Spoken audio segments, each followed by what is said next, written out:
turn back now. I only see the world is broken. But I can only wish you well. Can replace all the words unspoken. Too late to turn back now. I only see the world is broken. But I can only wish you well.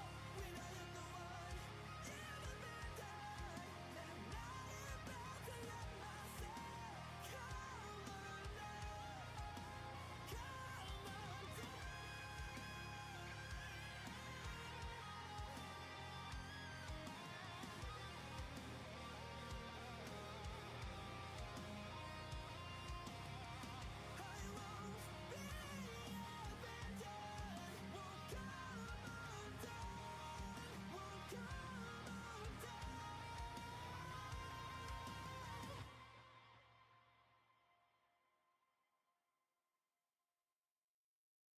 Okay.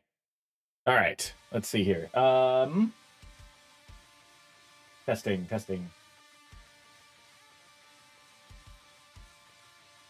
Okay. All right. Now everything seems to be working fine. Let me turn down the music a little bit.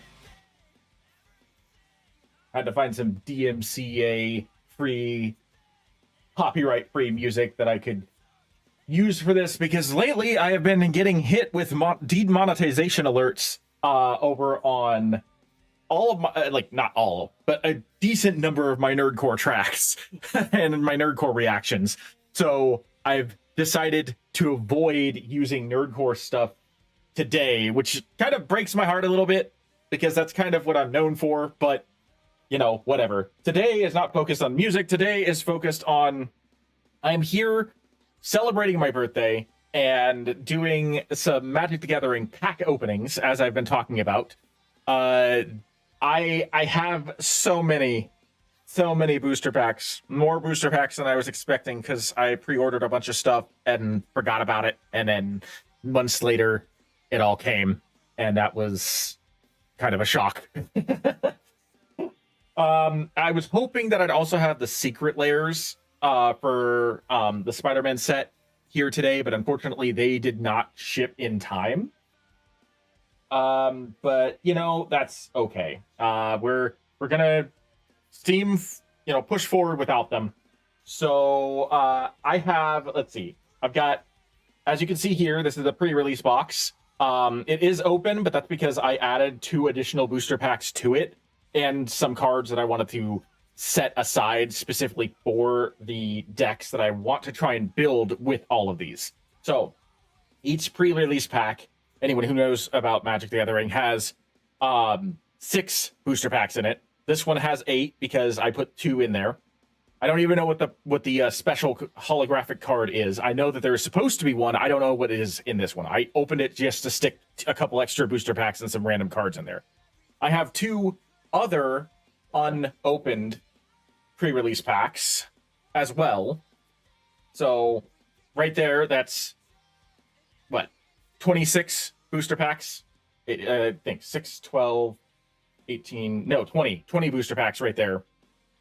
I have the Scenic box, which has another 3 plus 6 initial additional cards. I have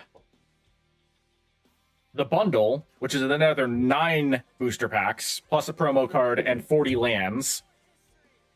I have the booster box, which is another 14 booster packs.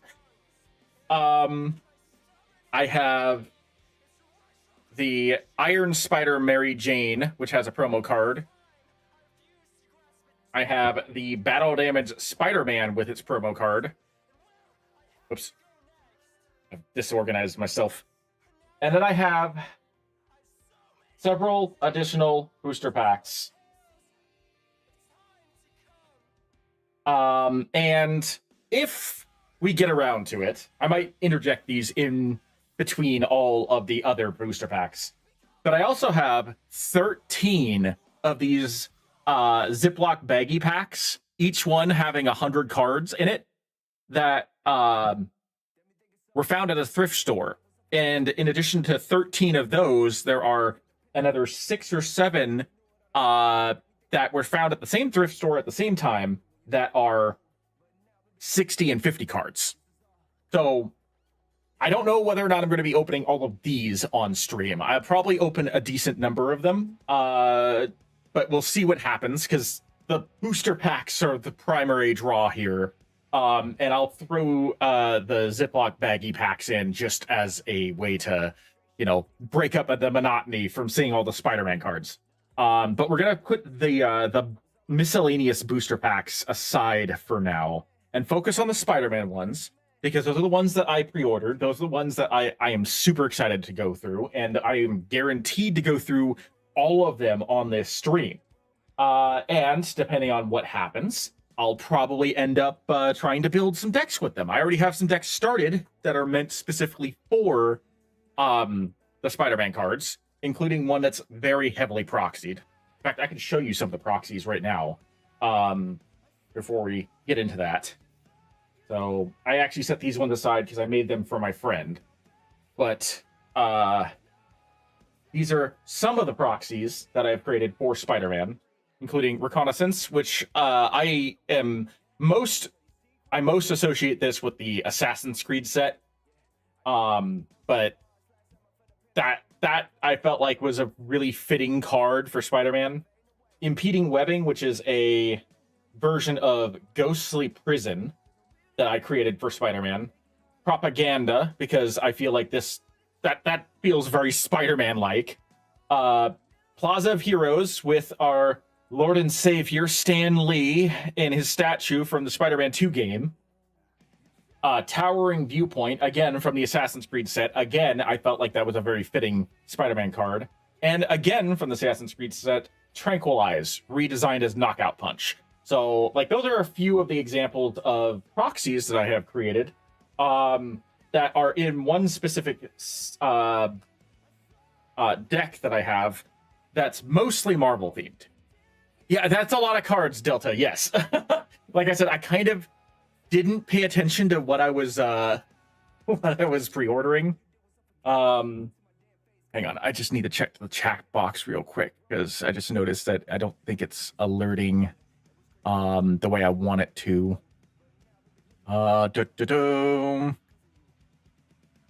Maybe it is. Maybe I just missed it. I don't know. The new chat box, new settings for the chat box, so I just wasn't sure if it was working properly. So yeah, we're gonna start with the pre-release box that I already have open. And if I seem a little distracted at one point, it's because of the fact that I am actually in the queue right now to try to pre-order the Uncharted and God of War Secret Lair cards. So I'm currently 3 minutes away from being able to do that. So I'm waiting to see. I'm waiting to see. All right. So first pack. I'm guessing this token here is specifically for Mysterio, because Mysterio creates illusions, and a nice spider token. All right. I know what's in the set for Spider-Man, and I know that a lot of people don't find the Spider-Man set to be terribly thrilling, but as someone who actually has a lot of excitement for Spider-Man and has a lot of hope that I can make some good decks using these cards, regardless of how subpar they may seem, I'm very much excited to see what I can pull here. All right, so I think that's supposed to be J. Jonah Jameson's son, which is actually the storyline point for one of my favorite Spider-Man animated series, which is Spider-Man Unlimited, which apparently doesn't get a lot of love, which is unfortunate. But I was hoping for Taxi Driver, because I want Taxi Driver in my Shadow the Hedgehog deck that I'm currently attempting to make, since Shadow works with creatures with haste, and I don't want to fill the entire deck with only haste creatures, because I feel like that might be weighing the deck down a little bit and holding it back from its full potential. So something like this, that's actually, I think, a really decent card for the Shadow the Hedgehog deck.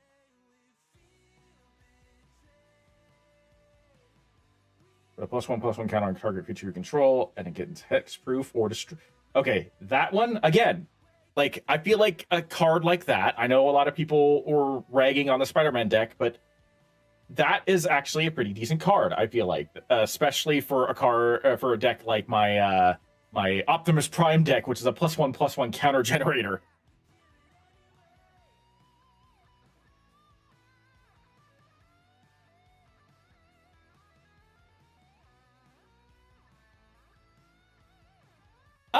Nope. Yeah, you know what? I can hop into Discord. I think I've got my little Fugi off. Yeah, okay. Fugi is my other avatar. He's the chibi looking doll version of Greg here. This is I suppose I need to introduce my dragon avatar. This is Art Gregorius. I have or Greg for short. He started out as a meme inside my okay. He started off as a meme inside King Phaedra from Twitch's Discord, and now he's just now he exists as Greg. Hang on, I'll hop in Discord just a second.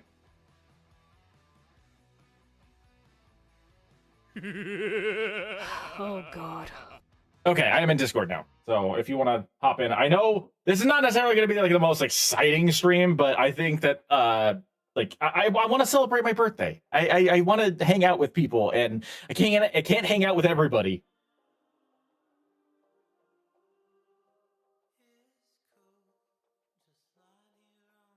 See, okay, so anyone who ends up like joining this stream later, or who like has a comment to put in on the bottom of the stream once it becomes a VOD, I need your help in associating whether or not this is actually a decent card, because 7 mana to draw 2 cards to me feels like it's a lot.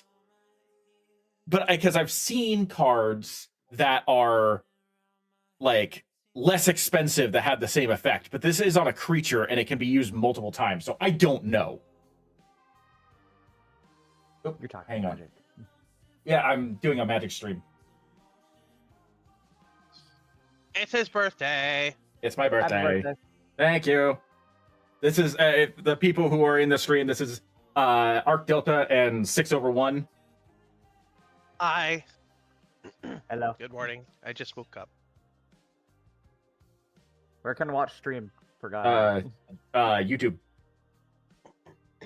YouTube stream. Hang on 1 second. I just got the ability of ordering the secret lair cards. Oh, nice. Which Magic cards are you looking at again? Right now, I'm looking at mostly Spider-Man, because I have 46 Spider-Man booster packs to get through, alongside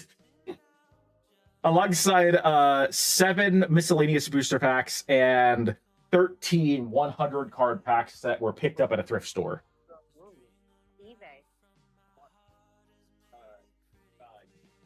And now I'm going to mute the stream so I don't get double the audio.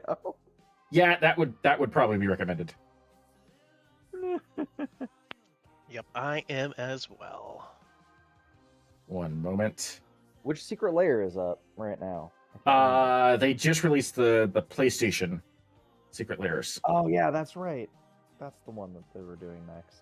Yes. So, and I have been in line for the last hour and 20 minutes to pre-order both of the God of War sets and the Uncharted set, because I need all of them.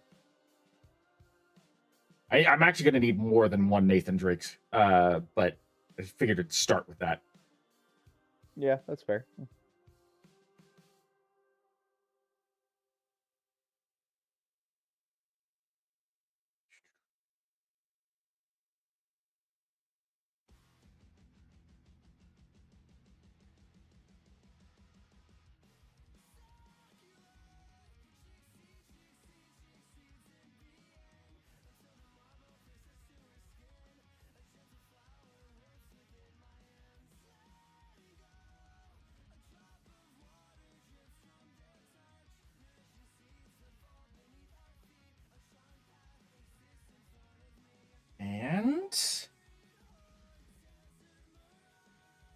What's an extra?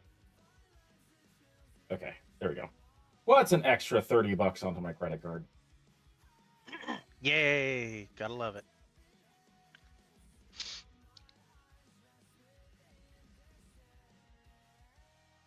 Cool. Okay.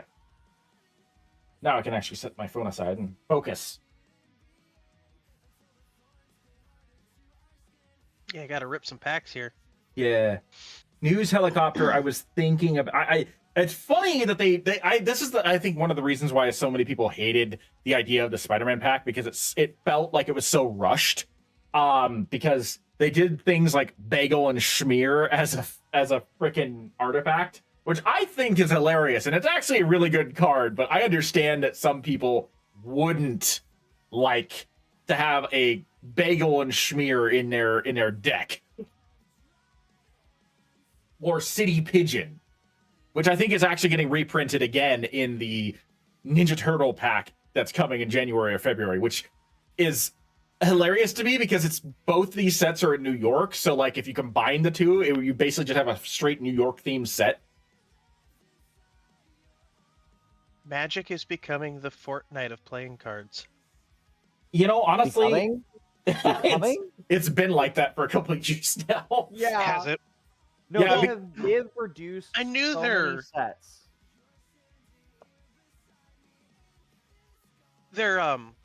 crossover thing has definitely been a more recent thing, though, right? In the recent years. It's basically since the pandemic, I think. 2018, 2019 was when they started releasing Universes Beyond, which was the crossover sets. Okay. Yeah. The thing though They've is been doing that it for a they've bit. been Basically doing since Universes Fortnite. Beyond for a bit. But the issue is that they've also been producing like 3 to 5 sets, like full sets, a year on top of doing Universes Beyond. So it's overloaded, and at the same time, especially with like next year, there are more Universes Beyond sets than there are regular Magic sets, which are pissing off the old school Magic players, which I fully understand. But I can see that. But at the same time, like 98% of Hasbro's profits recently have been Magic the Gathering, so it makes sense they're going with the sponsored stuff because that's what's driving the forces after $200 million in a day were made off of the Final Fantasy set. So, like, it makes sense from a financial The standpoint. investors now know what make them money. Yes. I personally am really excited for the Star Trek set that comes out at the end of next year, personally. Oh, I bet you are. I will make a point though that they are making money off of Universes Beyond, but the issue is that they're making new money from people who will not play long term, just people who want to collect those cards for a short term gain. Yes. Who will not ultimately stay long term. So essentially, Right. what they're trying to do is they're trying to attract new people, and they're just accepting that of those new people that they attract, they are going to lose probably 50% or more of them over the long term. And they're hoping that the new people that they do attract and stick around will offset the losses that they're going to face from people who are already long-term Magic fans who refuse to continue to participate in the system. Right. Economics. That fully makes sense. 100%. I totally understand that unfortunate aspect of Magic the Gathering, where like they're focusing and catering to the people who are going to make the money over the people who are constantly playing the game. I fully understand that criticism. Actually want to play, yeah. Yeah. I fully understand that criticism, and I wanted to agree that that is not a way to actually go about doing this. But at the same time, if Hasbro's making 98% of their profits off of the Universes Beyond set, they're not going to stop. Oh, 100%. Like it's. I'm not saying that Hasbro is making terrible business decisions. Oh no, actually no, it wasn't Hasbro. It was Wizards of the Coast. It was Wizards of the Coast is making 98%. Excuse me. Hasbro is just benefiting from it because Hasbro owns Wizards. Yeah, which isn't surprising because the Wizards of the Coast is making most of their money off of Magic. The 5.5 D&D set wasn't very. 2024 did not get them, I think, as much as they expected. Yes, I agree. Especially following their issues that they had with so many different freaking scandals. Right? Okay, so Had so many scandals.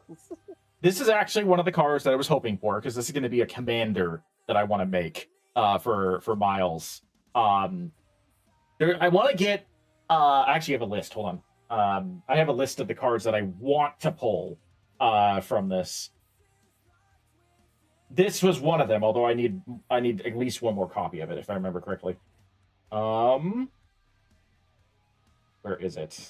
Oh, there it is. So I need 2 of the Ultimate Spider-Man. So I've got 1 now. I need 2 Amazing Spider-Mans, 1 Cosmic Spider-Man, 3 of the Transforming Ghost Spiders, which is Spider-Gwen, 2 of the Transforming Venoms, 2 Anti-Venoms, 1... and never mind, I already have Sensational Spider-Man. And then at least 1 Soul Stone, which is the hardest one to get, because it's the one that's worth the most money. Of course it is. Well, yeah, it's the Soul Stone. I do have to ask a question because I'm interested. Uh-huh. Why do you need multiple copies of so many cards? Because... I'm not. Are they going into the same decks? Is that why? Yeah. Well, no, because I'm doing Commander, so they're not going to the same decks. One of them is one copy is going to be decks. Yeah, one deck is going, or one copy is going to be the Commander, and 1 card is going into another deck that isn't going to be the Commander. Okay. So, like, I actually have multiple copies of Sensational Spider-Man. I believe is the one that comes out of the whatchamacallit, the Spidey Sensational Showdown art box. I have multiple copies of that one now. So I've got like 3 already, because I ordered them off of eBay because I knew I was going to need so many. One of them is going to my Optimus Prime deck as soon as I find a card to remove from it. Because my Optimus Prime deck is designed for proliferation, and this guy puts a stun counter on an opponent. So if I proliferate, I can basically just lock down enemy creatures without having to worry about it. Wait. Which card is that? Sensational Spider-Man. Interesting. I might need that card. Yeah, it says whenever Sensational Spider-Man attacks, tap target creature defending player controls and put a stun counter on it. Then you may remove up to 3 stun counters from along all permanents. Draw cards equal to the number of stun counters removed that way. Interesting. And in a deck that proliferates, that can be a very powerful technique. What color is Sensational Spark? White blue. Dang, I can't use him in a deck. In a deck. And unfortunately, he is. Use him in some other decks, though. Unfortunately, he is only also available in the Scenic box. He is not available in the booster packs, so you kind of have to treat him as a soft secret layer. He's only available in the this guy the gift box? No. Yes. Wait. Okay. The Spider-Man sensation. Your camera is tilted, so I'm looking at the table when you were holding up the card. Well, I'm holding up the gift box now, or the scene box now. So okay, now I see. Yeah. So that's the box. The camera is sideways. Yes, I turned on purpose. Okay. Yeah, I don't have a large enough dex to just face the camera down, so I had to turn it sideways and down. No, it's all good. You need a good top mount or something to make it face straight down. Well, that's the thing, is that like I have it on like a bendy like arm. It doesn't sit on top of my my monitor like it used to. I actually have a dedicated arm stand for it, and so I've just turned it 90 degrees and then bent it downwards. Gotcha. Yeah. Okay, so I'm putting any and all cards I know I'm going to be able to use immediately to the side. Where's the box set? Nope, that one's full. That one's full. That one's full. That one's empty. Okay.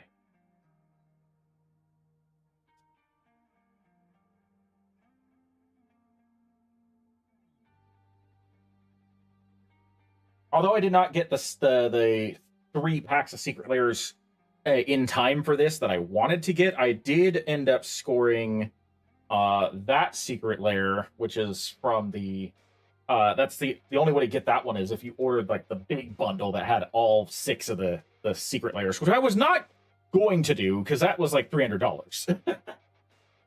Secret layers are expensive. And then I got that one, and then I've got that one, and that one, and those are mostly Brainstorm's going into a pure Spider-Man deck using Amazing Spider-Man as the commander most likely. But the other 3, which are Venom related, I'm trying to make a Venom deck, and they're, I feel like, actually going to be very powerful cards in a Venom deck. Okay, so let's see here. That was one booster pack. Electro's Bolt, Inner Demons, Gangsters. That one I think I'm going to be putting into a Green Goblin deck, which Green Goblin's going to be one of the most annoying cards. I like the Green Goblin that I plan on getting. There's like 4 goblins in this set. One of them is like Green Goblin, and he transforms from Norman Osborn into Green Goblin, and his ability is as Norman Osborn. Whenever he cannot be blocked, if I remember correctly, and whenever he does damage, he connives, which means you, if I remember correctly, you look at the top card of your deck and you can either discard it. Or I think it's you. I forget if you discard it or you put it on the bottom of your deck, but he gets a +1/+1 counter. And then he transforms into a Green Goblin, and Green Goblin means that any card that you play from your graveyard is 2 less mana to cast. And he does bullshit, like allowing you to summon cards from your graveyard if you discarded them that turn. Can I have... You draw cards, discard cards, and then put a number of +1/+1 counters on the conniving permanent equal to the number of non-land cards discarded this way.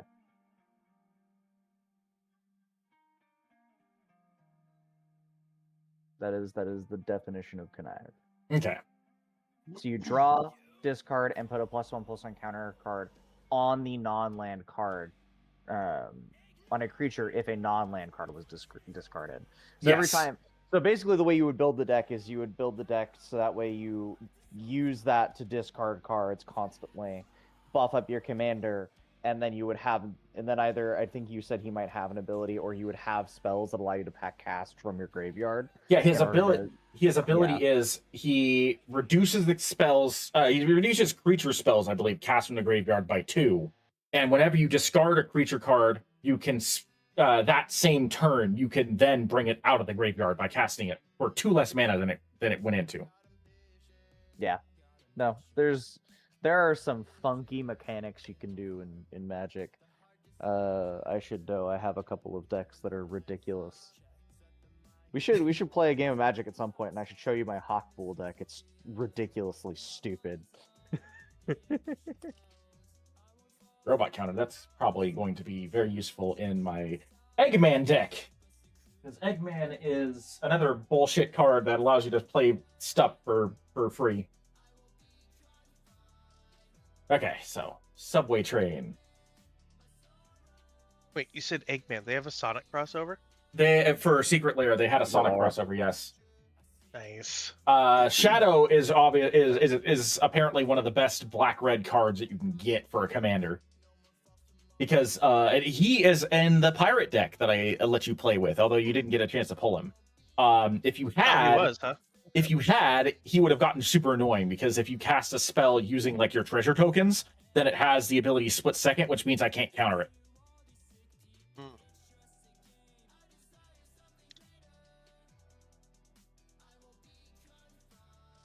That's actually kind of a cool card. When this vehicle enters, you may pay green. If you do, search your library deck for a basic land card, reveal it, and put it into your hand.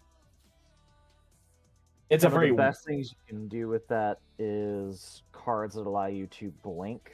So if you put it in a white-green deck and you're blinking your creatures constantly, you have green, you can keep playing that cost and keep getting lands. So it's a card that allows you to do that.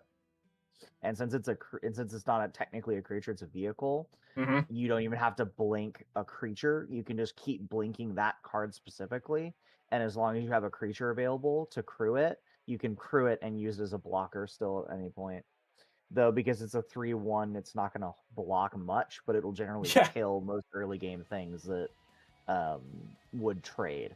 Or Right. you would make, or would be more powerful in the trade, so you'd be able to stop something from sticking around that might be a problem. Right, and it allows you to like basically buff up a creature since it needs a crew of 2. So you play a creature that has 2 power, and it suddenly becomes a 3/1. Yep. At least for one turn, Right. until someone decides to kill it. Yeah, How unfortunately, many because of these cards? what's Go up? ahead. What's I up? was just say, how many of these cards are unique? Do Um, they just use previous cards with the new artwork? They do for do the most that. part? Let me see actually really fast. I can get that. they do that for some cards, but not all of them. So So most of them are unique. Yes. Well, a good chunk of the set will be unique. They will reprint some cards, because they have to. Just to Let fill me up the see. set. But that's also the reason why. According to this, there are 300 unique Spider-Man cards. Okay. Well, That's cool. thank you for the birthday wishes, Ray. I'm just sitting here chilling with some friends, chatting about Magic, and opening a whole bunch of booster packs. Mostly Spider-Man, but not exclusively Spider-Man. I've got a bunch of other ones too. It's interesting because, like, this is one that's similar to another card called Exotic Land, if I remember correctly, where it's a land card where you tap it and then sacrifice it, and you can search your library for a basic land card and put it onto the field. Which card is it? This is Vibrant Cityscape. It's similar to Exotic Lands, if I remember correctly. Vibrant Cityscape is the same type as it's not exotic lands. They are sack lands, I believe Right. is what they're called specifically. It's just a reprint of an existing type of land. Gotcha, that they okay. use a lot, but because it has a different name, you can have more of them in a deck. They tend to reprint that one and change the names so that way people can have those in their decks, basically as a way to fill space and cut down on overall decks, because there are some decks, I have a couple of them, where you actually want to reduce the number of lands in your deck because you want to hit specific cards. Like I have a dinosaur deck, which your whole point is your commander attacks, and you gain, you flip cards equal to the amount of damage you dealt to your opponent. And so you want to get as many lands out of your deck before your first attack as possible. And that's one of the ways that you do that, is you run those lands that you just tap, sack, and go get a land. Yeah. So that way you can increase the chances that you hit something that isn't a land in your deck. Gotcha. No, I don't have any collector packs. I spent a bunch of money on 46 booster packs over the course of multiple different sets that I have purchased. All 46 booster packs specifically for the Spider-Man. This pre-release bundle has 8 because I got 2 additional ones and just stuffed it in here. And then I've got 2 more pre-releases. I've got 2 action figures that have unique cards. I have the Sensational Showdown Scenic Box, the Bundle Box, and the 14 booster pack box. Symbiote Spider-Man. This card actually pisses me off a little bit. Not because of the fact that I don't like it, because I actually think it's kind of a neat card. The issue is it's a black-blue. It's Dimir. And Venom is not Dimir. Venom is black, green, red. So you can't put Symbiote Spider-Man in a Venom deck, which pisses me They do off. that on purpose. Oh, they do that on purpose. There's I know. cards in my Sauron deck that you can't. There are cards in my Sauron deck where you can run Sauron because he is one color. Like you can run one of those specific Saurons. It's one color, but none of those mechanics are designed to work inside of that deck. And so they tend to print cards where you could use them as a commander by themselves, or they might enhance another specific deck. You know, you might have noticed the same thing with a lot of the Transformers cards.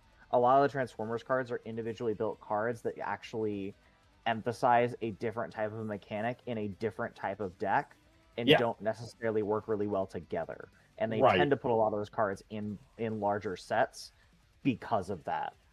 Right. I mean, that makes sense. So far, I've only. Well, yeah. So far, thank you for the birthday wishes, Prosto. I have only opened 2 packs yet, so I don't know what my the card that I would consider the most valuable would be right now. I would imagine. Honestly, I don't know what the value of the Spider-Man cards are, because I know a lot of people, like I said before, don't like the Spider-Man set. They think it's a cheap set. They think that a lot of the cards are not really great. I am of the opinion that even a mediocre card can be made exceptionally powerful with the right backup. So for me, I'm mostly looking to see what I can do to create multiple Spider-Man decks, as well as to complete some decks that I have in the process of making, such as my Dr. Eggman deck, and a Megatron deck, to try and like boost the potential that these cards have. But as of right now, like I've only opened a couple of. Actually, before I do that, where's the special card that's in this pack? It's kind of going to see that one. There it is. Oh, Mary Jane. Okay. Spider you control enters, draw a card. That actually, if you have a deck that can create some spider tokens, that could end up being a pretty powerful card drawer.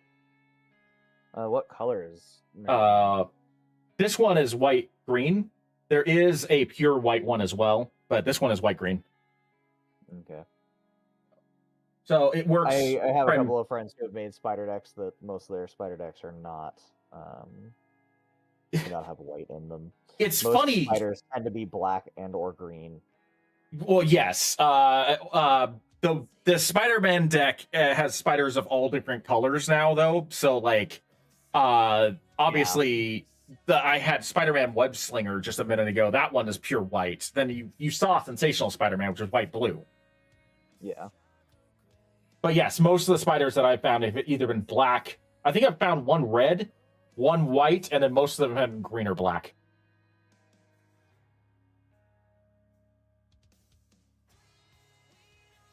That one, even though it's Doc Ock's henchman, that one is probably going into my my Norman Osborn deck.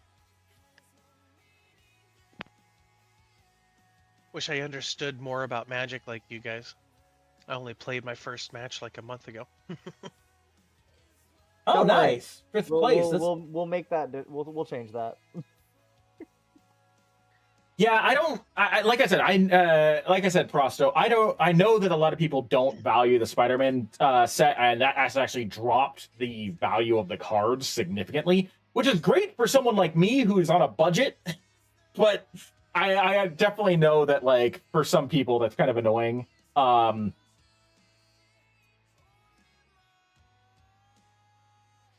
It very much did the opposite of Lord of the Rings. Lord of the Rings was, I think, what got them most of their extra money in Universes Beyond. Well, until Final Fantasy. The thing is, I read until Final Fantasy. Final Fantasy got them a lot of money too. Yeah, because I was reading it. Like Lord of the Rings earned them $200 million in 8 months. Final Fantasy earned them $200 million in a day. Yeah, sounds about right. I do have to say, even if the cards themselves aren't great, or I don't have a use for them, the artwork on these cards are beautiful.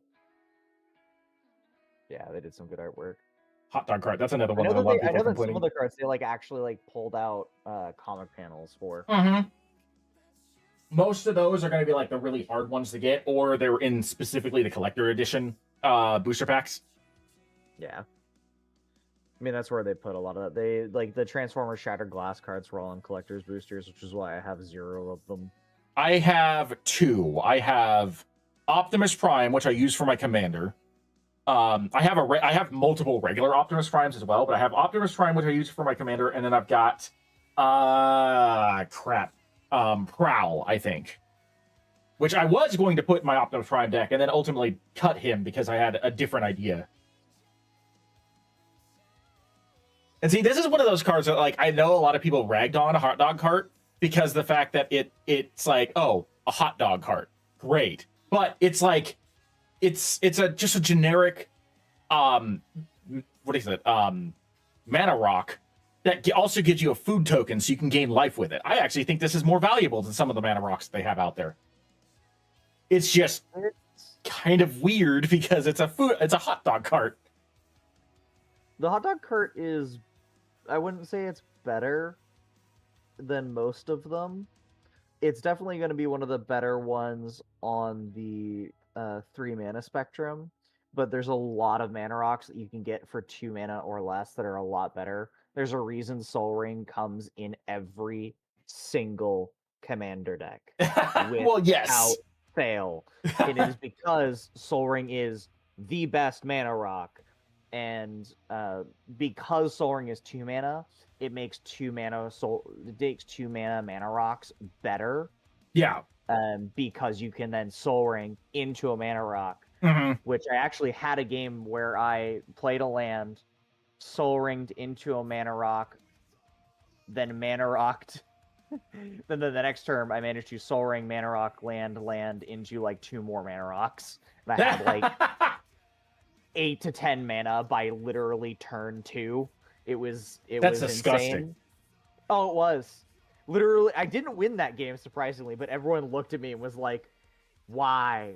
And I'm like, I don't build the hand. The hand sometimes comes to me. No, that deck had performed poorly every other game that night, so I think it was trying to make up for being absolutely useless. Games. Even though it still didn't net you a win. Oh, but the point of Magic isn't necessarily whether or not you win. The point of Magic is, do you make people look at you and go, you are the problem we need to deal with. The only reason I didn't win that game is because not 1, not 2, not 3, but 4 board wipes. Yeah. 4 board wipes it took to finally really kick me down and make me not do anything. And 4 board wipes. Think about that for a second. We wiped the entire slate clean 4 times to stop my lead. And that's something that I'm looking forward to trying to do, because I do want to make a Boros deck, a white-red deck that features. And the reason why I want to do that, because I actually after I made that list of cards that I needed, I actually realized I needed a 3rd, maybe even a 4th anti-venom for the number of things I wanted to do. And the reason for that is that I want to make a pure white deck with anti-venom, because he's like a stupid good commander. And when you team him with Phyrexian Vindicator, it's just nasty. It's just like that is a disgusting team up between the two of them. Because anti-venom, for those who don't know, including Delta, if he gets damage dealt to him, you negate the damage and put that many +1/+1 counters on him. And Phyrexian Vindicator, if he has damage dealt to him, you negate the damage and transfer that damage to another creature. So, if you're... Oh, no. Yeah. You see what I'm going here. You want to know what's funny? I have a number of copies of Phyrexian Vindicator. And Phyrexian Vindicator actually went up in value because specifically of that combo. Like, it was like a $4 or $5 card. It is now priced at like $20 to $30 now. People are looking for it. Yes, people are looking for it. Mortuary. Oh, wait, where's my binder? How many of those do I have? Mortuary, which was again a really cheap card, went up almost 800% in value because of its combos that work with Spider-Man. Not with Spider-Man specifically, but like with the Venom cards primarily. Venom and I think Green Goblin. Okay, so Venom and Green Goblin are the ones that draw most of the attention to the Spider-Man set. Well, for those 2 cards, for Phyrexian Vindicator, it is anti-venom, and then for Mortuary, it went up almost 800% in value because of Green Goblin and Venom. And now we go from like a card that I actually think is pretty decent, and I'm putting into a Green Goblin deck, to a card that I think this is one of the worst cards in the set because of how high of mana it is. Yeah, it's 6/7 with Vigilance, Trample, and Haste, meaning it can attack the same turn, it goes through defense, and it doesn't tap. But it's a 7 mana creature. It's this would maybe do Rhino. I feel like it could be good if you can get it out of the graveyard. Maybe with Green Goblin, because I think Green Goblin is red, black, green. And if that's the case, then that means that it goes from a 7 mana to a 5 mana creature, and that might be worth it. But yeah. Then they got another Lurking Lizards in the same pack. That one's holographic. And Doc Ock's Tentacles. Whenever a creature you control with a mana value of 5 or greater enters, you may attach this. Oh, okay, that actually is pretty good. The reason he's so expensive and the reason he's so good is because he's designed to work in a green deck primarily. Yeah. Where you have a mass amount of mana, so you can cast things with four mana or higher every turn. True. There's a number of cards that have that effect. The thing that you note, though, is whenever he attacks, if you've cast a spell with mana value 4 or greater, you draw a card. Yeah. By having Vigilance, Trample, and Haste, you can proc that every turn. And in some cases, because you're in red, you can have multiple combat phases, allowing you to proc it multiple times in a turn. Oh, Rote, I have a Phyrexian Vindicator in the special oil slick art. Is that the black and white one? Yeah, oil slicks was their black and white. Yeah, I also collected all of the. I've collected all of the. That's the. Is it this one? That's the one I have. 1 second. Let me. It cost me $15 off of eBay. Show it again. Sorry. I just put it down. Remember, the stream's on like a 20 to 30 second delay. There's a huge lag. Probably. The answer is probably yes. He looks hunched over with angel wings sticking out of it. Yeah, no, 100%. Yeah. Yeah. Because I collected all the Praetors in the oil slick art too. Because we opened like 3 cases of the war set. No, we opened 6 cases between the 3 of us. One that's empty. No, that one's not. No, that is definitely not empty. Crap. Should have grabbed another double. I'll be right back, gentlemen. Box. Yeah. Okay. Definitely. Yeah. I'll hold it for now. But I got a feeling that's gonna fill up real freaking quick. And Doc Ock's answer. Actually, no, I take that back. Osborne is green. No, he's blue, black, red. So I guess Rhino would not work on a deck like that. You could make him work. There are black, red, green commanders. Oh, sure. I know. I'm talking about specifically with Green Goblin's effect. Yeah. Because he wouldn't work with Green Goblin because Green Goblin is not green. You could put him in a 5-color or a 4-color deck. It's easy to do. Oh yeah, I know. I'll go through these cards. Anti-venom. Dang.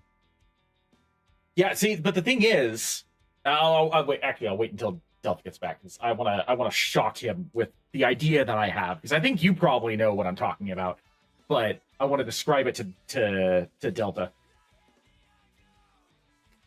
There's a possibility that I know. What was I looking up? I was going to look something up, and I forgot what I was going to look up.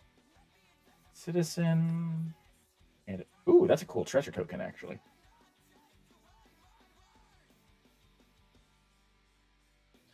All right. When I first saw this this version of Miles Morales Spider-Man, I actually thought he was wearing a gas mask, not headphones.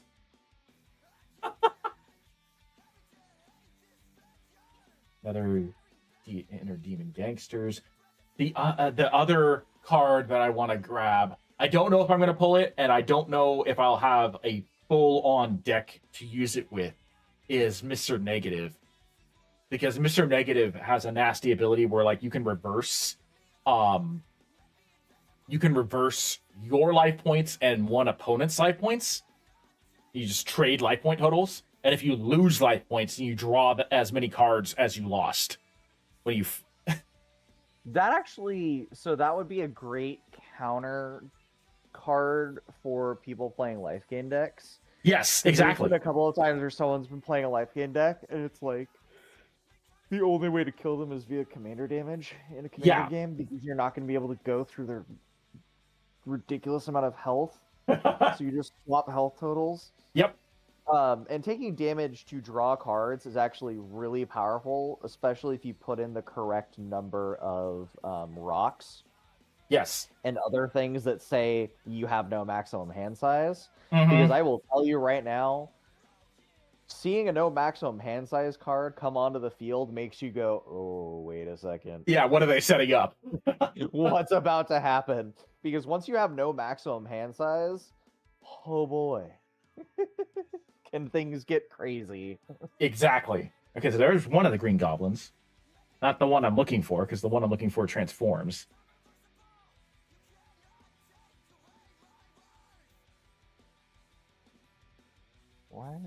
Why am I doing this way? Where is the... What is the... Scryfall works. What's the other one?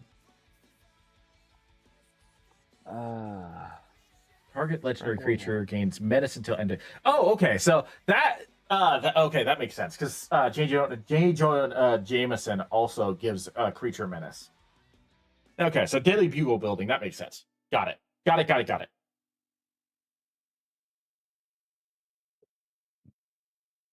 There are a lot of cards that I've been seeing that come out in the most recent packs. Not just Spider-Man. I've already drawn like 3 cards for Spider-Man, but in other packs too, that really like putting creatures in one-on-one fights outside of combat.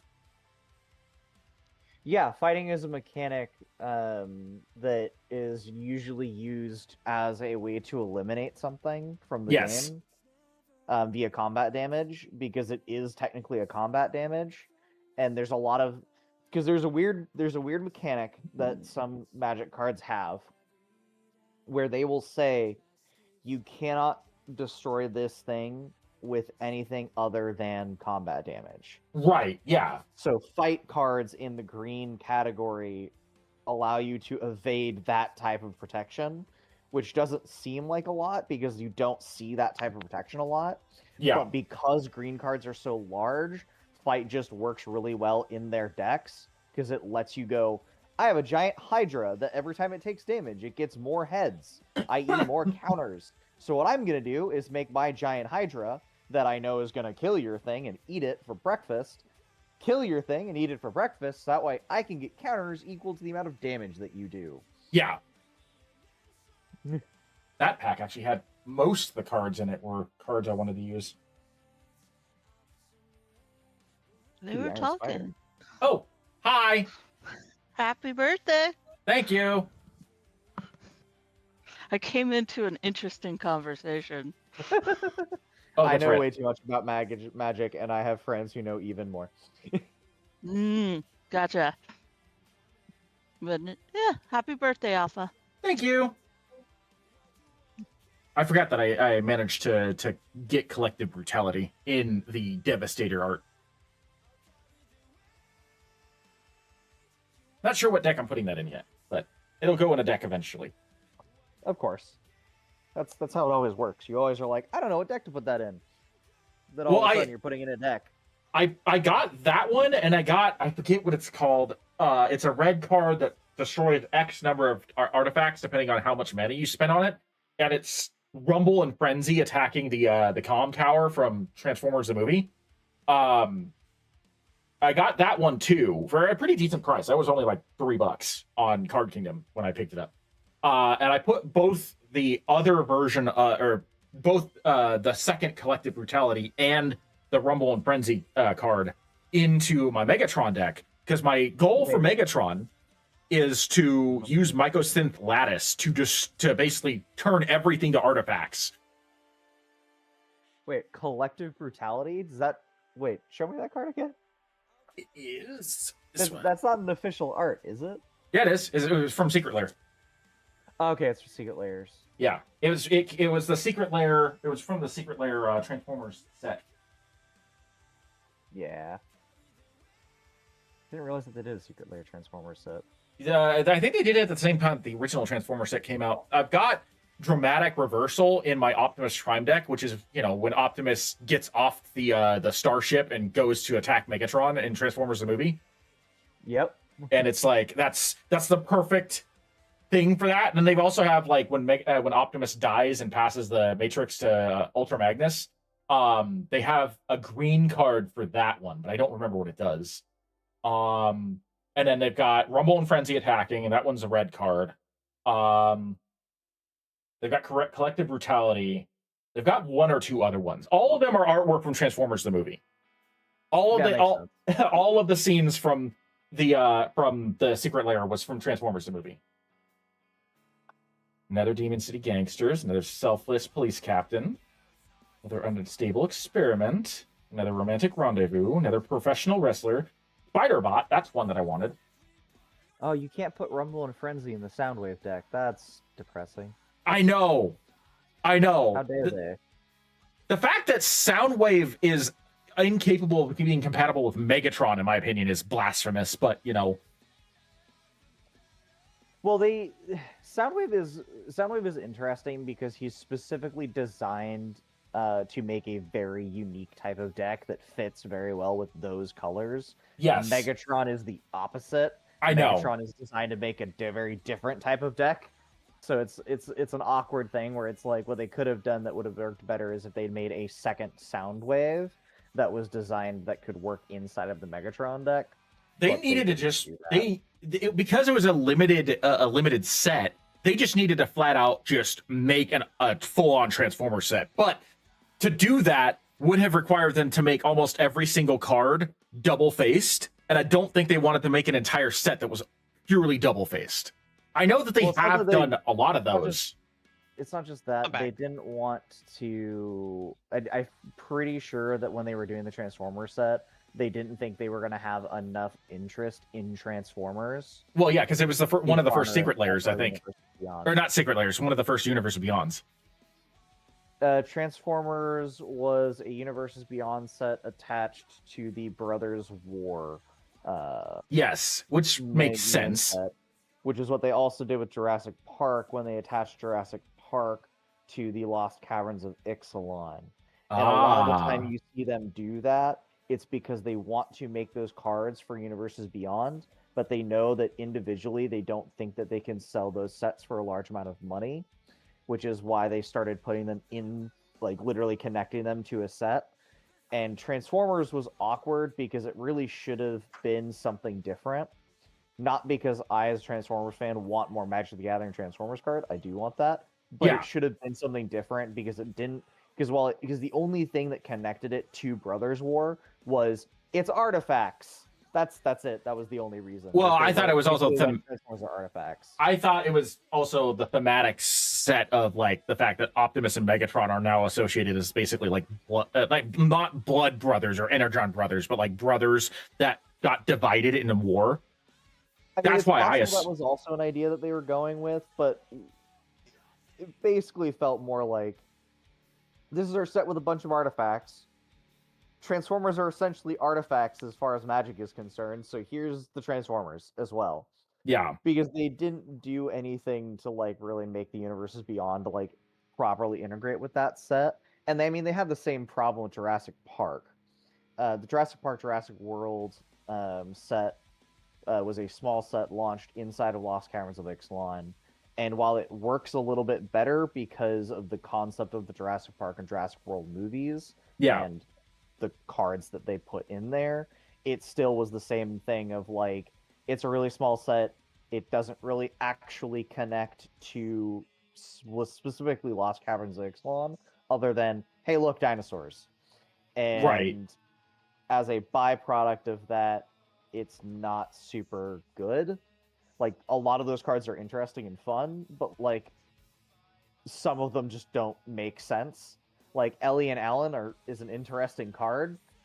It doesn't work in most Dino decks, so why is it in the Jurassic Park, Jurassic World, dinosaur-themed Lost Caverns of Ixalan set? Right. Because it doesn't do you any good for vampires, and it doesn't do you any good for dinosaurs, and it doesn't do you any good for bringing things back from the grave. Like, Right. why is it in this giant set that's all about Ixalan and its hollow world? Like, what? And in fact, you actually see that this trend continues with them trying to make the Assassin's Creed cards into their own set, but they also, again, didn't think Assassin's Creed was going to be a big enough draw, so they made Assassin's Creed a micro set, and it was the second micro set that they did. The first micro set was the follow-up to March of the Machines, which was essentially a conclusion to the Phyrexian War, and everyone hated it. Okay, so hold on a second. Bad product. Hang on a back second. Again, I gotta go help Theta with something. Oh, okay. The Assassin's Creed set's a fairly large set, though. It's got like 300 cards in it. What makes it a micro set compared to a regular set? So it's the way that they sold it. They sold it as micro sets as opposed to selling it as one large set. Oh, I see. And they they did the same thing with the end of the March of the Machine, i.e. the end of the Phyrexian War arc. I can't remember what they called it, but they had a set that came out right after March of the Machine, like literally a few weeks after, that was supposed to tie up the end of March of the Machine, because it kind of left off on somewhat of a cliffhanger where you don't know what happened to some of the characters in the story. And they had more cards, I think, that they wanted to put into that set that they just didn't get into that set. Gotcha. And that minor set that they made, I don't know what the name of it actually was. There was a specific name that they called it. Because it was designed to be sold in smaller sets. But it was like, instead of a 15-card booster, you had a 13-card or 12-card booster. Well, I know that... Instead of a case with, like, all of the cards, your cases are, like, half or less of the size. Well, I so know you're that, not like... even getting the same number of packs, and on top of that, each of the packs is smaller, and Yeah. the price value of every pack and box went up. And so everyone went, this is terrible, stop doing this. Gotcha. But they had already set Assassin's Creed up to be released this way, and Assassin's Creed similarly did not sell well because everyone hated how they were selling it. Gotcha. Yeah, no, I know it didn't sell well. I thought that a lot of the cards in the Assassin's Creed set were actually pretty interesting. I made a really fun deck. Yeah, my all-color Ezio deck is nasty as hell. And it's like 80% Assassin's Creed cards. I'm just kind of surprised, honestly, because like again, like I have some of the Beyond boosters. I get the fact that they did that. I've got like 2 of them right here, actually. And I always wondered why they were so small compared to like the 14 or 15 card booster packs that they normally come in. That makes sense. Okay. And it was an issue that ultimately was resolved pretty quickly, because I'm pretty sure that they were initially going to do Spider-Man this way. Yes, that was what I heard. They pushed it back. The Spider-Man release was pushed back because of how poor sales were with this style, that they moved Spider-Man to a full release, pushed it back, and made it in a whole set you could purchase as a whole set, due to backlash from this concept of micro sets. Gotcha. And they basically cut that entire product line. They are not going to ever do that again, as far as I'm aware. That's probably for the best. Because of how poorly it did for both Assassin's Creed and the following set from March of the Machine. Yeah. Because it just was such a bad idea. It was like, increase the price, decrease the number of cards, and no one wants to buy it. What? Right. Yeah. Okay, so you were talking about some of the ones that were like comic art style. It should be on screen sometime in the next couple of seconds. I did pull one of those actually for Red Web Warriors. Oh, and nice. this is actually one of the ones that I wanted in the comic art style, because I like the comic art style for this card specifically better than the regular one. Which that's a good one. I don't know if it's exactly a reprint, but they have cards with similar effects. Yeah. And it's a white-green, which is perfect because it works with the Amazing Spider-Man. I just opened the... what is this one? That was the Journey to Nyx booster pack. Now, just to give us a little bit of a break from Spider-Man.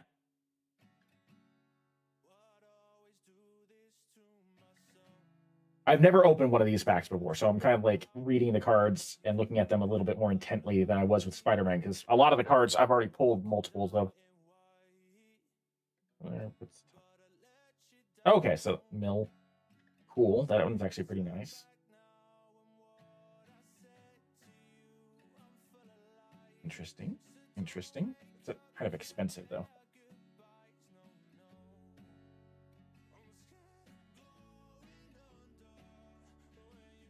Market Festival. I was kind of hoping that I might get some more Greek-themed cards in white and red, specifically for my very heavily proxied token generator, which is all Spartan themed, based on the Akroan set, some of the cards from Nyxborn, and specifically Spartan Veteran from the Assassin's Creed set. And I just kind of like went ham. I will let you know right now that is going to be a hard deck to build because a lot of those cards are old. Oh yeah, I know, but I've already built it. Like it's already functional. I just proxied a lot of the cards that I wanted. Like I proxied Sephiroth and turned him into Achilles. So Yeah. like Sephiroth Fallen a Hero, I liked his ability. Didn't want to pay to have a Sephiroth in a deck that's all Spartan themed. So I created him as Achilles, inspirational warrior, and just like changed the flavor text from like Junos tokens or Junos counters to inspirational counters. But like basically it's functionally exactly the same besides that.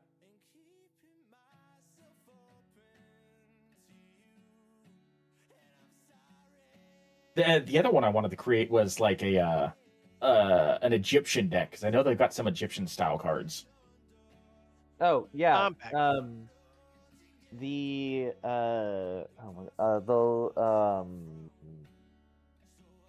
What was it was called, oh crap, what was it? It was War of the Spark. There we go. War of the Spark is a great set for that. Like all the zombies are Egyptian themed. Yeah, I saw that I saw that a decent number of zombies were Egyptian themed. Yeah, that's because of War of the Spark. Zombies. Yeah, so the War of the Spark was basically it was the whole thing. The whole setup for the story was the dragon character, whose name I have forgotten. Nicol Bolas, I think. Yes, Nicobolas. I have his basically sister somewhere. He goes to war with the Watch, which is, the main characters of Magic the Gathering who protect the planes, I believe, if I remember correctly.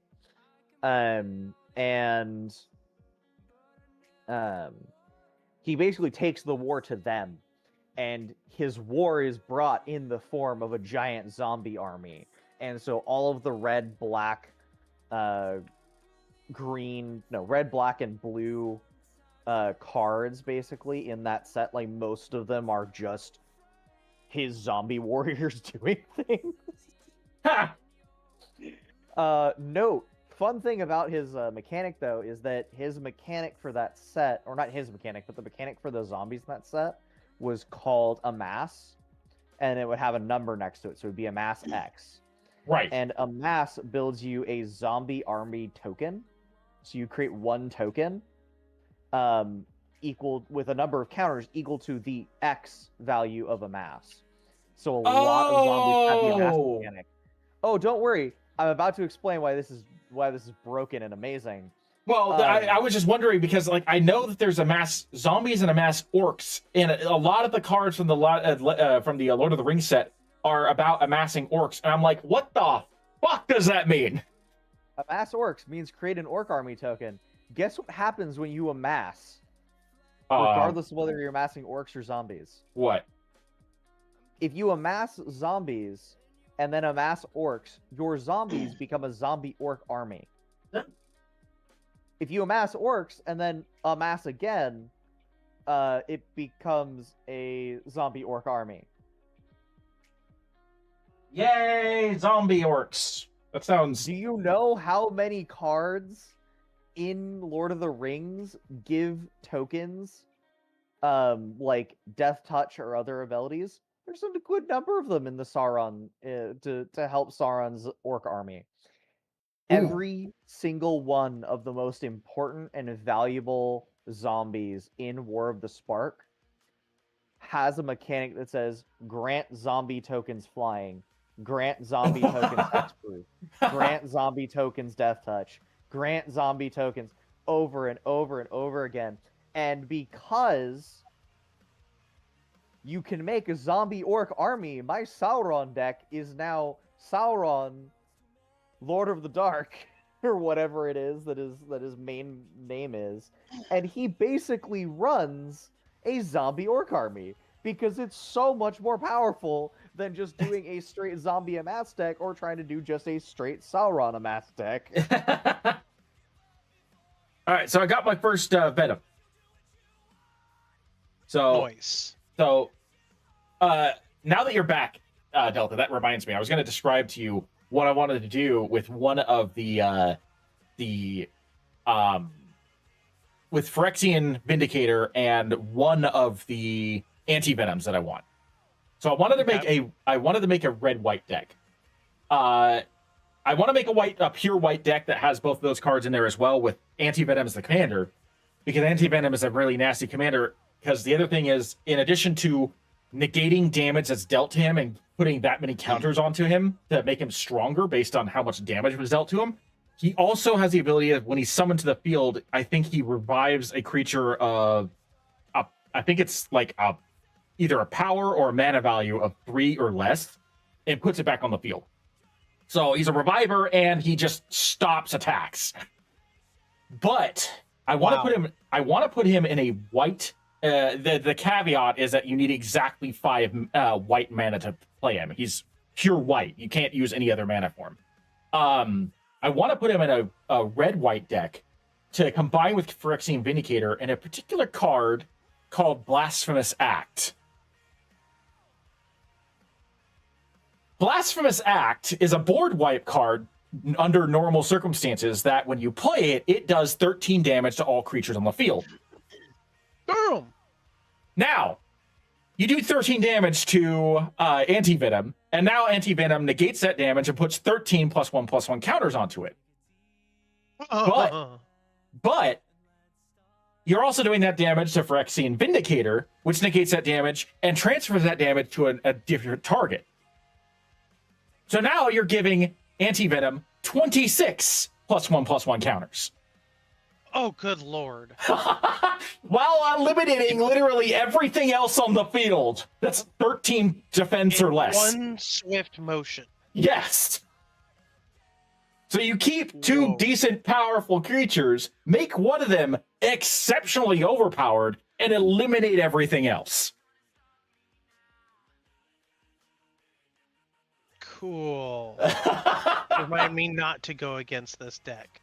Now, granted, that requires a lot of setup and a lot of mana to do. Phyrexian Vindicator is 4 pure white mana.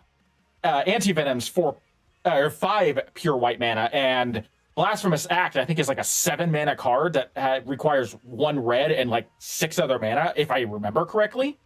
But that's still a lot of damage that Anti-Venom can do afterwards. Then you need to try and come up with strategies to expedite bringing out that combo. Yeah. Guess what? I can think of a few already. I figured you might say that. About the game. Well, no, there's specifically cards in white that are like 1 or 2 drops that are designed to go fetch you planes. Mm-hmm. Specifically planes, because white is one of the decks that has the most problems with mana. White and black are the 2 that struggle most with mana. Red is a pretty close second on that. Though black... Actually, no, maybe it's white, red, black. Because black can double its mana at random points in time with certain spells. But red and white both struggle with mana because they have harder times fetching their lands. So you just have to wait to draw them. Yeah. Which is part of the reason those decks are slower than they are supposed to be. And that's purposeful, because red has a lot of low-cost, quick action, dangerous creatures that you're supposed to be able to throw out. I noticed that while playing the pirate deck. Yeah, no. A lot of the red cards were really low cost, easy to bring out. Yes. Yeah, a lot of the way that the decks work is that colors have a unique identity. White is generally token generation, but it shares that with green. And white will also be like enchantment and artifact removal, which it shares with red and green. Red is fast, fast and haste. So you see a lot of like quick 1-drop, 2-drop creatures that tend to have more damage than they do health, that are meant to just hopefully kill things quickly. They're not really meant for blocking. And if they are meant for green is block, if they are meant everything. for blocking, they usually have some negative side effect your opponent takes from blocking, such as they take damage. And then what was green?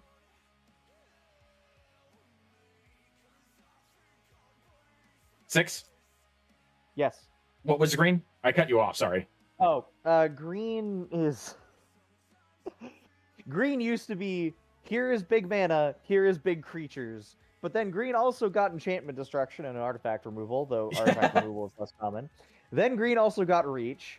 Then green also got bring things back from the dead, which is black's whole thing. So basically green does everything that black, red, and white do. Alongside having ridiculous amounts of mana generation. I have so many elf cards that are just mana dorks. That is just, it's stupid.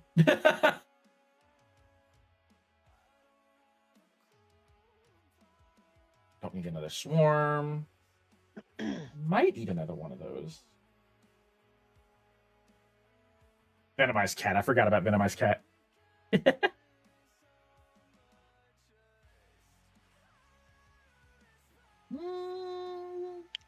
Don't know if I need another Revenant Green Goblin. That's not the Green Goblin I want.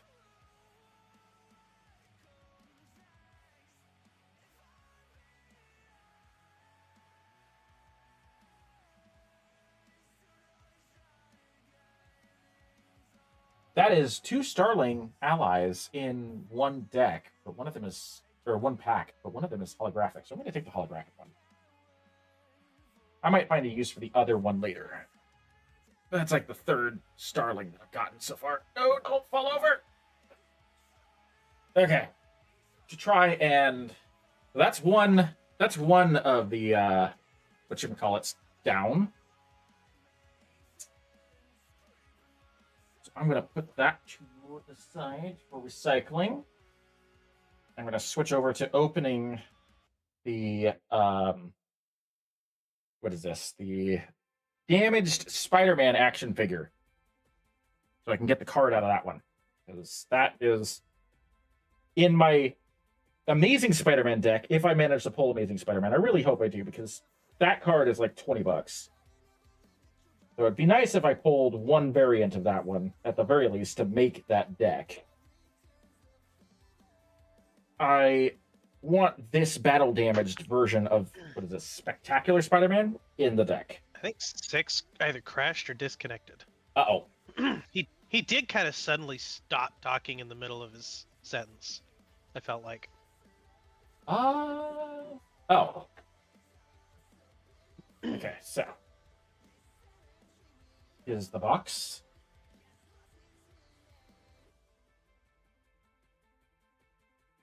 Aha! His Wi-Fi died. Well, that sucks.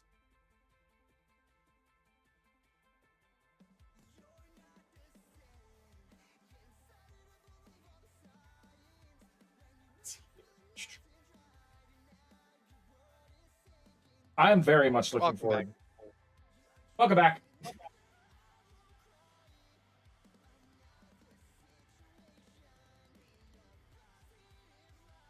Give me my card, damn it.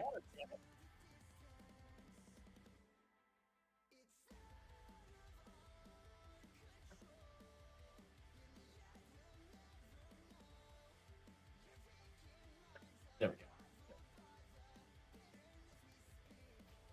That is a really fun-looking Spider-Man card.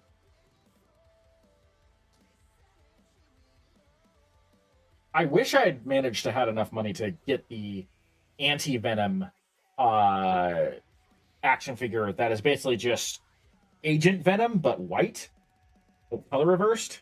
Because I really wanted that version of Anti Venom. It would have guaranteed me Anti Venom for sure, as well as also giving me a white version of Agent Venom as an action figure.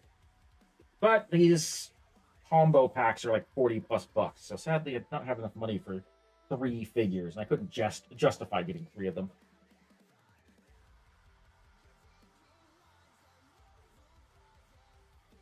Oh, I'm gonna mess with the. Is that one of those things? If you don't get it right away, you're not getting it at a decent price later down the line. I could probably find it somewhere else. I could find it on like Big Bad Toy Store or something like that. I have been eyeing it all over there, but it's still like 40 bucks. So right, and it'll only go up over time. Yeah, and like the from what I've found, the Marvel Legends action figures usually are about 35. So realistically, 40 bucks isn't bad. Where is my? I should be putting my holographic clear sleeves as soon as I get them.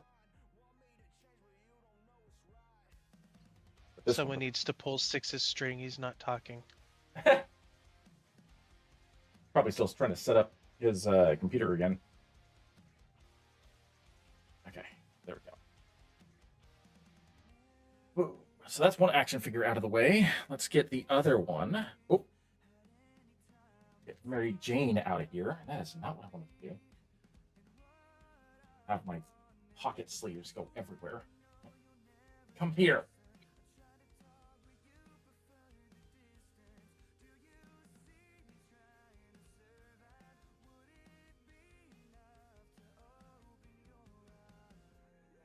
Technical difficulties. 1 second.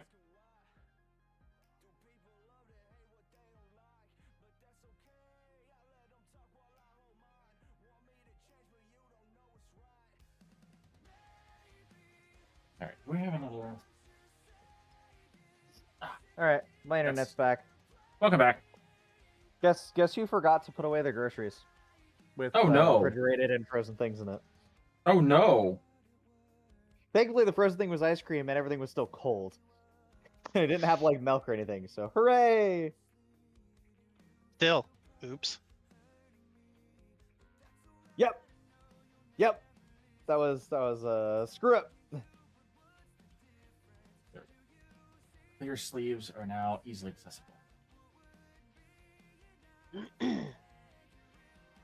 So that's one action figure down. Other one out of here so I can get my Mary Jane Iron Spider. So another one that I'm not sure what deck is going into. I already got one Iron Spider, and one of these is going. Let's see, what's its effect? Vigilance, tap, put a +1/+1 counter on artifact, creature, and or vehicle you control, or pay 2 and remove 2 +1/+1 counters among artifacts you control to draw a card.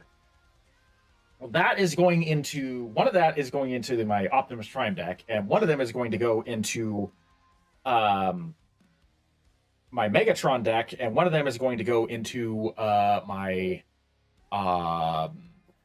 what's it called?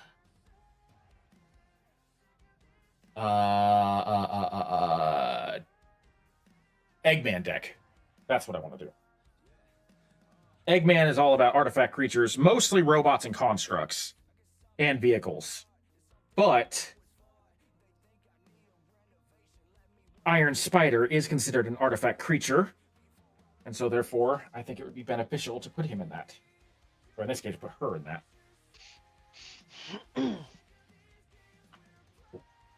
I do kind of wish that Iron Spider had an alternate art for the MCU Iron Spider, personally. They only have the Iron Spider for the comics, which is the Stark version, the red and gold version. Yeah, instead of the red, gold, blue they used it. Yeah, I think that the having an alternate art for that one would have been kind of nice. I might proxy that and try to come up with it. But maybe they thought it might be a little too confusing because the Iron Spider from MCU is remarkably similar in design, if not in colors, to Superior Spider-Man, and they may not have one of them confused. Possibly. All right, so Iota, you're being crazy. That's what cats do. God, she is insane right now. I might put the Mary Jane Iron Spider in my Amazing Spider-Man deck if I pull Amazing Spider-Man. Let's see. What should I open next? I think to get it out of the way, I'm going to open the Sensational Spider-Man boost pack set. That has 3 booster packs in it, as well as 6 art cards and 6 cards that have the same art as the art cards, but are actual playable cards, including Sensational Spider-Man, which I already showed off. That's the easel. Assuming you put the art cards.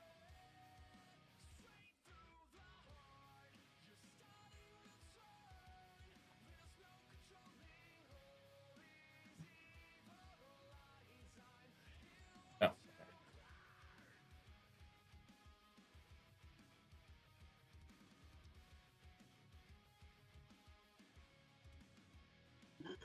Open, damn it. Booster packs. Cool. After these 3, I'll probably open some of the other booster packs.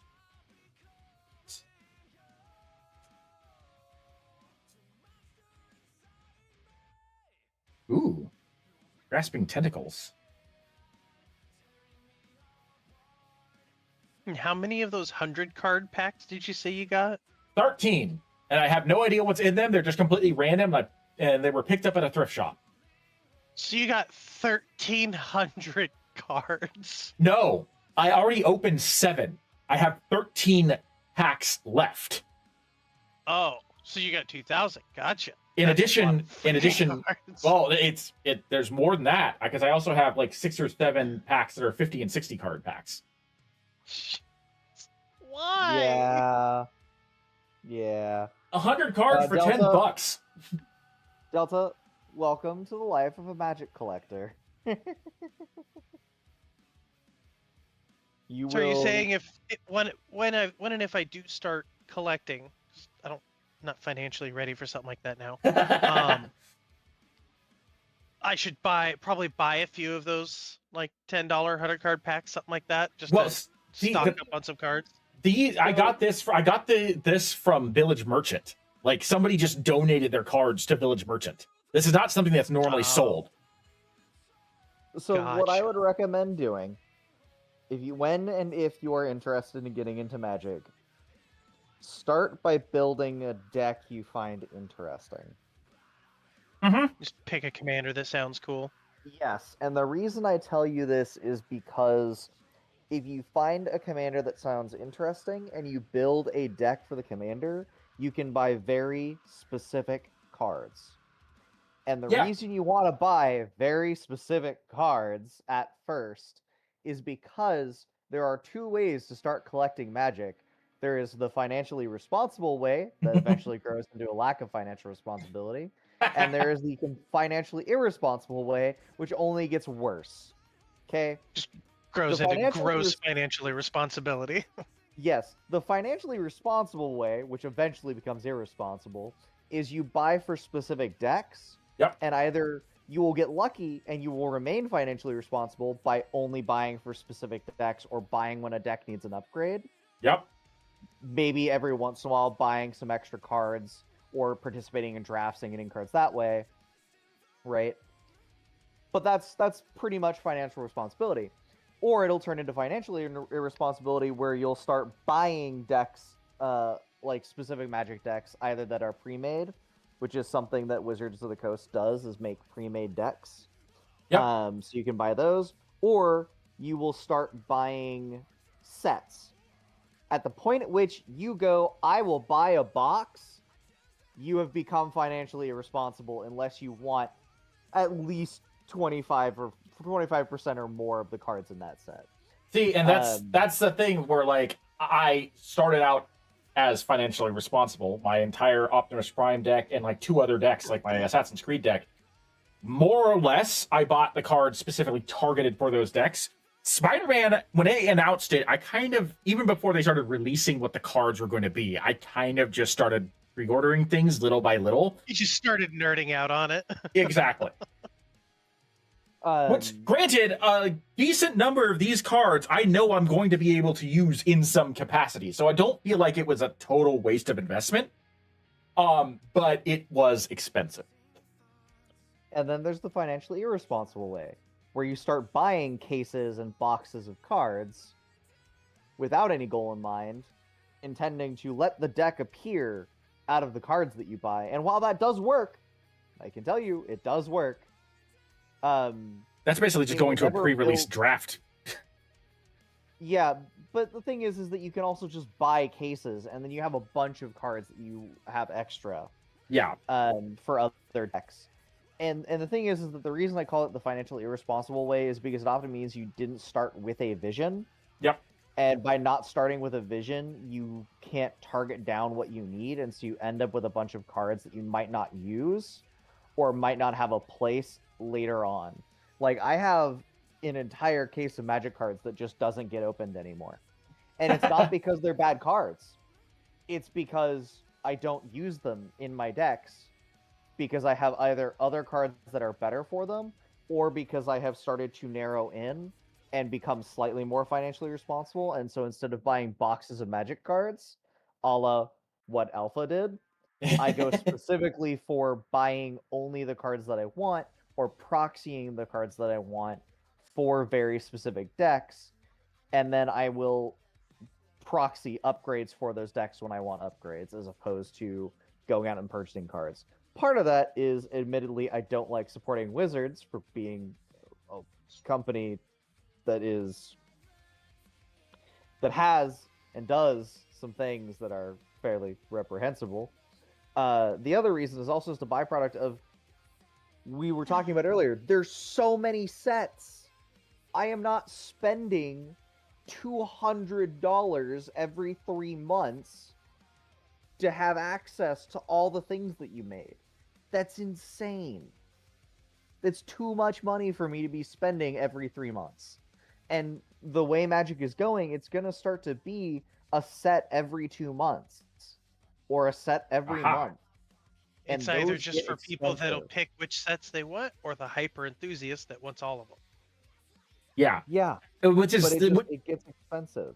And that's the reason why I'm not focusing on the Ninja Turtle set. I'm going to buy specific cards from the Ninja Turtle set, because I can't do as much as a lot of the Ninja Turtle cards that they have released are cards that I want, especially Raphael the Muscle, because Raphael the Muscle is going to boost my Optimus Prime deck to levels that I never once conceived. Because every creature that has a counter on it that I control doubles in power. So I'm like, that is a card that is going into that deck one way or another. I will remove what I have to get it in there. You're disgusting. So I'm already thinking of combos, because, like, if I attack with, and I've already done this once before. If I attack with Lightning, Army of One, she has first strike. If I manage to hit my opponent, then that means all other damage inflicted on that opponent until my next turn, regardless if it's from me or somebody else, is doubled in damage. And since her damage hits first, all other creatures that I hit also increase in damage. Combine that with Sephiroth, Fallen Hero, who makes all creatures that have all modified creatures, which are creatures with enchantments, auras, or counters, all of them become 7/5 base power during combat. So that means if they were 1/1 and they have a +1/+1 counter on them, now they're 7/5 with a +1/+1 counter on it during combat. And then Raphael doubles that damage again. So realistically, between Sephiroth, Lightning, and Raphael, those 3 cards could make a +1/+1 counter on a single 1/1 creature into what is that? 8-5 plus, so 7, so 9-6, or no, 8-6 times 2 again. So you're looking at 24 points of damage on a single 1/1 creature with a single +1/+1 counter. 32. 32. Okay, there we go. Even more. You want to know what's even better about that? Fuck. What's even better about that is if any of those buffs are not just encounters, if they are like just doubles the attack power for a turn, there are some cards that say every time a buff would stick around, like a buff happens and would stick around, those become counters. Oh god. And so you can turn that 32 damage, if it's not gone at just in combat, into a permanent 32 counters added to the creature. And so then that would mean your next turn it would do 32 plus all that stuff, then doubled again. And an important thing to note is a lot of the time the restrictions on these types of things is legitimately what cards can go in the same commander's deck. Right. In order to make it fair. But Delta, you think that's bad? I have on more than one occasion emptied my decks of all creatures. Would you like to know how? I think you might be scared. I built a deck in red-white with a commander that says every time a non-human attacks, you may dig 6 cards and play 1 human for free. So I went and searched up every human that makes a non-human in the entire set of Magic. I then got every human that makes a non-human in Magic. I put the best of them in that deck. On more than one occasion, with my commander on the field, I have attacked with 3 or more non-human cards, and then emptied off of those 3 or 4 hits the rest of my deck because I had 2 combat phases. So basically, Go ahead. You summoned everything. Yes. I literally went Avengers Assemble. And then the Avengers each brought their own freaking team with them. Okay? That's their what own I side did. hustle Avengers team. Yes. You brought the Avengers. Yes. You brought the East Coast Avengers. You got the West Coast Avengers. You got the the Midwest Avengers. You've got the Defenders, the Guardians of the Galaxy. It was legitimately, we were playing a game. It was a formation. It was a game called Star. And the way that it works is basically your 2 people sitting next to you in a 5-player table are your allies, and the 2 people across from you are your enemies. Oh, now, that's the reason crazy. this works, it's actually really fun. And the reason it works is because for each player, one of their allies wants to kill one of their enemies, but one of their allies wants to also kill one of their allies. Their allies are trying to kill each other. Yes. Now, that's 5 people doing that. At one point, I played a card that said, if you take damage, make that many 1/1 soldiers. Nobody wanted to damage you. Correct. I looked at one of my allies and I went, hey, Espy, you want to do something funny? And Espy went, yes, I do. And everyone went, no, don't do it. Don't do it. And I was like, punch me, Espy. And Espy punched me and dealt me like 10 damage. So my next turn, I had 10 1/1s plus all of my other elementals / non-humans. I looked at the rest of the table and I went, I'm going to end the game now. And attacked. Because I had 2 combat phases, which means every human in my deck came out of my deck. Note, every human lands on the table, tapped, attacking, and invulnerable. What? Yep. I've heard some crazy things. I haven't heard anything that crazy before. It's called Winota United Forces. Let me pull it up really fast. Oh yeah, I pulled another of the artwork for the comics out. Well, this one is based on the comic artwork. It's not actually from any of the comics. They do legitimately have comic book artwork for some of the cards, but I think most of them are relegated to specifically the collector's packs. Here, I'm gonna. But this one is one of the ones that I wanted, the Maximum Carnage saga. This is in the chat, by the way, so you can look at it. Minota, Joiner of Forces. That. Whenever a non-human creature you control attacks, look at the top her! of your library. I just pulled her. Creature card onto the battlefield, tapped and attacking. It gains indestructible until end of turn. Put the rest of your cards onto the bottom of your library in a random order. I just pulled her out of one of the 100 packs. Uh-huh. I didn't have a use for her at the time, but you've given me ideas. Oh, don't worry. I'm aware. I put her in this. Okay. You know how I told you I already opened 7 out of those 100 card packs? Yeah. This is the number of cards that I actually pulled out of those packs that I already have ideas for to use. That is like 200 cards out of the 7 100 card packs that I have. That I already am. Actually, it's probably more than that. It's probably like close to 400 cards in here. That I already have ideas for. That I'm like, these are things that I either are going into decks that I'm probably going to make in the future, things that I know that I can make right now, or things that I am in the process of making or modifying. Including the Spider-Man decks. Yep. In fact, I have one in amongst the cards that I put aside. Let me see if I can pull it out. That works well with Green Goblin's ability. There it is. Chainer Nightmare Adept, which is discard a card, which works with Green Goblin's effect. You may cast a creature spell from your graveyard this turn. Activate only once each turn. Combine this with the Norman Osborn Green Goblin, which if you discard a creature card, now it's 2 less to cast, and you can bring it out. You can summon 2 creatures in the graveyard. And then whenever a non-token creature enters your battlefield under your control, if you didn't cast it from your hand, it gains haste until the end of turn.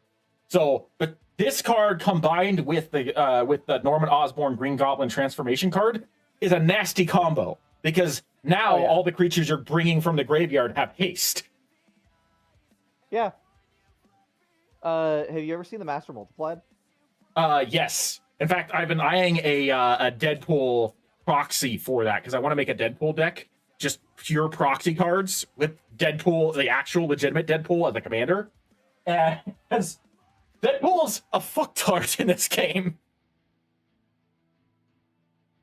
Yeah. To describe it, Delta, Deadpool is just a walking meme in this game, which is how he should be. When you summon him, you take his text box and you inflict that text box on an opponent and take whatever card you want and put it on the Deadpool. So if his text box reads, like, every turn you lose 3 life, and he does something else and you lose, like, I think you destroy a monster or discard a card, or you lose more life. But, like, because of that, that means if you have your commander on the field, let's say I have Optimus Prime on the field. Optimus Prime has Bolster 1. Whenever at the end of every turn, my weakest creature gets a +1/+1 counter. If Deadpool's played, they can take that ability and then also switch it with Deadpool's. So now Optimus Prime causes me to lose 3 life at the end of my turn, instead of giving a creature a +1/+1 counter. And Deadpool's the one that gives the creature +1/+1 counter. He's literally just a walking meme. And I want to make a deck that may not necessarily be tactically sound, but is annoying as fuck. There's another creature it's a 1/1 creature, and its literal ability is you tap it and make an opponent shuffle their deck. And because it's an activated ability, you could do it in the middle of an opponent's combo. So therefore, if they're in the middle of doing something super complex, you throw them off by forcing them to shuffle their deck before they can do anything else. I want to put that one actually inside a, what is it? I think it's like called Nimid the Wanderer, where it's like whenever a spell or ability is played, Nimid exiles himself until the end of the turn, and then he comes back onto the field. I want to make Nimid as the commander because he is a legendary creature, and basically build a deck around dealing damage to opponent whenever a creature is summoned onto my side of the field. And just anytime anybody plays anything, everybody's going to take some damage. Yep. Because he keeps exiling There's himself. a cost to that. Yeah, you can't target him. Because anytime anything is played, he exiles himself and then comes back. So, like, you can't target him for anything. You can't get him off the field because he will remove himself before any effects are played. And then when he comes back, everybody takes damage. And he's only a 1-drop. He's a 1 red. That's it. So he's super cheap to play. You can play him on turn 1 in a pure red deck and just start pissing people off. My friend built a deck that's based around blink mechanics. It's a blue-white deck. It's impossible to kill the commander. Literally impossible, because he can just, at will, as long as he has the mana open, blink his entire field and replace it all with tokens. So just substitute. He just plays a substitute deck. Block your damage, and or make it invalid. Note, he can do the same thing when you target his commander with a spell, which means in order to get rid of his commander, which his commander says whenever you blink things, replace everything you blinked with a 1/1 soldier. All right? Which means he can just constantly make 1/1 soldiers by blinking artifacts and enchantments and everything, as well as creatures. And his creatures all have entrance effects, which means that all of his creatures buff him, like giving him lands or something. He can do that to dodge board wipes. Yeah. Yep. So you have to have 2 board wipes in a row. As long as he's got the mana, he's just, he's safe. He's invincible. No, not safe. Invincible. You basically can't kill him because you can't do damage to him because he blocks, blinks, invalidates the target so the damage doesn't go anywhere. Then all of his stuff comes back. Okay, so I just pulled this. It's another Saga card, like Maximum Carnage. That is a disgusting ability. So, Delta, Sagas are enchantments that are limited time. Every turn, you put a new counter on it, and you activate a new effect. After the last effect is activated, the enchantment goes away. Enchantments, think of them as like continuous spell cards or continuous trap cards from Yu-Gi-Oh. Okay. The first ability that activates is you destroy a target creature. The name of this card is the Death of Gwen Stacy. The first ability is destroy a target creature. Second is each player may discard a card. Each player who doesn't loses 3 life. And the third is exile any number of target players' graveyards. Yep. And it's funny because it's important. Yeah, and it's funny because a little bit ago I was talking with a TikTok creator that was talking about Magic the Gathering, and he was frustrated that all the villains in the Spider-Man set, none of them have villainous choice. Yeah, it is annoying. Now, villainous choice is, in fact, where is, which deck box has my Eggman card in it? Because it's easier to show you than it is to describe. If you could see it firsthand. Nope, that's Pirates.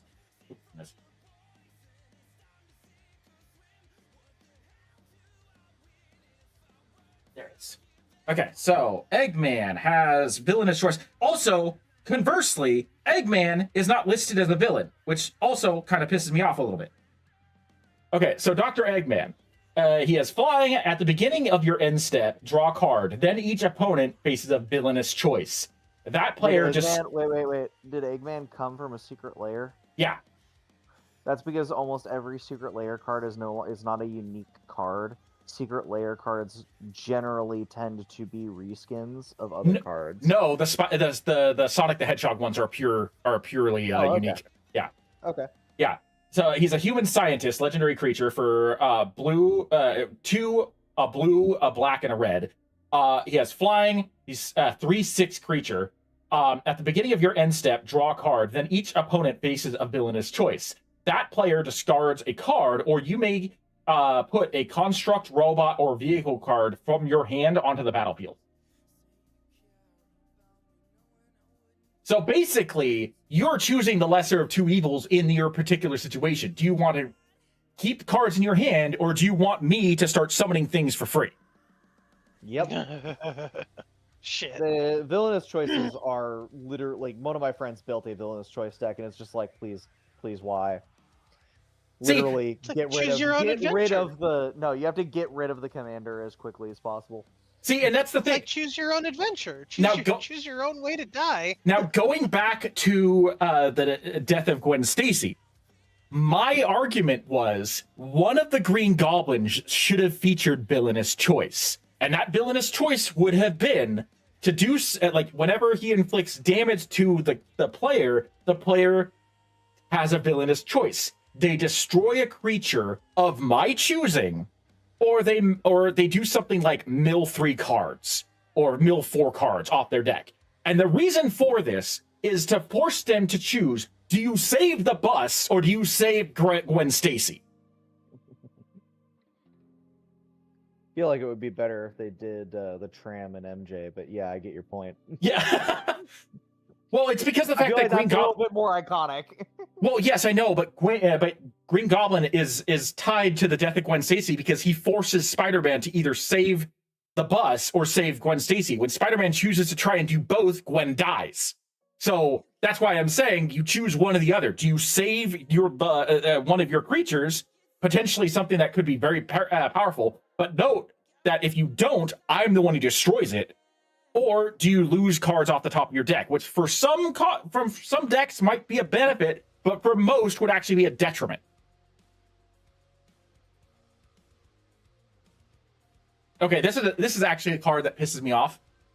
This particular version of Spectacular Spider-Man. I'm going to tell you why. This version of Spectacular Spider-Man, this specific artwork that is on the screen here in a moment, it's a cool artwork. I like it.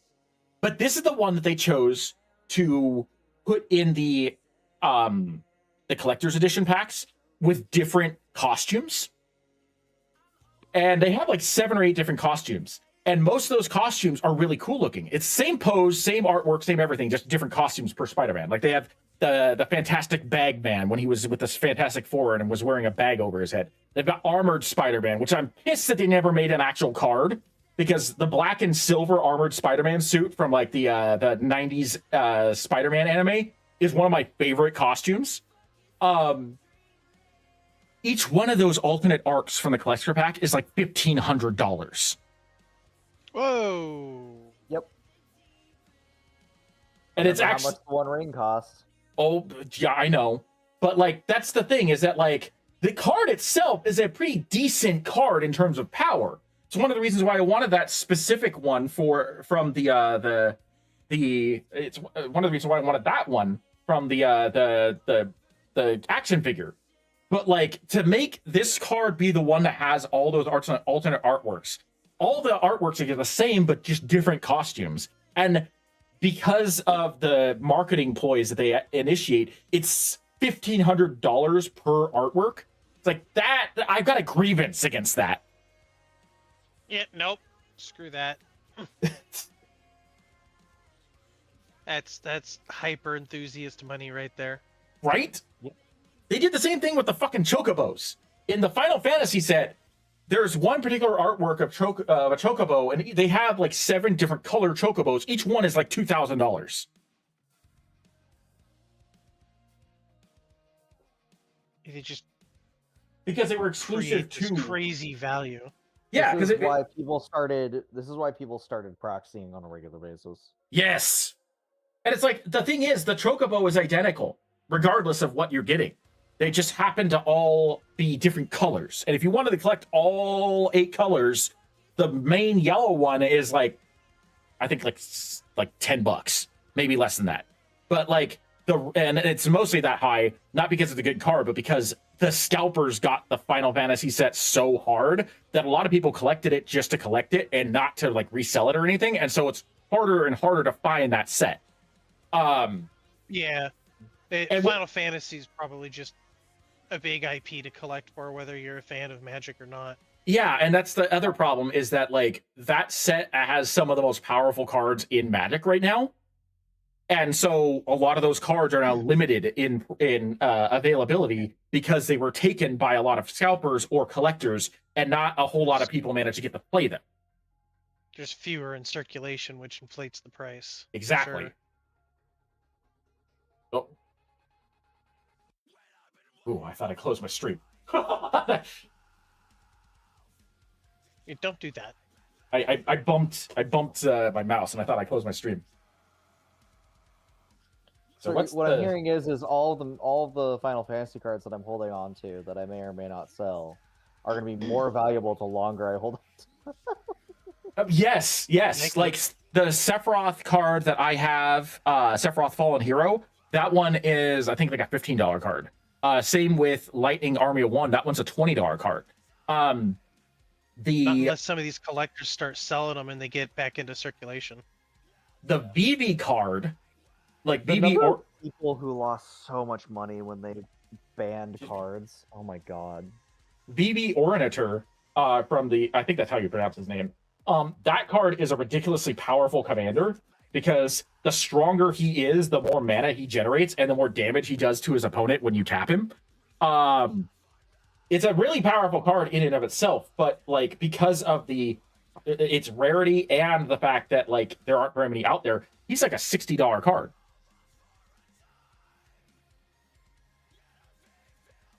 The Lady Octopus, Inspired Inventor. Whenever you draw your first or second card this turn, or each turn, put an Ingenuity counter on Lady Octopus. You tap her, you may cast an artifact spell from your hand with a mana value less than or equal to the number of Ingenuity counters on Lady Octopus without paying the mana cost. Interesting. So, bare minimum, she's getting a counter each turn. Because you draw, because she gets a counter for the first or second card you draw. That is going into my my Eggman deck. Eggman's gonna be filled with Dr. Octopus cards. What I'm hearing is Dr. Eggman is actually Dr. Octopus in disguise. Well, and I also put a proxy of Iron Man in that deck. And I did a proxy of Superior Iron Man because that's when Iron Man gets flipped and his morality turns him into a villain. Because I felt that felt fitting for an Eggman deck. We're having an evil version of Iron Man team up with a bunch of Dr. Octopus cards to help Eggman summon as many fucking artifact creatures as possible.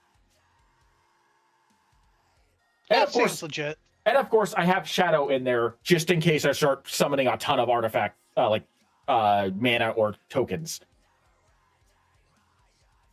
They really like giving me Stegron and Kapow. Ooh, there's the next Venom card. Venom Evil Unleashed.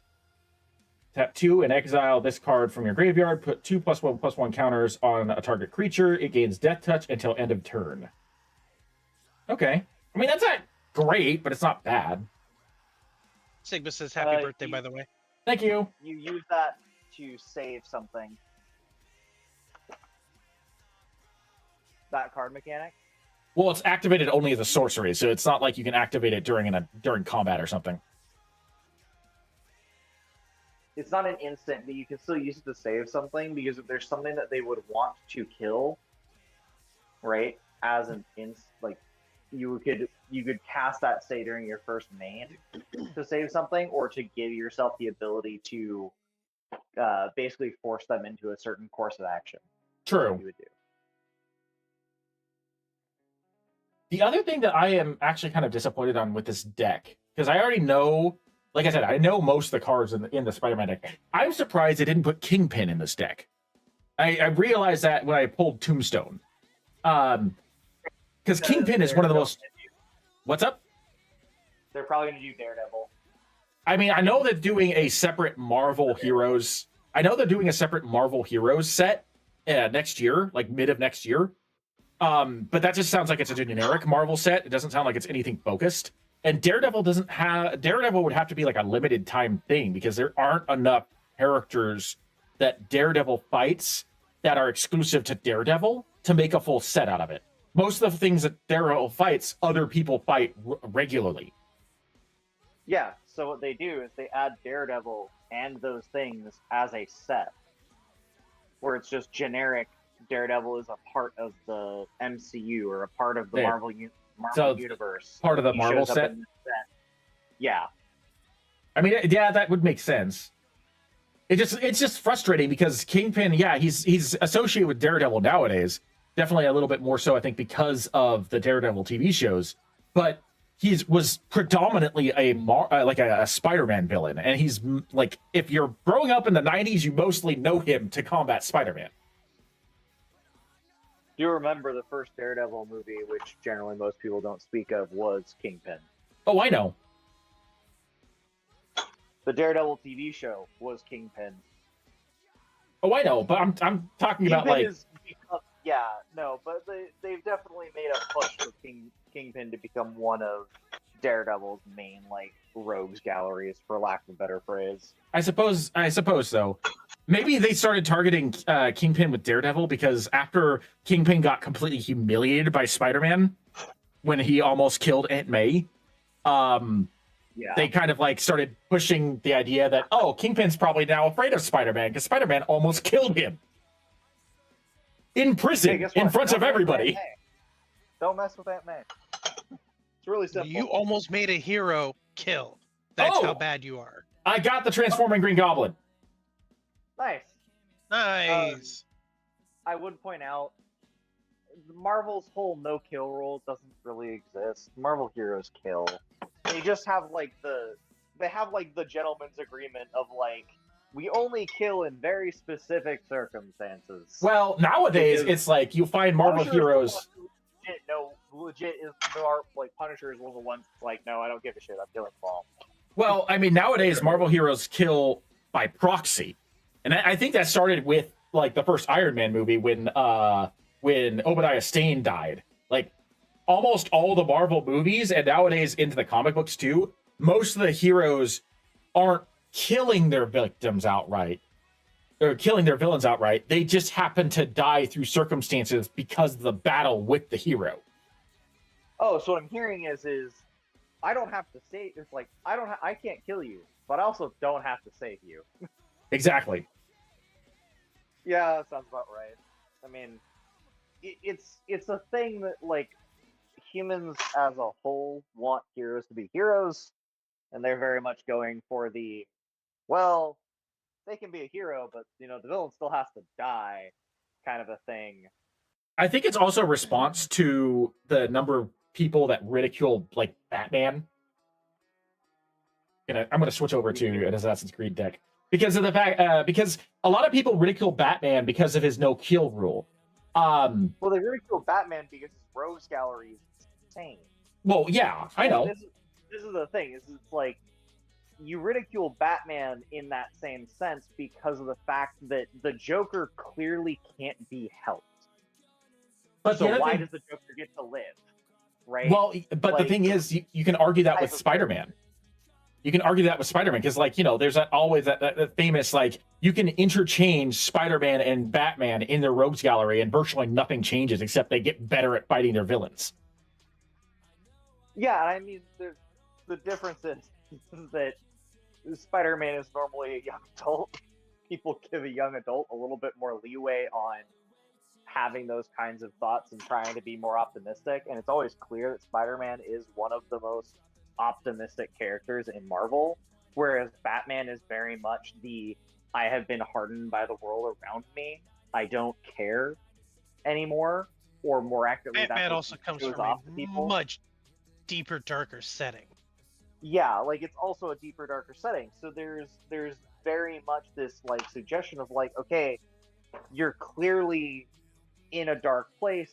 You are clearly dealing with people who are criminally insane, and some of them can be helped, but there's clearly some others that can't. So for the ones that can't, that you can't kill, obviously you need to put them in prison. But the ones that you can't help, that you can't seem to keep in prison, but can kill, get rid of them. Right. And that's and I mean the point of Batman, like of the struggle that Batman has in regards to that, is a byproduct of. I mean, it's supposed to basically be, well, we want to give them every chance to be better, because Batman's whole thing is like, if I kill them, I'm no better than them, and if I kill them, I will fall into the same things, that cause them to be there. / maybe I won't be able to stop killing them. Yada yada yada. Sure. But that's because he's a dark character. Spider-Man is an optimistic character, and you can't really have Spider-Man go around killing people. Necessary Right. or not, fair or not, if Spider-Man He's starts killing the people, friendly neighborhood Spider-Man. Right. he ceases to be the friendly neighborhood Spider-Man. That's why you let Punisher kill people, and you let Captain America kill people, and you let those characters kill people, because guess what? They're adults. They're not necessarily optimistic in the same way that Spider-Man is. It's not their image. Yeah. So yeah, you can get away with them killing people, but you can't let Spider-Man kill people. That's just not how the game works. Spider-Man isn't allowed to do that. I got another comic art that I think is one of the better Spider-Man cards, Spider-Woman. Oh, interesting. Nice. Nice. She's flying, and she has the ability: artifacts and creatures your opponent controls enter tapped. One of those. Ooh, another Ultimate Spider-Man. Cool. That's the two that I needed. One for the commander and one for the Wooburg Spider-Man deck that I want to build. I will point out that is one of the best cards, or one of the better card effects for slowing a game down. Yeah. Especially if you're playing against an aggro red deck. If you're playing against an aggro red deck and you just say everything enters tapped, that player will be trying to get rid of that card so fast, because it basically makes their entire deck pointless. Yep. I have a card like that in my Phyrexian decks. But the thing is, it at one point, and everyone just stopped and looked at me and was like, "Why? Why have you done this?" And I'm like, "Because y'all are going too fast." But the thing is, black and white. I need to go slower. I want to make. I want to now. I want to get another Spider-Woman deck or a Spider-Man card, because I want to get I want to build a Spider-Woman deck using her as the commander, because I can only imagine how annoying a deck like that could get. If anytime she's on the field, and she's only a 2-drop. That's the thing. She'd be easy to pull out pretty quick. So I will point out, whenever you're debating like a deck you want to build or whatever, all right, don't just think about how fun it would be to be annoying for a little while. Think about how much money you want to spend. Oh, I know. Play a deck you're only gonna get to play once every month max. Oh, okay? Believe me, I understand, because that's basically what I live right now. But the thing is, I have too many creative ideas. There's a reason why I already have 7 decks, and I'm in the process of making like another 5. You're a deck monkey. Don't worry, you're in good company. No, he just needs to There's exercise his ideas. There's another comic art card, Terminate. Carnage attacking Spider-Man.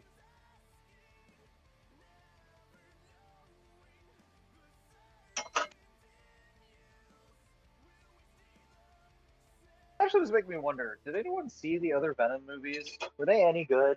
I saw the second one. I liked the second one, although I have to say that like I was disappointed in half of Carnage's portrayal in the second Venom movie, because Carnage and Cletus Cassidy are like they're supposed to be the perfect fusion, right? Like that's their thing. They're supposed to have the exact same mindset, the exact same things in mind. They want to do everything exactly the same. The issue is, in that movie, they gave Cletus Cassidy this, like, he works well with Venom, but he also was teamed up with Shriek, and like they were in love. And because of the fact that they were in love, Cletus wanted to protect Shriek when Venom wanted to create Carnage. And there was a point where they started arguing, and so they were no longer like in sync. Now I understand why they did that, because they needed to give him a handicap so Venom actually had the ability to beat him, because Venom and Carnage, they're not evenly matched. Carnage oftentimes beats Venom because he's a perfect fusion of Cletus and the Carnage symbiote, whereas Venom and Eddie Brock are not perfectly fused. So like that's the reason why like Venom looks like he's made out of blood, is because literally they are one and the same. But with this particular what the hell's happening? Anyway, with this particular version of Carnage, Cletus was focused on trying to save Shriek when Shriek was in trouble, and Carnage like was against that because he didn't really care about Shriek. He just wanted to kill everybody. And so at that point, the portrayal of Carnage and was a little lackluster, not because what they did, what he was doing in the rest of the movie was bad. He actually thought he was fantastic. But once the final battle came down and Shriek came in trouble and Cletus wanted to go save her, and Carnage was like, "Don't you dare." It's like, now that was the handicap, but that also broke the immersion and what it was like to experience Carnage, because Cletus wouldn't care. Cletus is a psychopath and a sociopath. He wouldn't care if Shriek was going to die. Okay. That was my one big issue with Let There Be Carnage, was that Carnage's portrayal was perfect until the final battle, and then after that it felt really odd. But like the movie itself, fantastic. I love the character development that they put with Eddie and Venom throughout all of the two Venom movies that I have seen. I haven't seen the final one. But the first two, Venom and Eddie, fantastic portrayal. I love both of them. They're hilarious. They are they basically are what I would want in a Venom movie where Spider-Man is not present. Okay.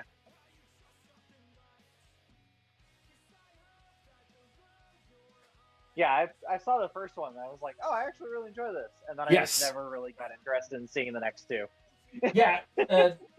Like Venom, Let There Be Carnage, great movie. I feel like it's probably, for most of the movie is better than the first one, but there are a few points where the first one definitely beat it out. I would say it's just a little bit below the first one in terms of my ranking. If the first one was, I would say, a 7.5, the second one was a 7, and I haven't seen The Last Dance, so I have no idea how that one went. Fair.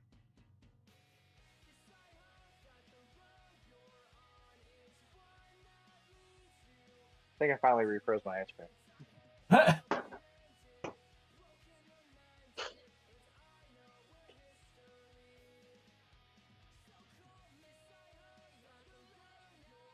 So did Sigma actually get home finally?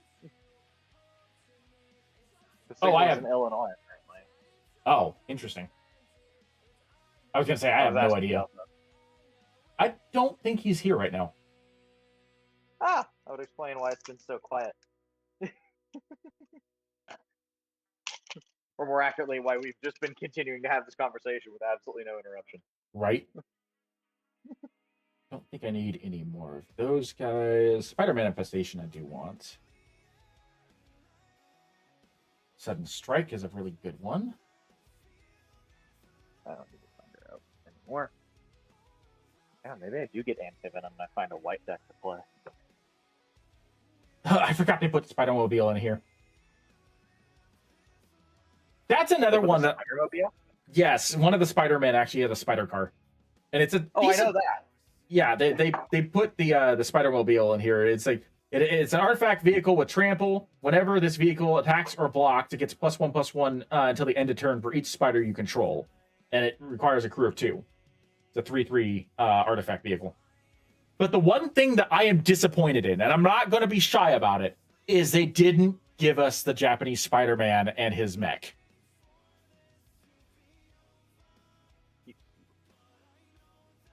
Oh, Mr. Negative. They didn't do Penny Parker? No. The Japanese Spider-Man from the 70s, where he basically was a Power Ranger. Oh, he has a full-on fucking Megazord. Because it's the Japanese Spider-Man. They have Penny Parker in here. But no, I'm talking about the actual Japanese Spider-Man. But they didn't give us him or his mech. Gotta save something for later. There's Mr. Negative. I finally got him. I'll be surprised if they don't do another. If Spider-Man doesn't show up again. Oh, I'm sure they. I mean, it depends. Spider-Man took such a big beating this time. I have no idea. So. Well, he might not show up as his own set. He might show up again in other sets. True. Because do you understand, one of the things that they do at Magic is they tend to give those extra titles to people in order to allow them the chance to make more cards. Yeah. It's why there isn't a definitive Spider-Man, because they can't do that if they want to make more Spider-Man cards. Oh, I know.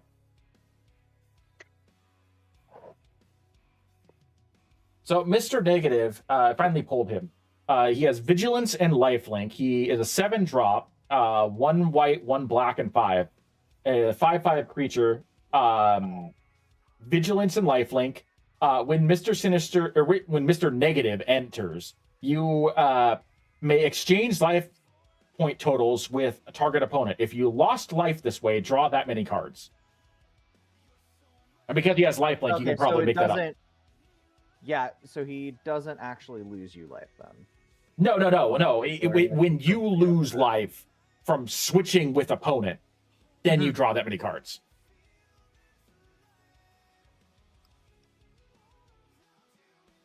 So he's not a draw engine. No. It only happens when he enters.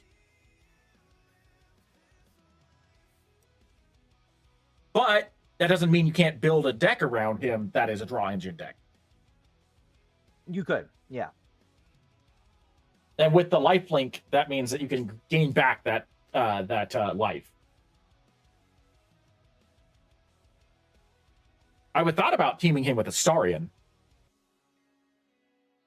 Saurian's effect wouldn't. I don't think his effect would activate, because it's not doing damage to an opponent or gaining life in that way. So it's not like you'll gain double life if you steal an opponent with higher life total.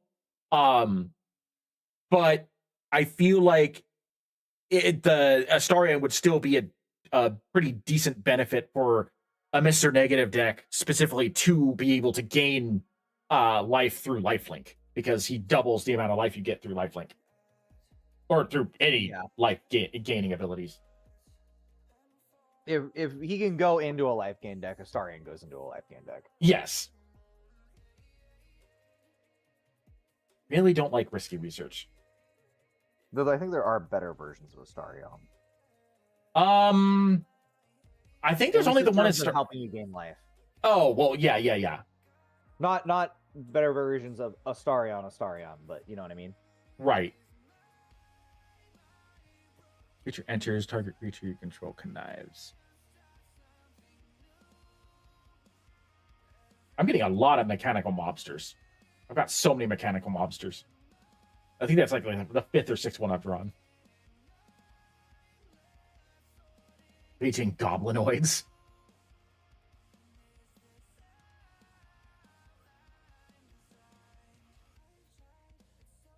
It's pretty good. teamed up with Green Goblin, that means you can cast him for his man cost of 1, basically.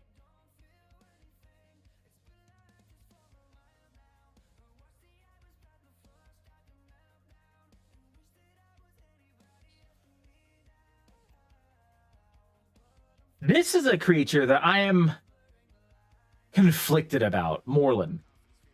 Because I have read the entire original Spider-Verse comic, and Moreland's the primary antagonist from that. And his ability is that he's trying to gain power, I forget if it's immortality or whatever, through consuming the life force of the spider totems. So the various different types of Spider-Man from across the multiverse. And his ability as a card is he is 2 black and any amount of mana that you choose.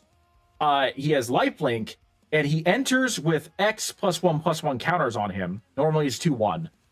And when he enters, he also deals X damage to target opponent. So I don't feel like that's thematically what he does in the comics.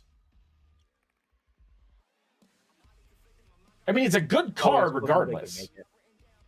It's a good card regardless, but it just doesn't feel as thematic as it should be, you know?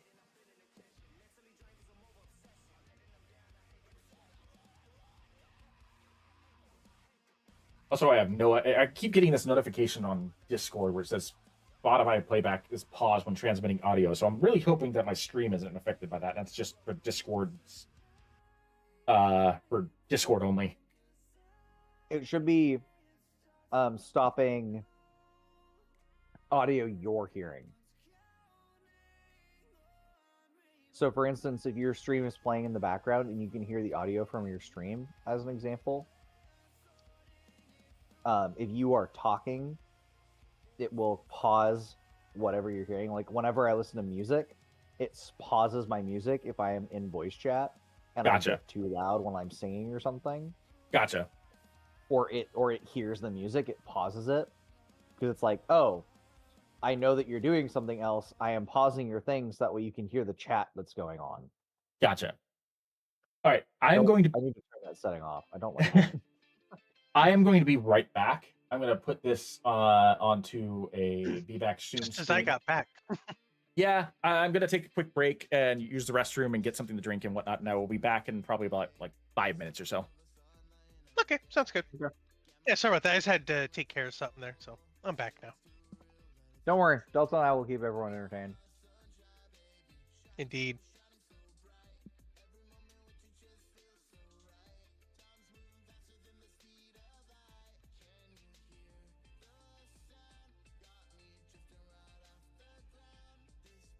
My ice cream is mostly refrozen. I'll have ice cream. Yeah, but refrozen ice cream's never as good. Honestly, it tastes more like when I got it at Tillamook. Because it got unfrozen and then got refrozen. So it's a little bit closer to being what it would look like or what it would taste like and what it would be like if it would have been waiting for someone to scoop it out. You know what I mean? Right. That makes sense. But also it's my fault and I'm going to eat it anyway.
So, tier 9 tanks.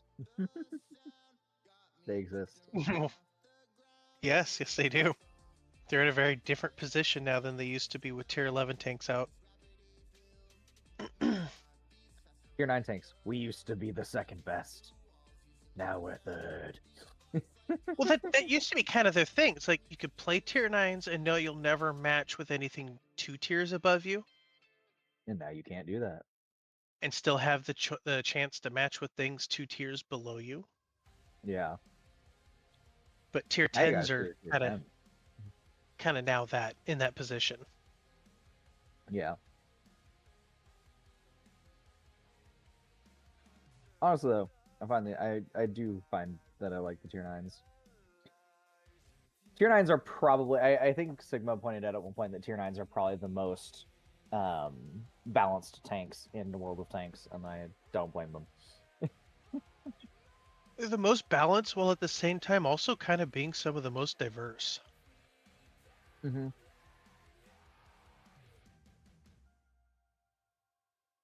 Yeah, tier 9's a pretty unique tier.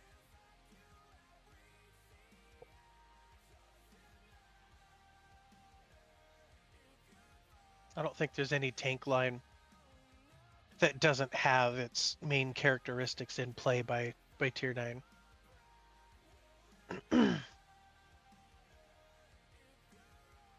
Yeah.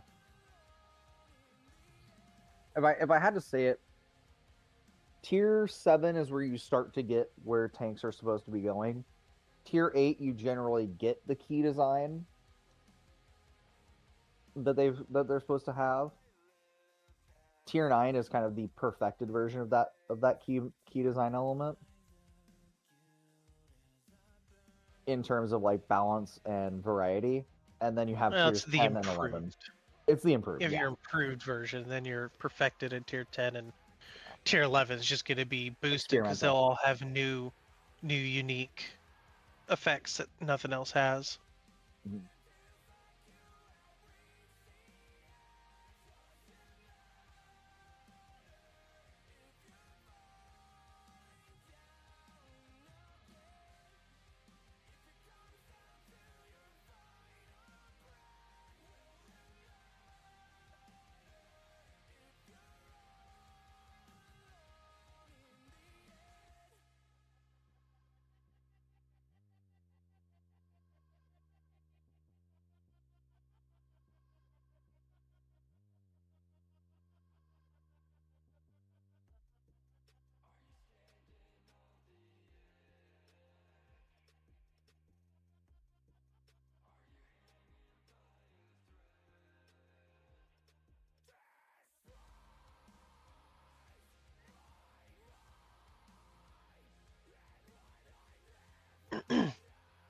Sigma must be suffering from a little bit of jet lag and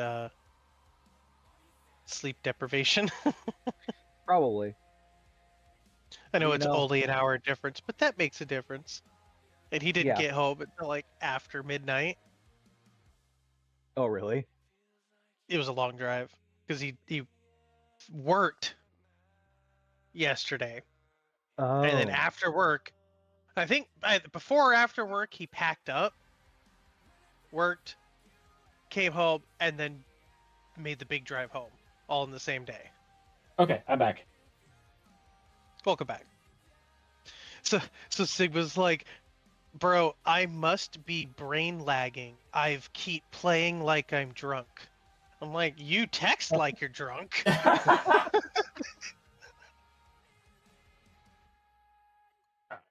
Let's see here. I'm going to open this last pack, and then I'm going to switch over to try and open this 100 card pack and see what I get here. I already know what the cards is Blacksmith's Will, which, since I'm creating a custom set for Iron Man, I'm doing a bunch of Iron Man cards. I've already proxied Blacksmith's Will with Iron Man from Iron Man 1, because this art almost one for one looks like Iron Man forging his first armor from the first Iron Man movie. So I already know that card, but I know nothing else in that 100 card pack. And I've gotten some really good things out of these packs. So like I'm hoping for some of the stuff that like I currently am like I haven't even conceived of. Like there's what's this a Phyrexian hummingbird or something like that. I forget what it's called. That's like Oh. I know that one. you know which one I'm talking about. I got two of those. I got one that's holographic that has a whole bunch of like holographic symbols all over it, and then I've got another one that's plain. And the holographic one went into my Optimus Prime deck because it's a flying creature that when it does damage, it proliferates. So like if it does damage, all of my cards that have counters get an additional counter. Yep. And I also ended up getting 2 Lizels out of that pack, out of those packs too, which are really good cards because whenever you that one's also one in my Optimus Prime deck because whenever you put a counter on something, you put an additional counter on it alongside it. Yep. As long as you look into your Optimus Prime deck is to see if there's any token or counters doublers in white that would be useful for you. I know that green has most of them, but if you can find one in blue, white, or wait, does Optimus Prime have green? I didn't think he had green. No, he's blue, white, red. Like that's the reason why when we were discussing Optimus and Megatron, I thought that they chose their colors because of the colors of the robots, because of the fact that Optimus Prime is red, white, blue, and Megatron is black, white, red, and both of those characters have those colors on their respective designs. Nope. I see your logic, but nope. So I got the city pigeon. I can put a pigeon in my deck, and this is something that I expect to eventually see like, either reprinted or maybe they'll just put the exact same card into the Ninja Turtle set because it's again New York. Pigeons are just a thing there. Yep. I don't know if I'll actually use City Pigeon, but maybe I will. I don't know. Is it even useful? It's a flying creature for 1/1 and 1 white. Excuse me, it's a 1/1 creature for 1 white with flying. There we go. Whenever this creature leaves the battlefield, create 1 food token. So, which is you tap the food token, you pay 2 mana, and you sacrifice the token, and you gain 3 life. So it can be useful. Not necessarily a card you want to rely on, but it can be a nice supplement. They did. It was a really good one. It's a really. The food tokens are really good if you're playing the Sam Frodo deck from the Universes Beyond set. Yes. I've it's seen not some the of best that. deck you can make, but it's really Get a good. phone And call, one of be the right back. funniest things ever is there's a card called Displaced Dinosaurs from the Doctor Who decks. Mm-hmm. Turns all artifacts into 7/7s. Yes. Oh. So my friend once played it and had 7/7 Dino Chicken Nuggets of their food tokens. Dino Chicken Nuggets. Where is it? Where is it? Literally, we had infinite tokens, and they drew a dinosaur chicken nugget on it, and then wrote 7/7 on the bottom. Because there was a 7/7 dinosaur chicken nugget. Doc Ock, Evil Inventor, does something similar. At the beginning of combat on your turn, target non-artifact you control becomes an 8/8 robot villain artifact creature in addition to its other types. Does not say till end of turn. So I'm assuming that is a permanent effect. It says it triggers during combat, but it doesn't say until end of combat or at the end of turn or whatever. It just says it transforms it into an artifact creature, a robot villain. Doc Ock, is it? Let me read it. Doc Ock, Evil Inventor. Evil Inventor. I've got it on... My brother says happy birthday. Thank you. It's on screen right now. Oh, I pull it up on Scryfall. Oh, okay. Yeah, no, that's just permanent. So That's my just straight up permanent.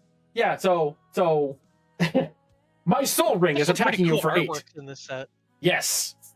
My Soul Ring is attacking you for 8. Yeah, the issue with that is that if you don't play that right, you lose your soul ring. Oh, I know. Because So now as a creature, it can be yeah. destroyed through combat damage. I understand that. Yeah. But I'm just saying, if you're playing a It's deck... still an 8/8, so it's like... Well, yeah, and also, if you're playing a deck with, like, sacrificial tokens, like food tokens or treasure tokens, and you already know those tokens aren't going to stick around. Yeah, you use them, you turn them into 8/8s, you attack, and then you sack them Mm-hmm. if they would die, and you get your ability off anyway. Yeah.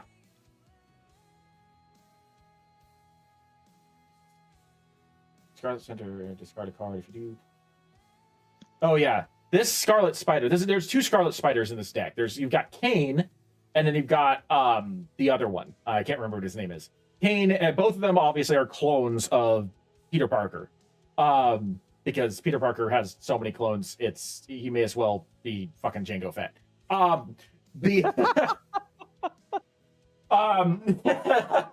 But this is the one that I wanted specifically for even though he is a hero, I wanted him for my Green Goblin deck because of he has Mayhem, which basically works the same as Madness, except it's not the same because it's activated as a different type of trigger, so therefore they did something weird with web slinging and the sneak it mechanic they're putting in the Ninja Turtles set. They aren't using ninjutsu for Ninja Turtle because ninjutsu has a specific trigger.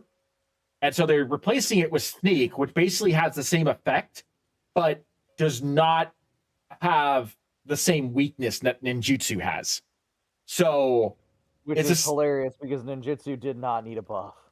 Yeah. So if I'm understanding that correctly, maybe they did it the opposite so that way it can be reacted to where ninjutsu cannot. I don't remember. But like web slinging and sneak both basically are identical, where like you return a creature. I think where's web slinger? Hold on. I've got a couple web You slinger keep saying cards. ninjutsu, and all I'm thinking of is the potential for a Naruto crossover. I wouldn't put it past them. So I feel like the abilities and stuff could cross over well. They could come up with some pretty cool effects and abilities. So in order to understand, ninjutsu was a mechanic that allowed a creature that was unblocked to be swapped for another creature that would then deal damage in its place. Yeah. The other creature would stay on the field of battle afterwards, and then you could ninjutsu again if that creature attacked and was unblocked, or if another creature was attacked and unblocked, you could ninjutsu in a different creature. Yeah. Now, the reason that it did not need a buff is because there are ways to forcibly make it impossible for people to block your creatures. Yeah. And ninjutsu allows you to basically risk a 1/1 and hit with an 8/7. Yeah. Which is bullshit. Okay. Okay, so I pulled up Spider UK. Spider UK has web slinging 2 and a white. You may cast this spell for 2 and a white if you also return a tapped creature you control to its owner's hand. So it can't, like, you can use it like ninjutsu, but it does have a different way of being countered because it's not being activated the exact same way. Sneak is basically the exact same thing as web slinging to a certain extent. All 3 of these effects essentially work like more or less identically, but they have their advantages and disadvantages. Trying to see if they actually defined sneak directly, but they didn't, it seems. Nope. That's not what I wanted.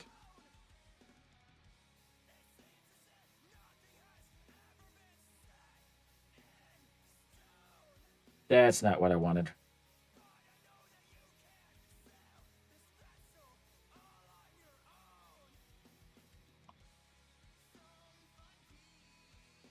Okay, so Sneak's direct effect specifically states, you may cast this spell for whatever mana that it says. If you also return an unblocked attacker you control to your hand during the declare blocker step. So that's where it's similar to web slinging and similar to ninjutsu, but a little bit different. And because of the way it's different, it has different like counterable triggers. And they said that ninjutsu was already a decent mechanic, and so they wanted to do something else that could be countered in a different way than ninjutsu could. Yep. Great. Didn't need that. Thank you. Thank you, Magic, for doing that. So Ooh. much fun. Great. They ever done a Star Wars crossover? No, yet. but because of the Edge of Eternity set, which has the new mechanic warp, a lot of people are speculating that obviously Star Trek's coming in. A lot of people are also speculating that they could do Star Wars or maybe Mass Effect. How about knowing Wizards of the Coast and Hasbro both? Potentially. Go with both. No, not There's no way potentially, they don't do eventually. Star Wars eventually. Right. I'm definitely As long going to as have They to. just Disney made agrees so to much the money deal. off of. They made so much money off of Final Fantasy and Lord of the Rings that if Star Trek does well, I guarantee you they are going to do. Star Wars. Yeah, and if Star Wars does well, they might actually do a different one. Some other sci-fi universe. I like. There are two different versions of Aranya. You've got one in the symbiote suit looking costume, and then there's also one where she's in a different costume. I think her original one. I like this one better, the one that looks like comic book art. And this is going in my. I'm going to try and find a way of putting this in my Optimus Prime deck. Because her ability is whenever you attack, put a +1/+1 counter on a target attacking creature. When a modified creature you control deals combat damage to a player, exile the top card of your library. You may play that card this turn. Just put it in your deck. Trust me, it's gonna be better than at least one of your creatures. Oh, I know. I just need to figure out which creature I'm picking out. Fair. That's always the hardest part. All right, I'm going to open one of the Edge of Eternities packs next. I've been really excited about the Edge of Eternity sets. I really like some of the cards that they have in there. And then after They that, really I'll do them. did put some thought into their artwork and card design on some of these, didn't they? Yes. They tend to. Honestly, a lot of Magic cards always look pretty. There's very few Do they? Magic cards that I would point out and go, "This is ugly." Some of the older ones. The really old Mostly ones. the older ones, the really, really old ones. That it's Yes. like, okay, I can't blame you for this being, the way it looks because this was just, this was your quality control at that time. Yeah. They look like the old school Dungeons and Dragons artwork, which to an extent has a bit of a nostalgic feeling to it, but at the same time, it also doesn't look good.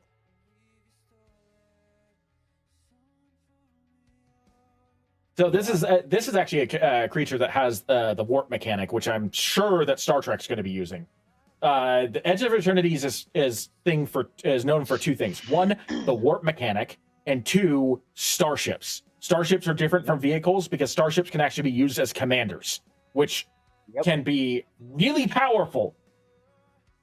The warp mechanic is you can cast this card from your hand for its warp cost, which for this creature is just 1 blue. Exile this creature at the beginning of the next end step. Then you may cast it from exile at a later turn, which I don't think you can cast it for its warp cost again. I think you have to cast it for its regular mana cost, because casting things with its warp cost from exile, I feel like would be a bit of a broken mechanic abuse. Oh, wait. Warp exiles it? Yeah, you may cast this card Yes, from your you- hand. You You do have to pay the actual cost because the way that works is very similar to exile effects from the Doctor Who set, yeah, where you pay a shorter cost, it does a thing, and then it goes into exile, and it would be like, say, at the top of your board or in some other exile sector. From there, you can cast it again for its actual cost, right. because there are cards that interact specifically with cards in exile. In fact, there's a blue-green card, I want to say it's like Doc Grizzlewood or something like that, from the the Cowboys set that came out like 2 or 3 sets ago that I Yeah. can't remember the name of. That says cards cast from exile cost 2 less to cast. And I have that in my Lara Croft deck. But yeah, so like I was thinking of a deck similar, it's similar to the that red deck that I was talking about with the creature that blinks in and out whenever a spell is cast, focused around warp costs, because I feel like it's a really easy deck to be able to continuously spam things like, what's his name? Prosperous God of the Forge, where every time a creature enters the field, all opponents take 2 points of damage. Yep. A single creature variation of that would be great for like a substitution jutsu if they ever did Naruto. I could see that. I could see that.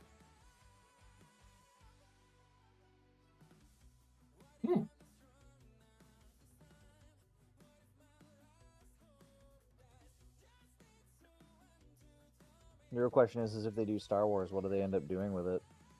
Do they do I only original trilogy? Do they do all 3 trilogies at once? Oh, or do they no. do They'll probably do multiple all sets 3. with 1-1-1? I could see either all of them at once, or them focusing on the original trilogy and seeing how that goes. Honestly, I feel like for the original trilogy, they wouldn't have as much to work with as they would with Clone Wars. Like, the prequel trilogy has so much content based around it, whereas the original trilogy, unless you're pulling from Legends, it doesn't have nearly as much right now. So Yeah. I feel like it would be better for them to do a big set of all 3, because the sequel trilogy doesn't have a whole lot to work with. The original trilogy has more to work with, but still not enough for a whole set, I don't think.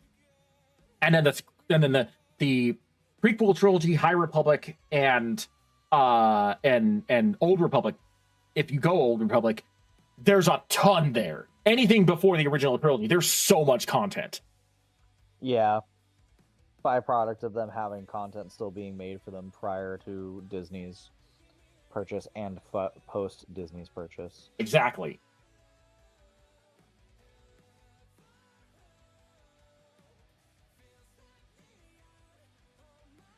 I might be able to do something with that. Ah, there's a spare spacecraft. You know, now that they've done superheroes and they're clearly going to keep doing superheroes, how much you want to bet they're going to eventually do Invincible? I wouldn't be surprised if they did Invincible or DC after the Marvel DC sets. would have to come first. I would assume DC would come first. DC tends to be bigger. Yeah. But Invincible, I think, would probably fit pretty well. Yeah, and the thing is too, it's like the thing I'm thinking of, and a lot of people have brought this up, is that they were afraid that the hero and villain tags would be dead mechanics.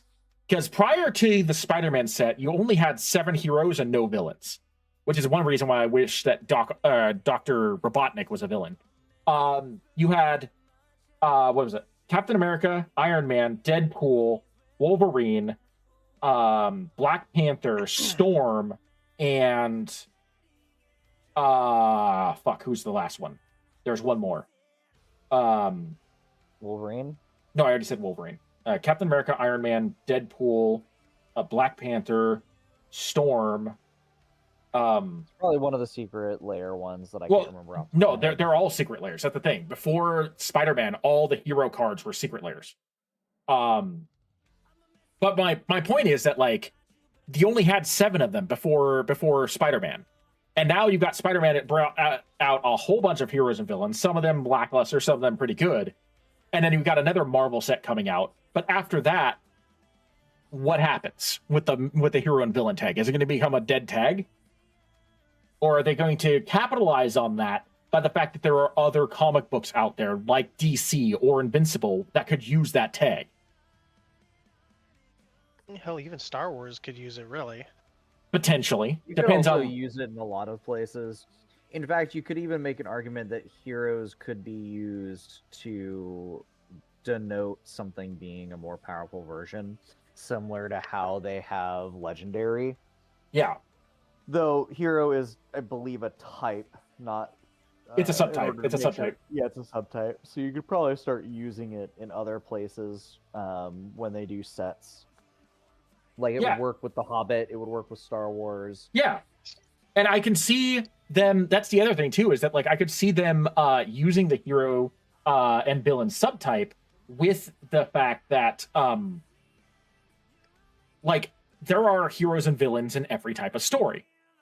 Like Yep. I feel like they could, and also a lot of people pointed out, because Spider-Man could not make it to Magic the Gathering Arena due to licensing issues, they had to Yeah. come up with their own like cards specifically for Spider-Man that were different artworks, different names, not associated with Spider-Man at all, to put them in the digital media.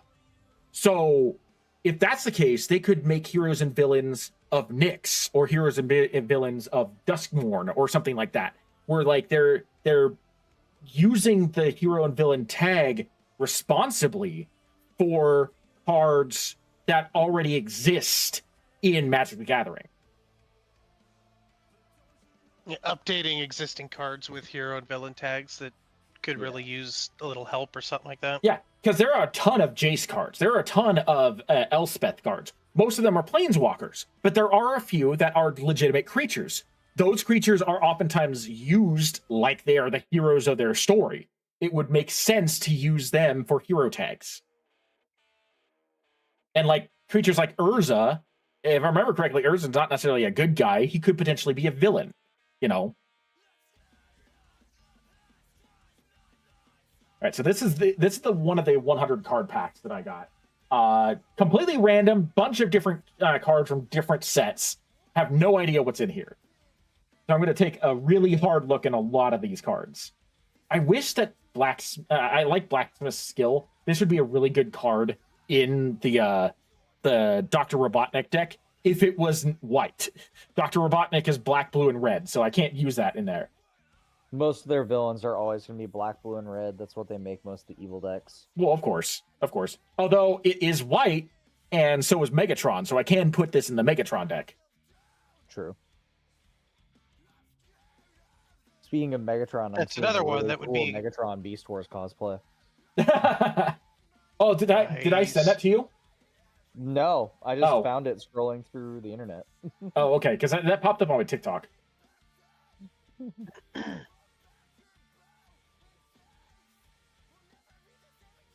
Speaking of seeing things that have been sent, Alpha, did you see that DBZ audio I have not checked that out. No. Redux clip that I sent? That was so cool.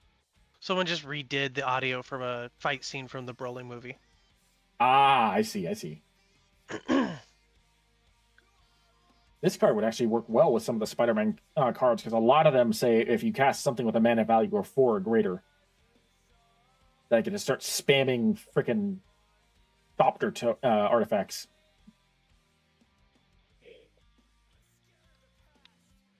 And You know, honestly, Thopter after us, watching that DBZ clip, it really makes me think that DBZ just deserves the what budget treatment for some of its fights.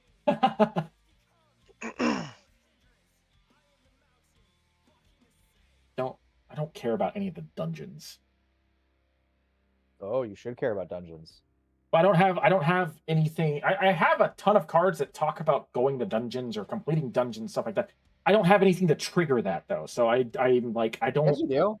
What? If you enter a dungeon, you every time it says progress in a dungeon or enter a dungeon, you move forward.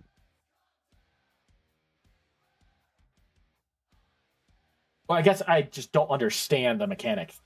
Because there's another mechanic in here that I don't understand. I've got a ton of cards for from these packs that's talking about like attractions.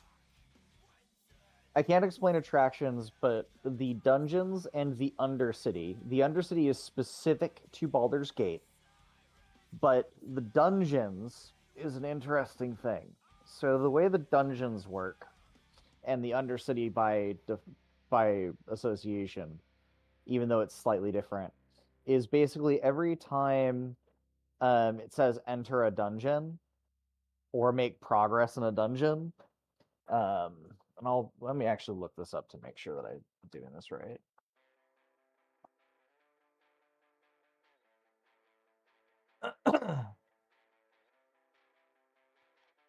Let me look this up really fast to make sure I'm doing this right.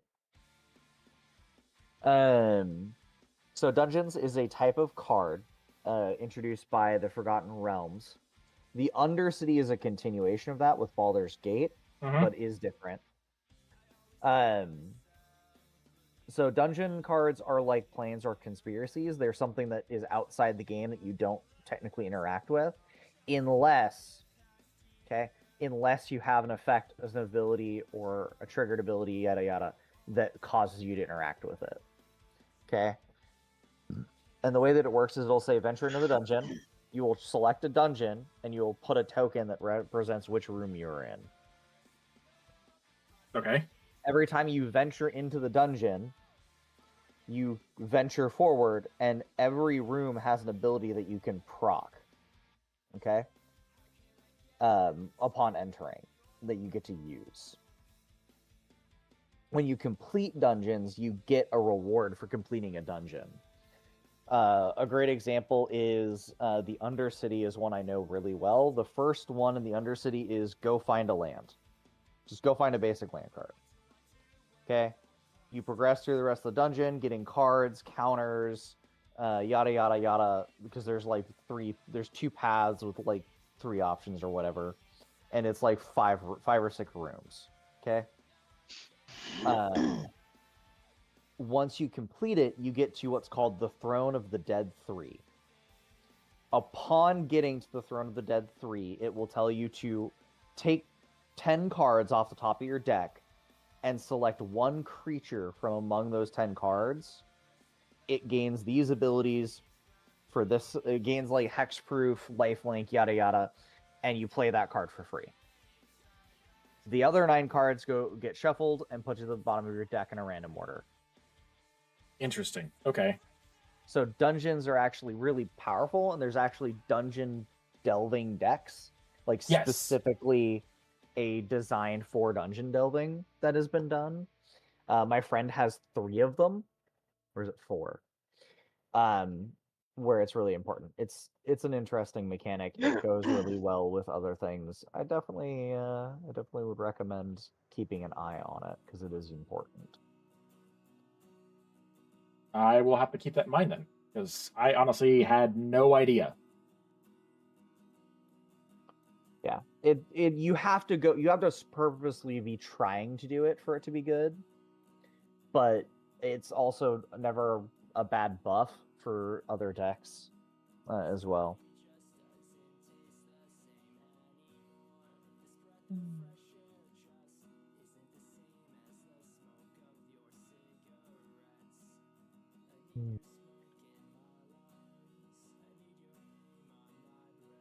Wish I had more to contribute. My knowledge of Magic is just so limited. No worries. Don't worry, we'll get you there eventually. There will become a day where you'll go, all right, I'm ready to spend money on Magic, and oh boy, you will get flooded with so many options of things you can do. It's okay. I'll have so many like separate packs, so many like extra cards. I'll be able to help you build a deck. Oh, don't worry. I'd be down for that. If you ever want to build a deck, one of my friends was literally gifted by one of our other friends who doesn't play with us as much because he has a kid and a wife and just doesn't have as much time. Gave his entire Magic collection to my friend. It was over 2,000 cards.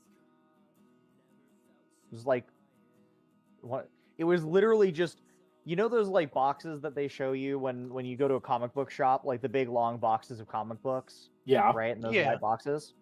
Okay, imagine those, but only for Magic cards, and instead of it being like for one row of like one box holds one row of cards, it's 3 across, 3 or 4 across. I've got something like that. It's just one row that can hold up to 800 Magic cards. I bought a pack of 3 specifically for this day. He gave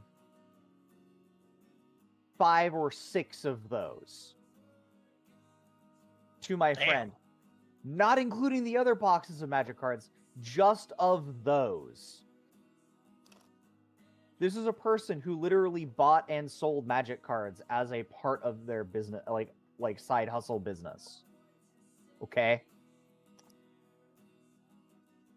So many freaking Magic cards. Plus, I will also point out, as much fun as cracking packs is, I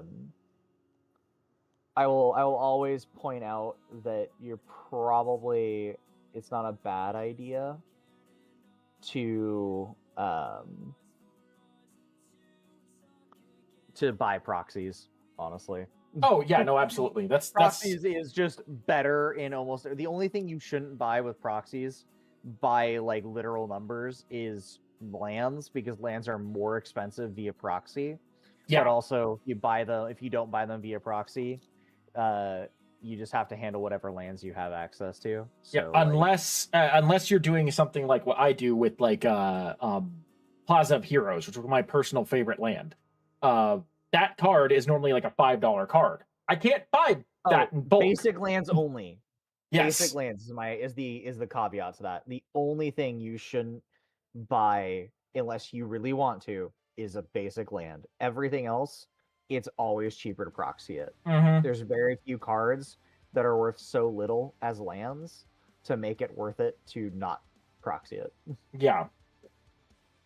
which is insane to think about.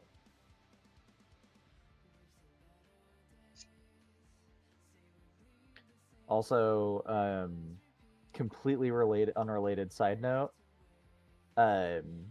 Blast Off and Brawl from the new Transformers line are available for pre-order. Mm. They come out in February. Because they're making Bruticus again. Of course they are. Yeah. And I can't blame them. Because you want to know what I want?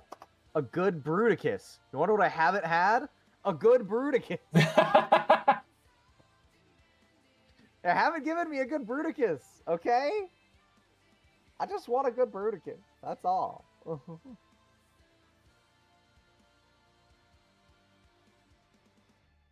I really like these cards that are just pure black and white. Like, I don't know why. It's white background, black border. No, it's just literally everything about the card is black and white.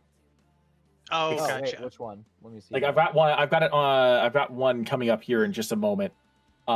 Give it like, I don't know, like 20 or 30 seconds. But there's one that I'm holding right now called Fear of Death.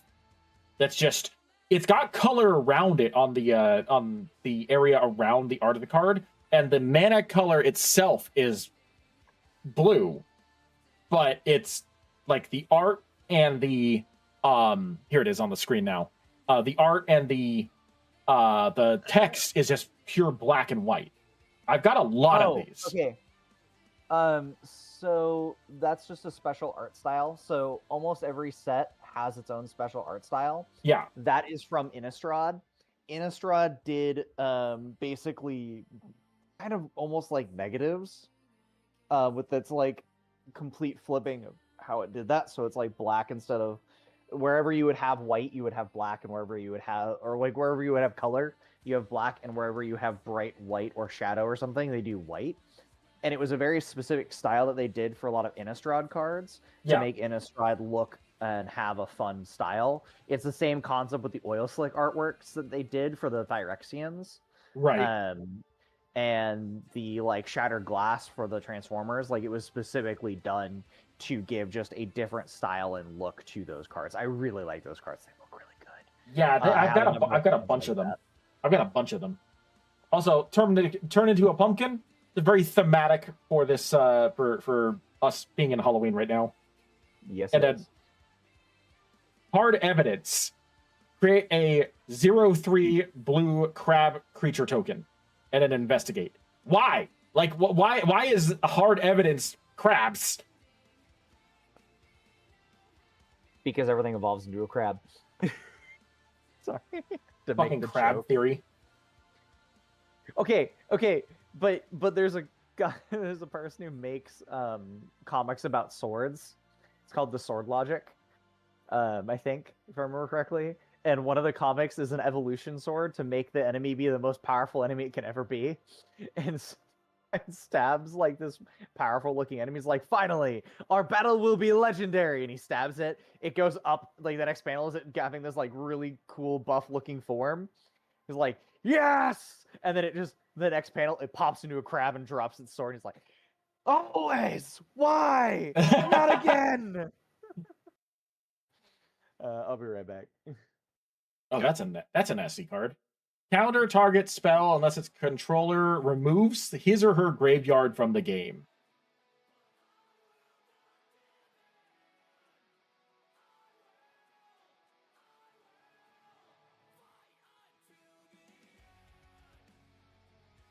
Oops. I am very curious as to how I'm going to put this next white or red-white deck together with some of the cards that I've earned. Because there are a lot of things that I've got going on for me, and a lot of cards I could put in it. Not just Phyrexian Vindicator and Anti-Venom, but just like a whole bunch of other things. And I'm trying to figure out what direction I want to take that deck.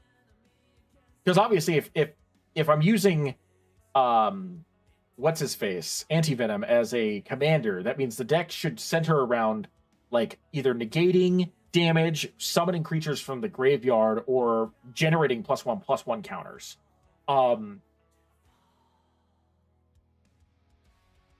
But there's so many options when you try to do one or more, 1 to 2 of those 3 different abilities. Or actually transferring damage, not necessarily negating, but transferring damage from one thing to another. Just moving damage around so that way you control the flow of what goes where.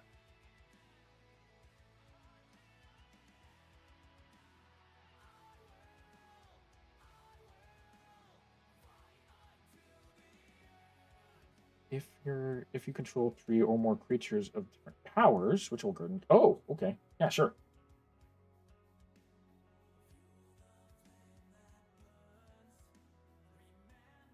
That's a kind of cool card.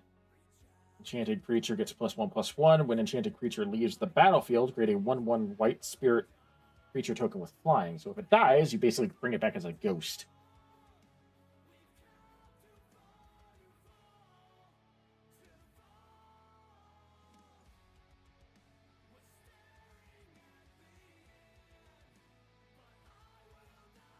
Cast a creature spell if Opal Titan is an enchantment. Interesting. All right.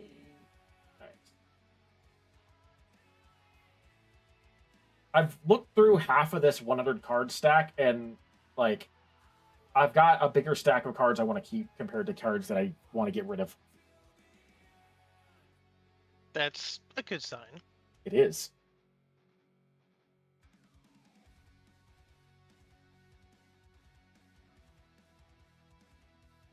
That's what I'm saying, though, is that like these packs have been very good to me.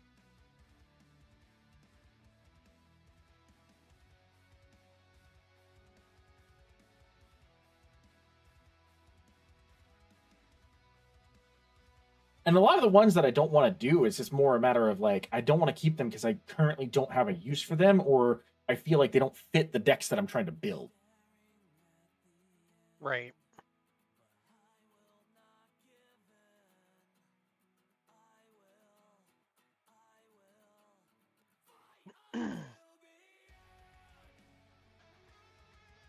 Revoke existence. Some of the one thing that I like about the Magic cards is that some of these cards are horrifyingly like graphic in their like connotation.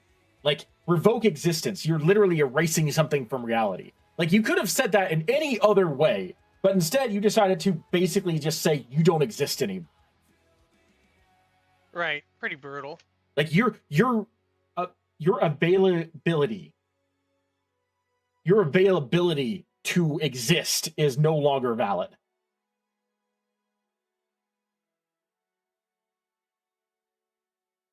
Hold on, got a text message. Been getting a lot of text messages. Should probably respond to them and let these people know, hey, I'm not trying to ignore you.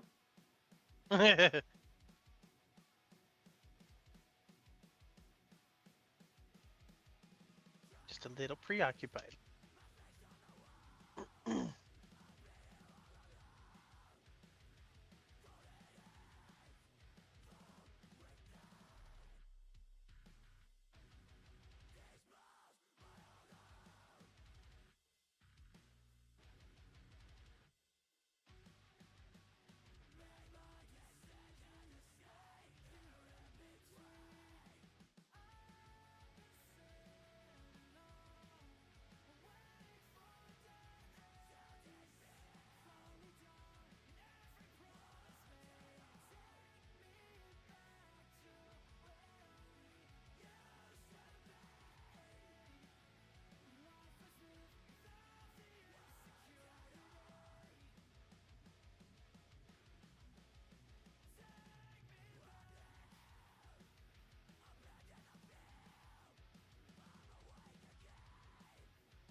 All right.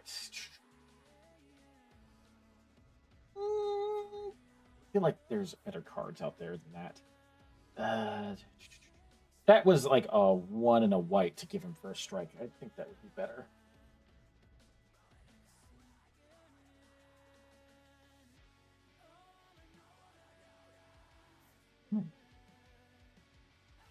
Card. And these older artworks are so, they throw me off sometimes. Like, I've got 2 here of Semite Healer. One of them's a newer one, and one of them is from like, I don't know when, probably like the early or mid 90s. And they're the same card. This is a perfect example of like a reprint of them. But it's like the older artwork is so ugly compared to the newer one. It's like, it's again thematic to like older style D&D art, but it's just, it doesn't compare.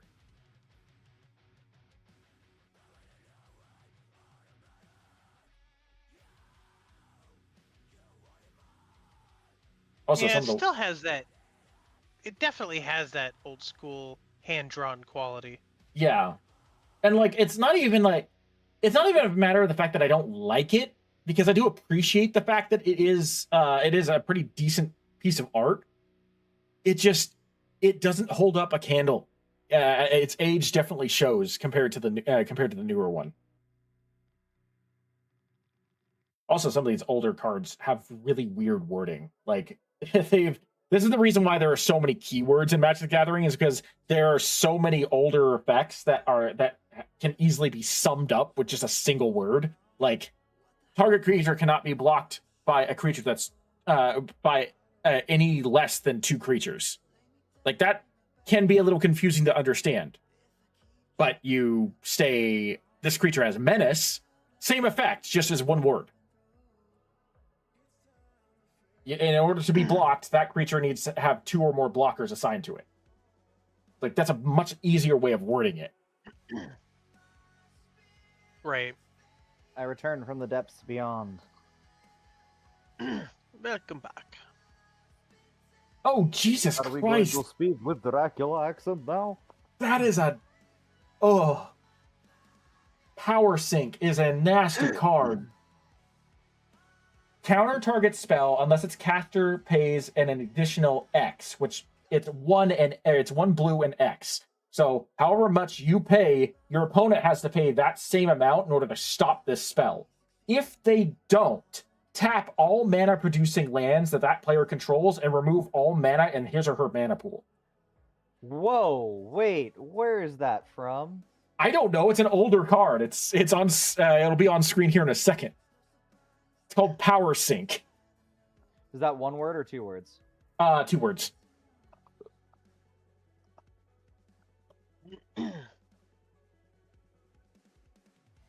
That is a nasty card. I've seen some counterspell cards, but that is one of the worst ones, or most powerful ones. I shouldn't say worst. That's one of the most powerful ones that I've ever seen. That's legal in Commander? I have no idea if it's legal in Commander. It is. Oh.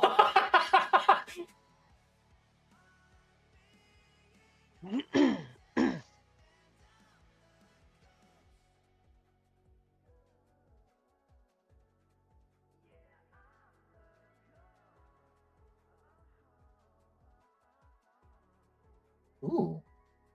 Mesmerizing dose. When mesmerizing dose. Insane. Yeah, that's what I'm saying. When mesmerizing dose enters the battlefield, tap enchanted creature, then proliferate. Enchanted creature does not untap during the controller's untap step. Yes, please. I am keeping that.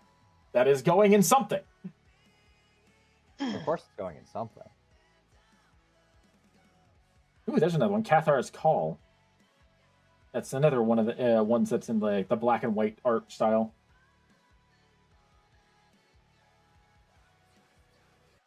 The Cathar cards are another set of cards that I really enjoy. They played a pretty heavy factor in making my my red white Spartan deck.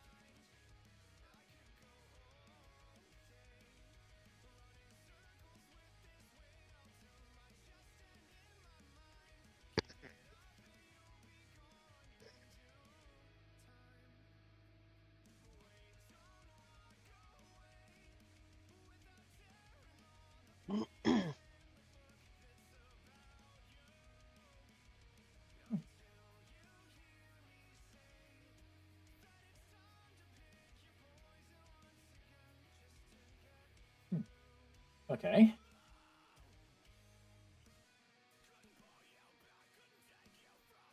This deck is, or this pack is mostly blue and white cards, and really powerful ones, or useful ones.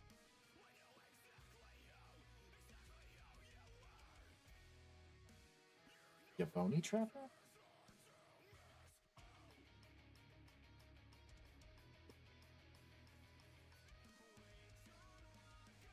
Ooh, okay. Yes. It's late for dinner. Return target creature card from your graveyard to the battlefield and create a food token. Damn.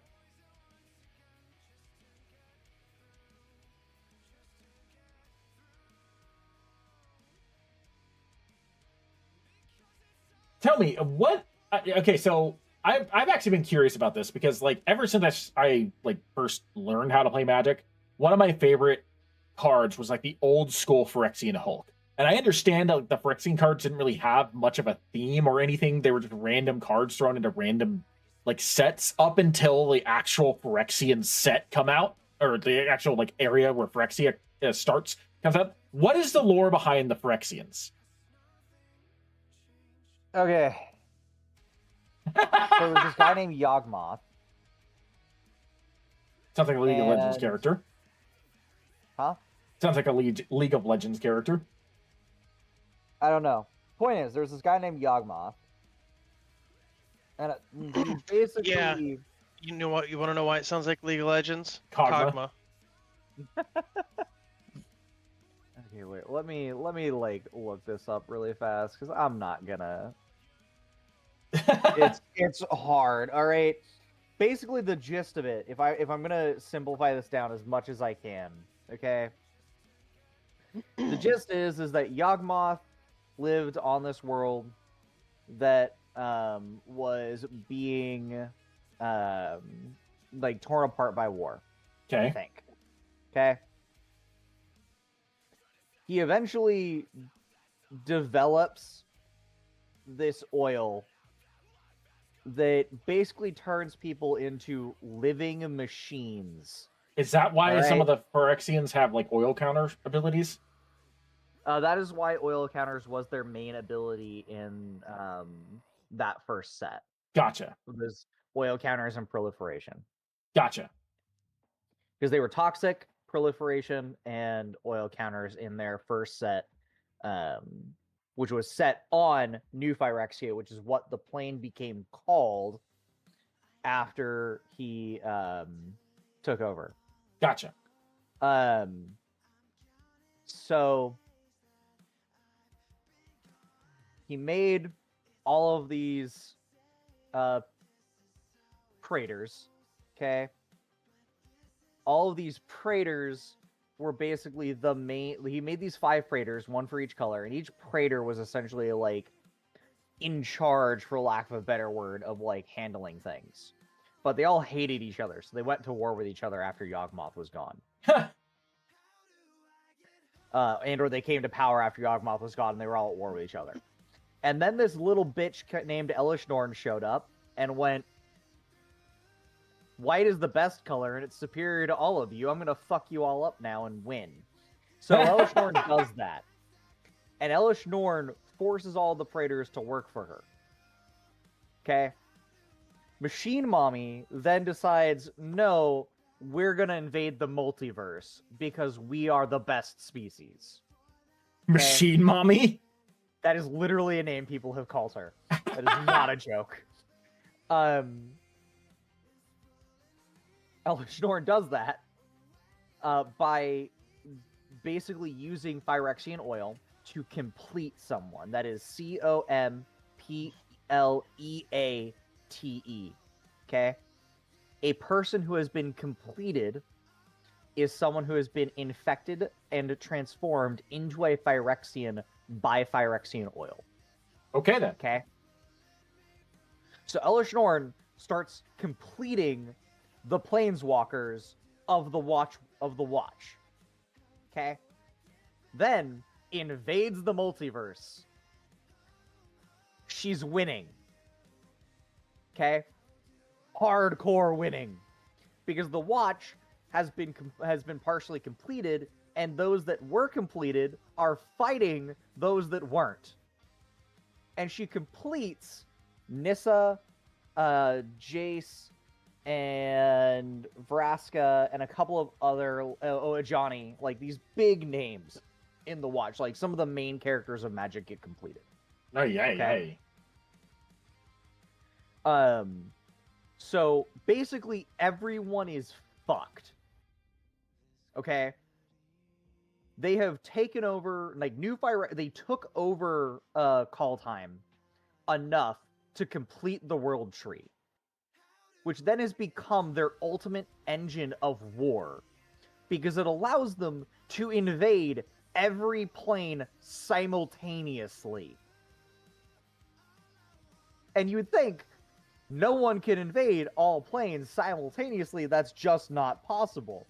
But remember, they have oil, which means they turn their enemies into their attackers. Right.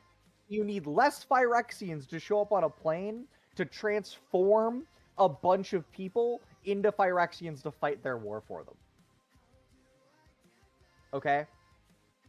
And so the set that I can't remember the name of, that's set on New Phyrexia is basically the Phyrexians gearing up for what is known as the March of the Machine. And the March of the Machine is the Phyrexian invasion of the multiverse. And leading up to this, they have had Phyrexian cards showing up in every single set. That's the reason why they like go all the way back to like the early days of Magic, when you got like Phyrexian Hulk and whatnot.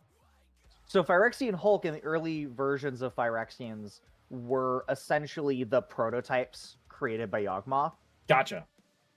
Because it just kind of like they had it actually like a they name didn't for Phyrexian. Yeah, they didn't fit anything. So like that's why I was wondering like why they just were randomly set in a random set that had nothing to do with Phyrexians. Because they were experiments. Gotcha. They were experiments. That's what the Phyrexians were, was experiments. And you want to know what? It worked. Someone created the biological equivalent of the Borg. I kind of figured that the Phyrexians were kind of like the Borg. I also kind of figured that they were kind of like the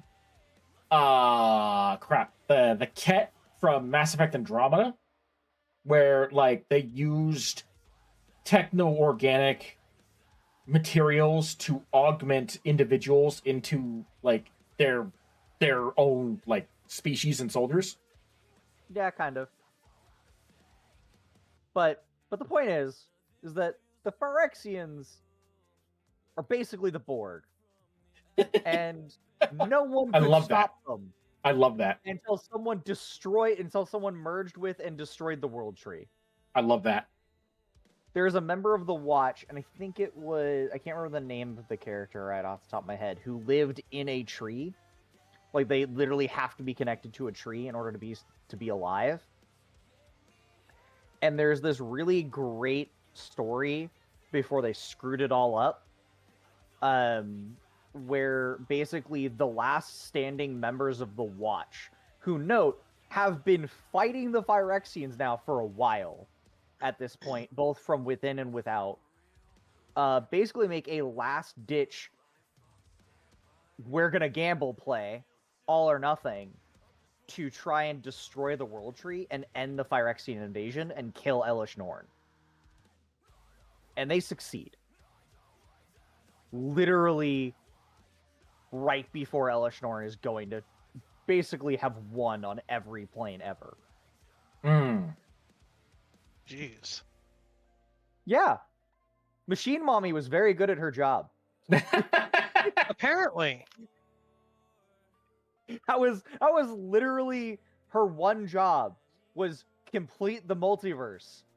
And she was very good at it. But they killed Elish Norn, and in a very, like... they killed Elish Norn and ended Yggdrasil, the World Tree. Yeah. Which would become the engine by which the Phyrexians were invading all the multiverse. And They destroyed both of those things. Is this obviously? I know that that Yggdrasil exists in. I think it's the Assassin's Creed set, and I know that there is a land called the World Tree. Are these? I don't think Yggdrasil from the Assassin's Creed set is the same one you're talking about. But is the World Tree the land? Is that the same one or different? No. Give me one moment. Okay. Because I have the World Tree in my Assassin's Creed set because of the fact that if you have 6 or more lands, then all lands can be tapped for any mana. So that's why I put it in there, because it's a Wooburg deck, meaning it has all colors, and I kind of need to make sure that I can use any color at any time. Yeah, here, give me 1 second. Okay. So, also, Delta, look at these 2 stacks. This is all from that 100 card pack. This stack right here is a stack of cards that I don't have an idea to use for. You'll see that in the stream here in a moment.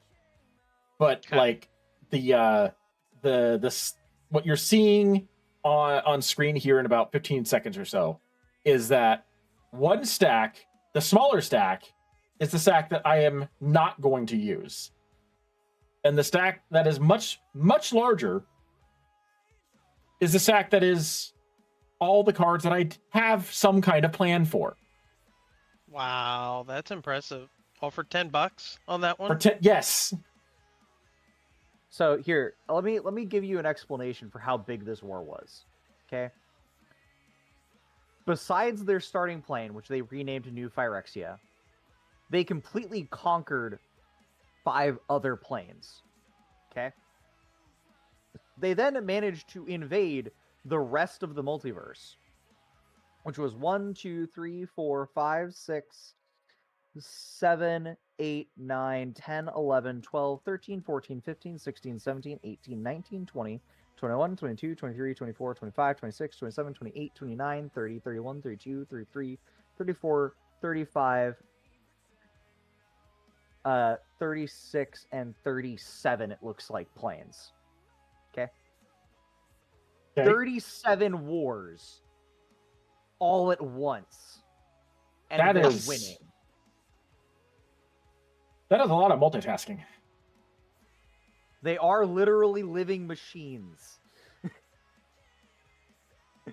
Let me see if I can find where the end of it is, though. Because basically what happens is they invade all these different, like, 27 planes and fight across the defenders in a bunch of different places and Phyrexianize and complete a bunch of people.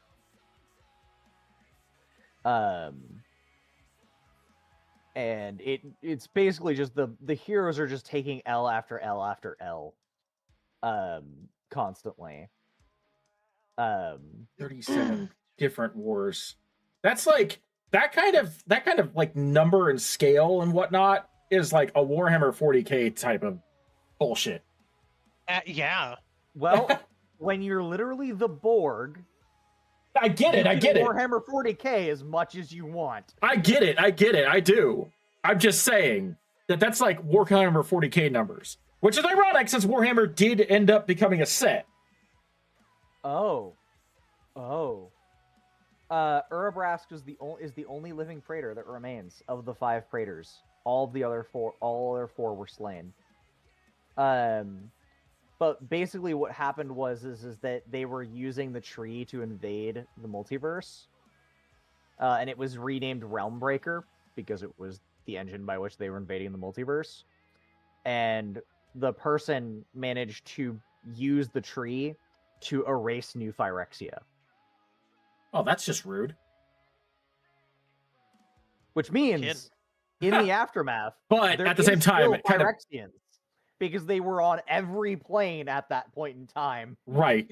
I was gonna say, They yeah, that's no just longer have a rude. Central command. I was gonna say that's just rude, and then I remembered we're talking about like The Borg. multi-universe Borg. Mm-hmm. Multiversal Borg. Okay. Which is what Star Trek Online is currently dealing with, but you know. I like the fact that every pre-release bundle, like the D20 die, seems to be different. Like these two, the two smaller ones that I currently have on screen here in a moment are from the pre-release bundles, and then I've got a larger one that came out of the bundle box. But like one of them is black with red markings, and one of them is black with like a sky blue, and then I've got the red and blue from the bundle box, which is like twice the size. 37 characters in Magic died. Of varying levels. 37 died. Okay? They killed 37 characters in Magic. Wow. Huh, interesting. Guess how many of them died? I can't even hazard a guess. 6 named Phyrexians for 37 named Magic characters. That's a decent kill-death ratio. And there's still one left. And a shit ton of Phyrexian oil all across the multiverse. They also have a bunch of people who were, they also have a bunch of people that were completed that they haven't determined whether or not they are dead or alive. Huh. Like a bunch. It was a shit show. Alright, so. I just opened the bundle box, which always has like an alternate art promo card. And the promo card that I got, it's not one that I've received a card for so far. It's Radioactive Spider, which I wanted to get this card. I was kind of hoping for a different promo art. But, I mean, the promo art's still cool. Like, it reminds me of the spider from Spider-Man Into the Spider-Verse, which I think is what it's supposed to be. But I was hoping for, like, a promo art of, like, Spider-Man or Spider-Woman or something like that. But I still have use for you. You're definitely still going to be used. Nice. Got a whole bunch of these web lands now, which has me a little excited.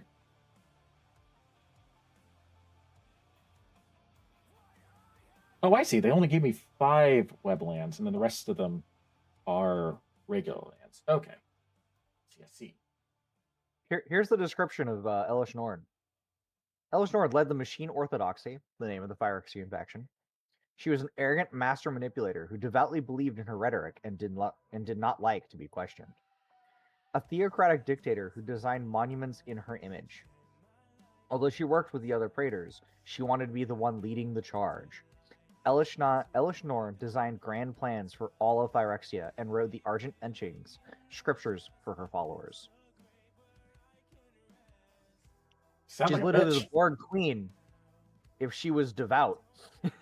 If she was religious, Uh-huh. sounds like a bitch. Uh-huh. Oh, I see. Okay, cool. This does make me wonder, though.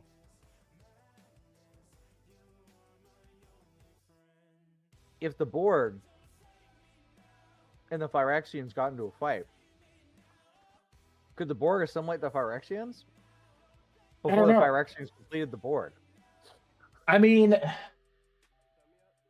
I don't know. It depends on the, I suppose, the rate of assimilation. I feel like the Phyrexians would have an advantage for a couple of reasons. One, the Borg oftentimes are not very quick. They're not very quick on the uptake. They tend to try and rely on swarms, mass, and their superior technology to overcome incoming odds. But if they're facing against an opponent that has similar methodologies, it really comes down to whether or not they can adapt to the Phyrexian technology or not. And if they can, The Phyrexians are magic. then it depends. Then Not just tech, it's magic. in that case, I don't think the Borg would be able to win. The Borg here's the thing, is that the Borg are a terrifying enemy in concept, but they've been pushed back by the heroes of Star Trek so many times that it's almost lost their aggressiveness. They've been defanged. Yes, like in terms of like the way that they are perceived, they are still treated as a monumental threat by the enemy or by the people that fight them, which is true. And honestly, the way you should be treating them. But the issue becomes they have been pushed back so many times that there are countermeasures for them that they're not nearly as big of a threat as they were during the Battle of Wolf 359. People know about them now. They know what they're capable. Part of that, I think, is a byproduct of Voyager. I think Voyager did the work. Like, Voyager had some of the best Borg episodes, but they also did the Borg dirty so many times. Yes. They introduced two things that the Borg can't handle. Time travel against the Borg's favor, which makes no sense considering the Borg were the first ones to time travel. And then species 8472. Yeah. But hi, OL Gamer. But yeah, I just feel like the Borg have become, and the perception of the Borg have just become like they've been desensitized in a lot of ways, and they don't feel as threatening as they once were. Which is a problem, I feel like, because they used to be extremely, extremely, like, potent and dangerous things, and nowadays they're almost laughed upon, Mm-hmm. Creature, when Silver Saber attacks, target modified creature control gains lifelink until end of turn. Alrighty then. The Clone Saga. Speaking of clones, like we were talking about earlier. Yep. I'm glad that you shared that information with the OL Gamer, but like I said before in my comment, please try to avoid anything that could potentially be revealed as a spoiler while I'm watching the Mandela catalog, because I would like to be able to experience this as raw as possible. So I do appreciate like the heads up, but just keep in mind that like I would like to be wowed by this series. I know that you're being very vague about a lot of the stuff that you're talking about. Just, I would appreciate it if we kept like the discussions to a minimum until I've actually seen the episode, and then the episode is just, or the discussions are about what I've seen, not what's coming up. Cast this feature spell this turn, copy it, except the copy isn't legendary. Ooh, that's going to be powerful. I'm still waiting for Imposter Syndrome. I have not yet pulled Imposter Syndrome. Because I have plans for Imposter Syndrome and Sean, Father of Synth.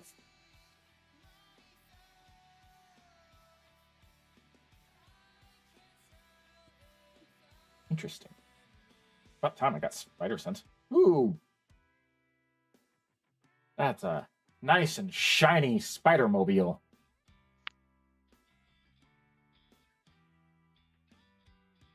Theta saw your avatar and called you a dinosaur, even though I tried to correct it to dragon.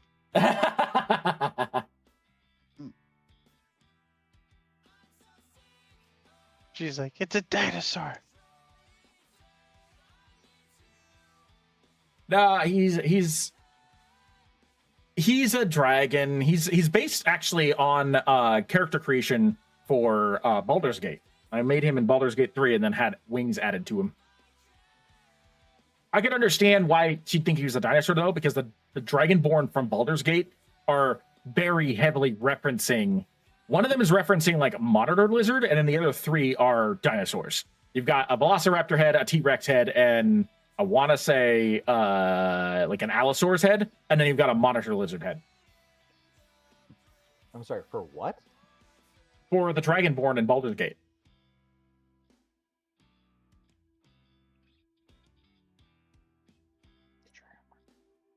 Yeah, the Dragonborn race, when you create the Dragonborn race as a created character. Mm-hmm. Yeah, they have 3 different model heads. They've got one that's very clearly Raptor, one that's very clearly T-Rex, one that's very clearly Monitor Lizard, like Komodo Dragon, and one that's very clearly like Allosaurus or Giganotosaurus or something. That's really interesting because I think they just look close to what the dragon heads look like in D&D, which are based off of those things. Oh, I'm sure. That I just when I was creating my character, when I was creating Greg here, I just noted that, like, I didn't pay attention to it when I was creating my first Dragonborn for my first playthrough, but when I was using the character customization, I went through a lot of it and was like, oh yeah, no, I can very clearly tell that is based off of, like, Jurassic Park Raptor. That is very clearly a Velociraptor head. And then the next one was like, that is very clearly a T-Rex head from Jurassic Park. Like, it's very easy to identify the model. Yeah. Well, I mean, can you blame them? Jurassic Park did make some of the best dinosaur models that we've ever seen. Even if they are woefully inaccurate sometimes. But they weren't considered inaccurate at the time. True. That's the important part. Is that at the time, Jurassic Park was considered the most accurate. And obviously, a lot has changed, partially because a bunch of people watched Jurassic Park and went, I want to do paleontology. Yeah. Ooh, another Mr. Negative. Wow. Stop being so negative, Alpha. When Molten Man enters, search your library for a basic mountain card, put it on the battlefield, tap, and shuffle. Molten Man gets +1/+1 for each mountain you control. But when Molten Man leaves the battlefield, sacrifice a land. That could be good and could be bad. Just depends. Yeah. If you have a lot of lands, doesn't matter. Yeah, exactly. All right. Well, it's been fun hanging out. I gotta go do some things. But we'll see if you're on later. All right. We will see. I have plans in the later afternoon. I don't know how much longer I will be streaming, but I still have a lot of booster packs open, so I'm going to try and start speeding things up a little bit.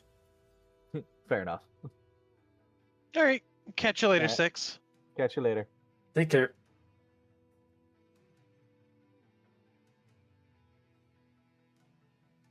So what are you up to for the rest of the day?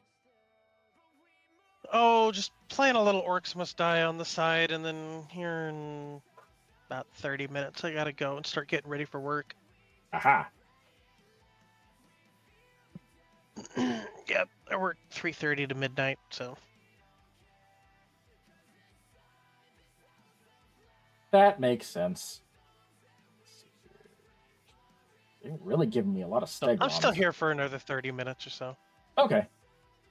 Oh, I got Spiders Man. Spiders Man is a funny Spider-Man because he is a human-shaped colony of spiders dressed as Spider-Man. Oh, whoa. Ooh. Yes. Yeah. Oh boy, that's something. Oh, Spider Is Punk. that part of that? That's actually part of the Spider-Man universe. Yes. He instead of getting bit by a radioactive spider, Peter Parker fell into a colony of radioactive spiders, which consumed him, and then they suddenly became sentient, and all of them together thought that they were Peter Parker. Oh my Gamikai. Yeah.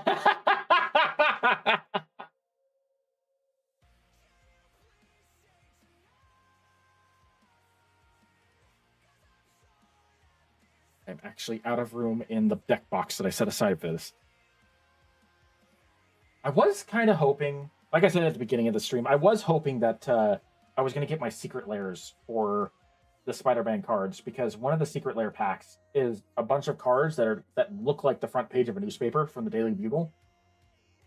Oh, yeah. And I have one of those newspapers is Blasphemous Act, and I kind of want to try and figure out how to fit them into the different decks. One of the newspapers is a card that's actually in the Spider-Man set right now, which is Impact Tremors, where every time a creature enters the battlefield, then it deals 1 damage to a target. I think creature or its controller. But yeah, no, I really like the newspaper article cards. They look very similar to like this pamphlet that I had on screen for a little bit. I put it back down so once it cycles through on the screen, you can see it. But like it literally looks just like that.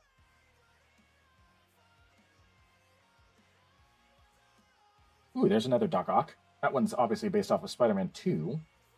As long as there are 8 or more cards in your graveyard, Doc Ock has a base power and toughness of 8/8. As long as you control another villain, Doc Ock is hexproof. And there is the Bagel and Schmear, which now makes me very hungry and makes me realize I have not actually eaten anything. Yeah, that would be a problem.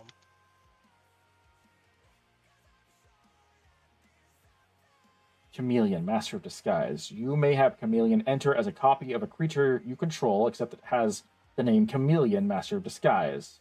Ooh, okay. That can be pretty powerful. There's another Mary Jane, rocket-powered Goblin Glider. When this equipment enters, if it was cast from your graveyard, attach it to a target creature you control. Nice. Okay.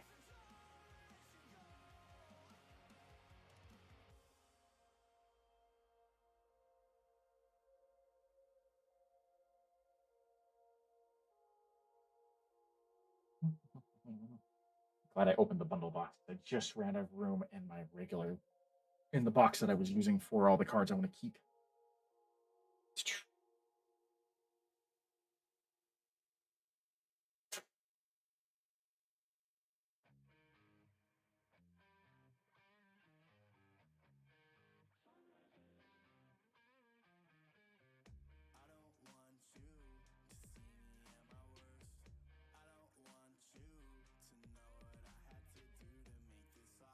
I don't think I need any more of those. I don't think I need any more of that one. Tactics, that's a good one.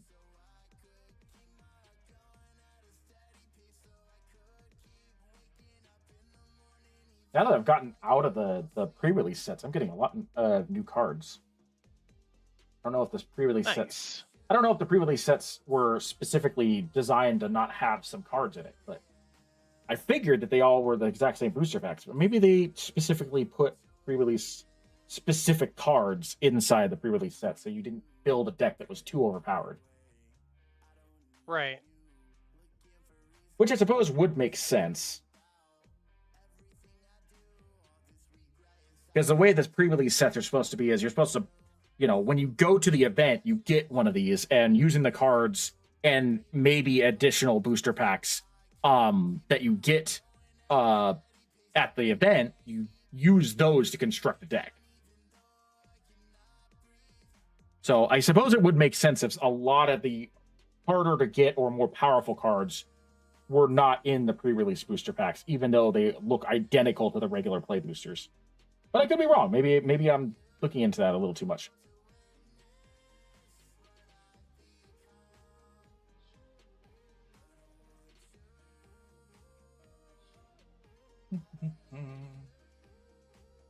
I gotta turn my head sideways for some of this. I'm sorry. I should probably put them like this. I'm not thinking. The Spots Portal. Put target creature on the bottom of its owner's library. You lose 2 life unless you control a villain. That could actually be kind of painful. Spider Suit, yes. Oh, there's the regular radioactive spider compared to the one that I got. And I was hoping I would get Counterspell. Because the Counterspell is another comic art. And that one is actually, I think that Counterspell is worth like $6. Nice. I already have a couple of those, but that's okay.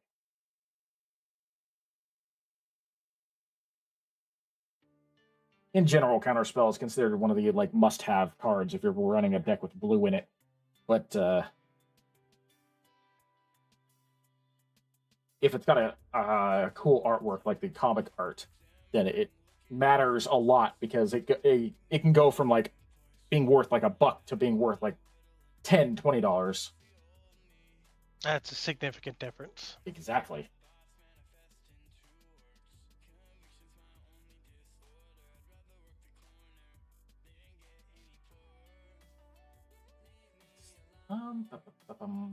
Let's take a break from Spider-Man for a moment and open the Duskmourn House of Horror booster pack, which I think is thematic for spooky season right now. I have no idea what I'm getting in this one because I've never looked at these cards before. Scorching Dragonfire. When Scorching Dragonfire deals 3 damage to target creature or planeswalker, so not player. Okay. If that creature or planeswalker would die this turn, exile it instead. Ooh.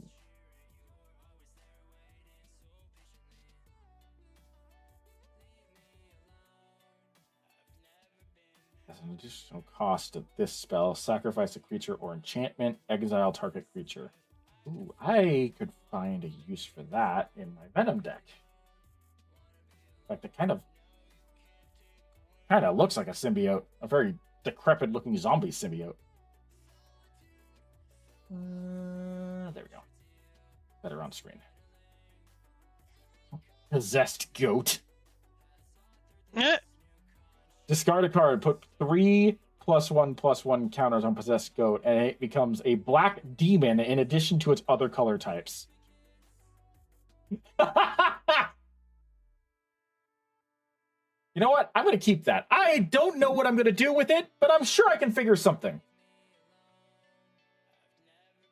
Unable to scream. Enchant creature. Enchanted creature loses all abilities and is a toy artifact creature with the base power and toughness of 0/2 in addition to its other types. As long as this enchanted creature is face down, it can't be turned face up. Oh, okay, so that's similar to Spider-Man No More, which also reduces the power and toughness to 1/1 and gets rid of all of its abilities. But this one doesn't actually get rid of the... Oh, no, it does lose all abilities. Okay, yes. Cool.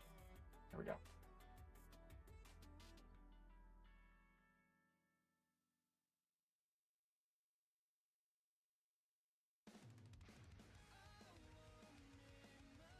Interesting. This is a card or a type of card I've never seen before. I've seen cards that are basically 2 cards in one, and you get to choose which one you play, but I've never seen one like this. One card on it is Ticket Booth, which when you unlock this door, manifest dread, which I have no idea what that means. I'll have to look at that. And the second one, which has a higher cost, is called Tunnel of Hate. When you attack, target attacking creature gains double strike until end of turn, which is an incredibly nasty ability that sticks Sounds around. like it. Because double strike means you do first strike damage, and then you do additional damage after that as normal damage. It's different from doubling the damage because and the reason for that is because it means that your opponent can react to either the first strike damage or the regular damage. So maybe they want to take the first strike damage, but they don't want to take the second part of it. So it is effectively doubling the power of a creature. It's just doing it in two different steps. Okay. The first step being first strike, which means that damage is applied first. And then the second step is regular damage, where if your opponent is blocking with a creature, let's say they're blocking a creature that is like a 2/5 creature, meaning that they do 2 damage and they need 5 damage to kill it. And you're attacking with a 6/6 creature. You're attacking with a 3/3 creature, excuse me. The first set of damage is 3 points of damage to your opponent, meaning that the 2/5 creature now drops down to 2/2. And then the second point of damage hit, where the attacking creature loses 2 points of damage because it is being hit for 2. And it's dealing an additional 3, so it'll kill the creature that's defending, but won't die itself. Does that make sense? Huh. Yeah. Yeah. So it's basically dealing basically it's like, think of it as you have a monster with 2 swords. It's hitting with the first sword first, then hitting with the second sword for the second attack. Which is different from if it actually had double the power, because there are some cards that will straight up say double the power of this creature, which would be like if this is a 3/3 creature, it is hitting for 6 straight up. Right. Damn.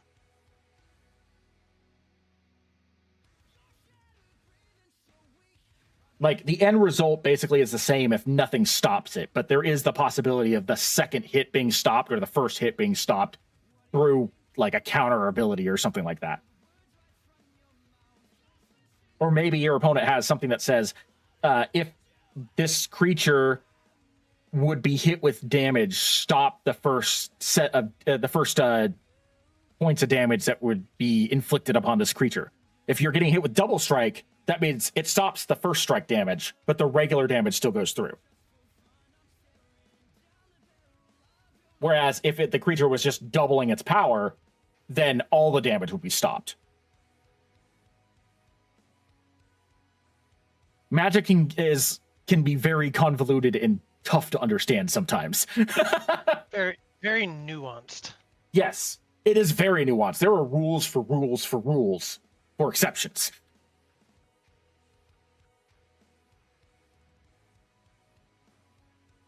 Oh, that's nightmare. Yeah. I'm putting this up on screen. It'll be here in about 20 to 30 seconds, but like, it's a creature called Fear of Being Hunted. Its overall abilities isn't terribly like strong, but its picture is creepy as hell. Oh boy. It's got like, well, you'll see it here in a second. I don't even want to describe it. It's better to see this thing.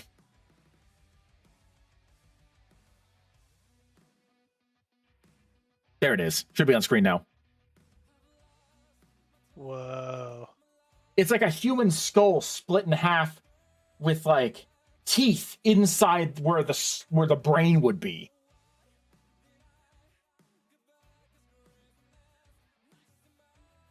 Yeah, that's pretty cool looking.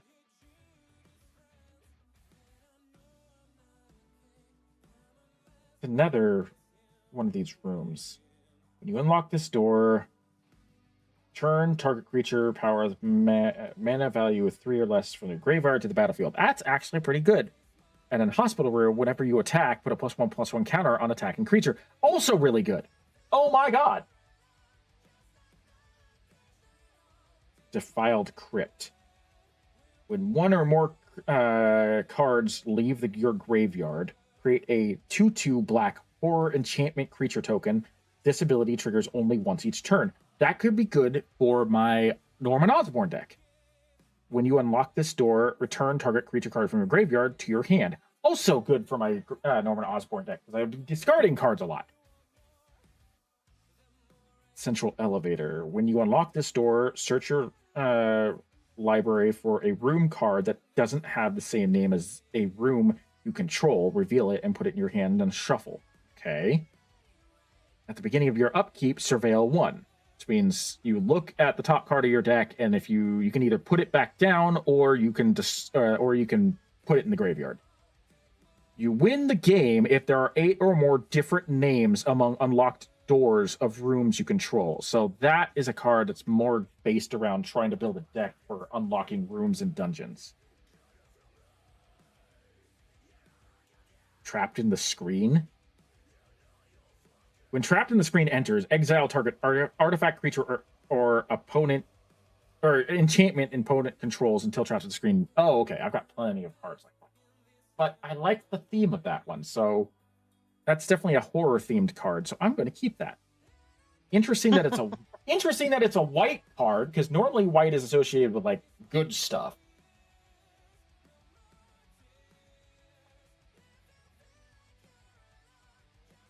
But I suppose if you're dealing with, like, a House of Horrors sort of motif, there is no good stuff. The good stuff is the stuff that's going to be the least horrific and or nightmarish.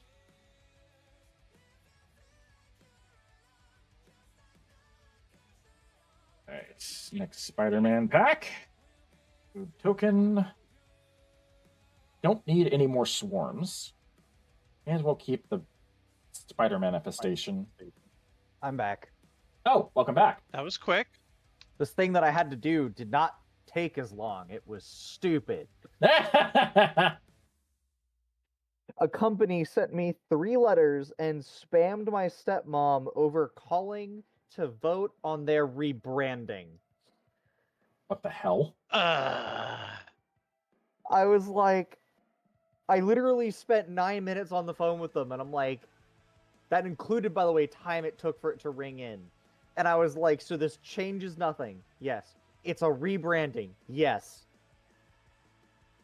You are telling me you spammed my stepmom and sent me 3 fucking letters over rebranding. Oh, I was pissed. I don't blame you. I was like, okay, this is very clearly not like it's important to you. I recognize that. But this is not something that I needed to be able to contact you 6 out of 7 days a week for. Why is this something I could have called you on Saturday about? This isn't that important. Like, what the? So wasteful. Annoying for sure. It's kind of funny. Oh, it's hilarious, honestly.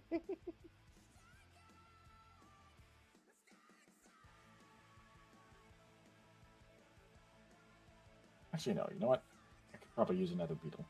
I don't need another mechanical mobster. That's like the 9th mechanical mobster I've pulled so far. Has it got a black set symbol? No, it's a white set symbol. Okay, 1 second. Let me see it. Let me reopen your stream. Had I closed because I didn't think I was coming back in time. It'll be up here in a moment.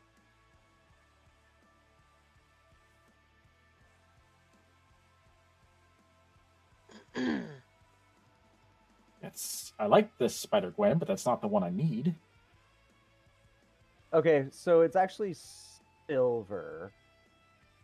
Silver is uncommon. No, that's not silver, because I've got one here that's silver. Okay. Of course, now it shows me an ad and shrinks the screen size. I've got one called Prison Break that's silver. It's as well as Wisecrack. Both of those are. Okay, so that actually might be the uncommon that might be the common symbol. Well, yeah, it is. I'm just like, I've gotten so many commons That's how that this only like works. 1 or 2, but like Mechanical Mobster, I've gotten like 9 of. Yeah, that's how it works. Turn target creature from graveyard to the battlefield with an additional +1/+1 counter on it. Oh yeah, that's definitely going into one of the two. Deals damage equal to its power to itself. If that creature is attacking, Wisecrack deals 2 damage to the creature's controller. About time I got Spider-Man 2099. I was waiting for that. This is a card that could get really nasty really quick in specific decks. It only requires a blue and a red mana. And it says from the future, you can't cast Spider-Man 2099 during your first, second, or third turns of the game. It has double strike and vigilance for a 2/3 creature. At the beginning of your end step, if you played a land or cast a spell this turn from anywhere other than your hand, Spider-Man 2099 deals damage equal to his power to any target. Dang. Oh!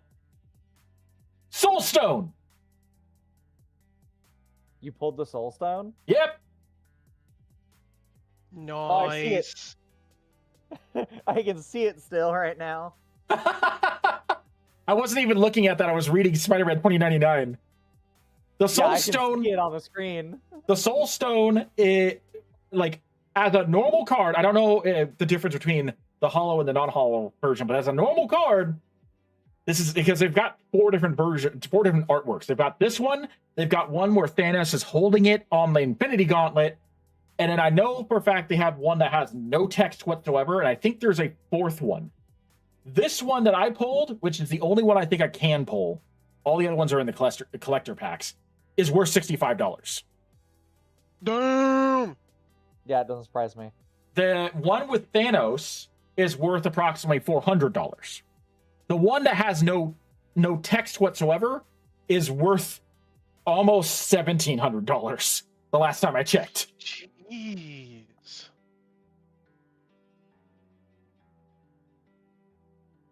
So Good yeah, call. Thanks. I was hoping that I was going to get at least one Soul Stone, so that's another one off my list. Whether or not I use it, or Hooray. I'm probably going to just proxy it, because I could probably sell that on eBay for at least $40 and earn some of the money that I've spent on these packs back. Recommendation, don't sell on eBay. They have a separate site that they also run. What, Card Kingdom? I don't think it's Card Kingdom. I could be No. wrong, though. I don't Let use me- TCG Player because TCG Player decided to try and replace all of its people with AI, and I'm not about that. That was TCG Player. Yeah, definitely don't use them then. That was the other place I was thinking of. Yeah. No, Card Kingdom is where I went to after TCG Player decided to pull some fuckery. Understandable. And relatable. All right, so that was approximately the 4-hour and 10-minute mark of my stream, where I pulled the Soul Stone. I'm sorry, 4 hours? I've been streaming for 4 hours and 16 minutes, yes. We've been in this for 4 hours? Oh my god, we've been in this for 4 hours. Yep, just bullshitting and opening packs. Just shooting the shit. This explains so much. I literally looked, I was like, I forgot. At 12 o'clock, I was like, I need to eat food at 12 o'clock. I did not eat food at 12 o'clock. That was when I realized my groceries were still out. Cool. I suppose I should look at some of these. that I'm- Ice cream was melting. The world was falling on its knees because I melted ice cream. Oh yeah, Venom's Hunger. That's what I wanted. This spell costs 2 less to cast. If you control a villain, destroy target creature, you gain 2 life. And then Spider-Girl, Legacy Hero. That's one that I wanted. And Scarlet Spider Kane. I still haven't gotten the other Scarlet Spider. What is it? Ben Riley, I think is his name.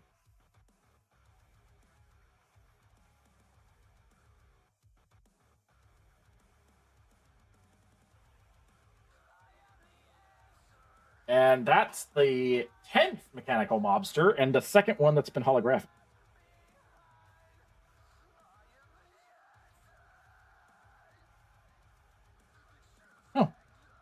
have not gotten that land yet. Ominous Asylum. Yeah. Okay. Let's see here. Okay. Moving on to the final pre-release pack before I open the freaking bonkers number of packs that I still wrapped up.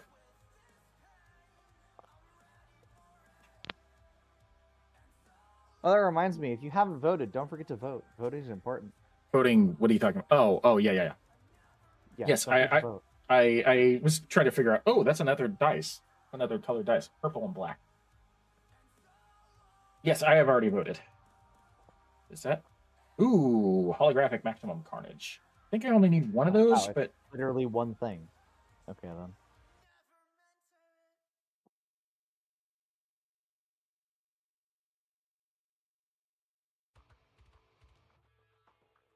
okay.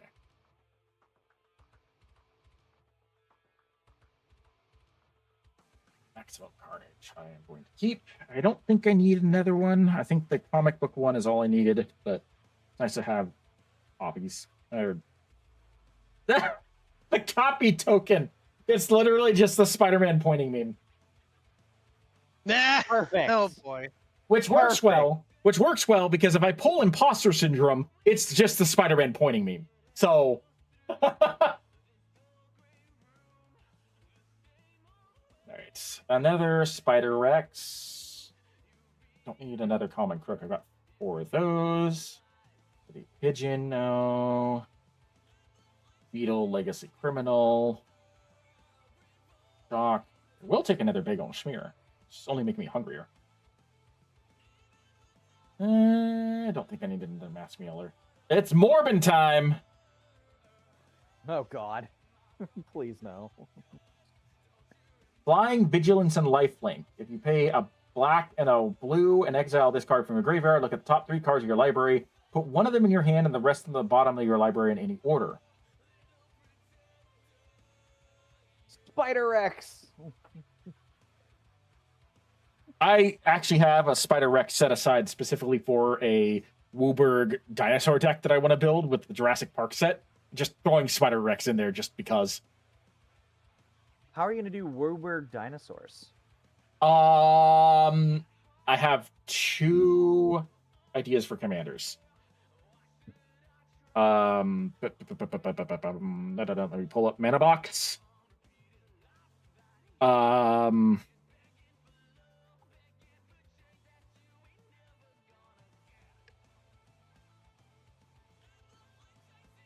One of them is Joda the Unifier, Okay, yeah, makes sense. and one of them is Morophon the Boundless.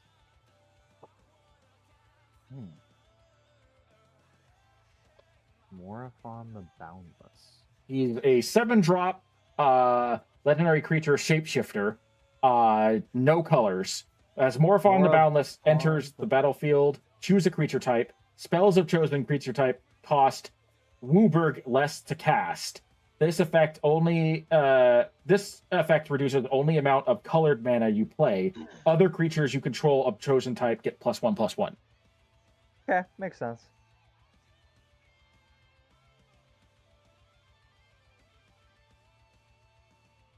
Don't think I need another. So actually, no. I could use that in a what do you call it deck? It's weird. I don't know if it's. I don't know if Wooburg dinosaurs is like the best. I don't care. But I do understand it. It's fun. Just because dinos.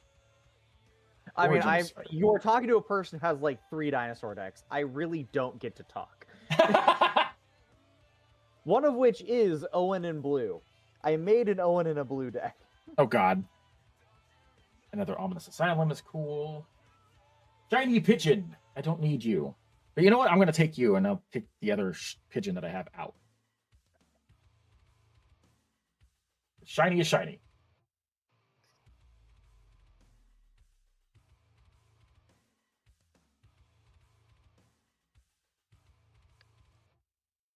These food tokens and these bagel and schmears are making me so hungry right now. Sounds like you should eat some food. Maybe eventually. Don't need another Venom Evil Unleashed. Take another flip. Don't think I need another Doc Ox Huntsman. I've already got multiple of those. Don't think I need another one of Steel Wrecking Ball. Do need another guy in the chair. Don't think I need another Venomized Cat. Alien Citizen, no. Vibrant Cityscape, yes. Chameleon, sure. Molten Man, I don't think so. They're really throwing Kane at me now. But no Ben Riley. Shadow of the Goblin. Shiny Spider Manifestation. It's cool. Take that, because mana dorks are fun.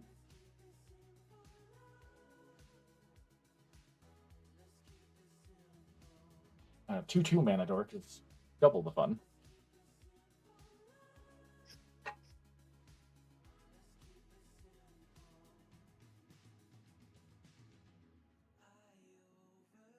Although I don't know the reference of Spider Manifestation. It looks like a guy that's on fire.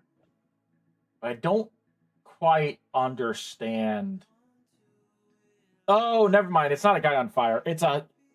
It must be a reference to Spider's Man when he's not in his suit. That has to be what it is. Just a giant colony of spiders shaped like a human. That has to be what that is. No. I can't see it yet. Here, I'll put it up on the screen. It'll show up here in a second. I've been trying to figure out what it is. And I pulled Spider's Man a little bit ago, and I described in horror what he is to Delta. And Delta was like, "Oh my god," because colony of spiders that thinks it's Peter Parker. That's kind of horrifying.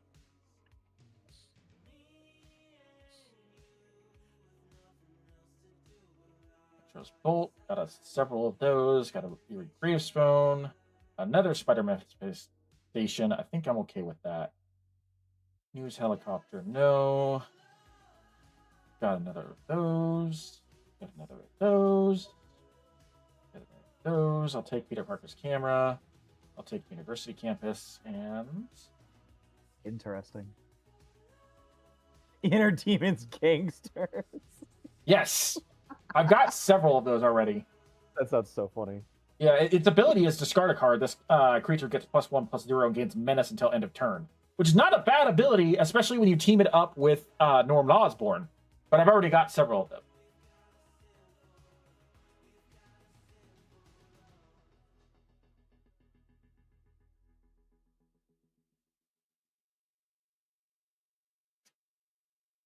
Okay, this back. There we go.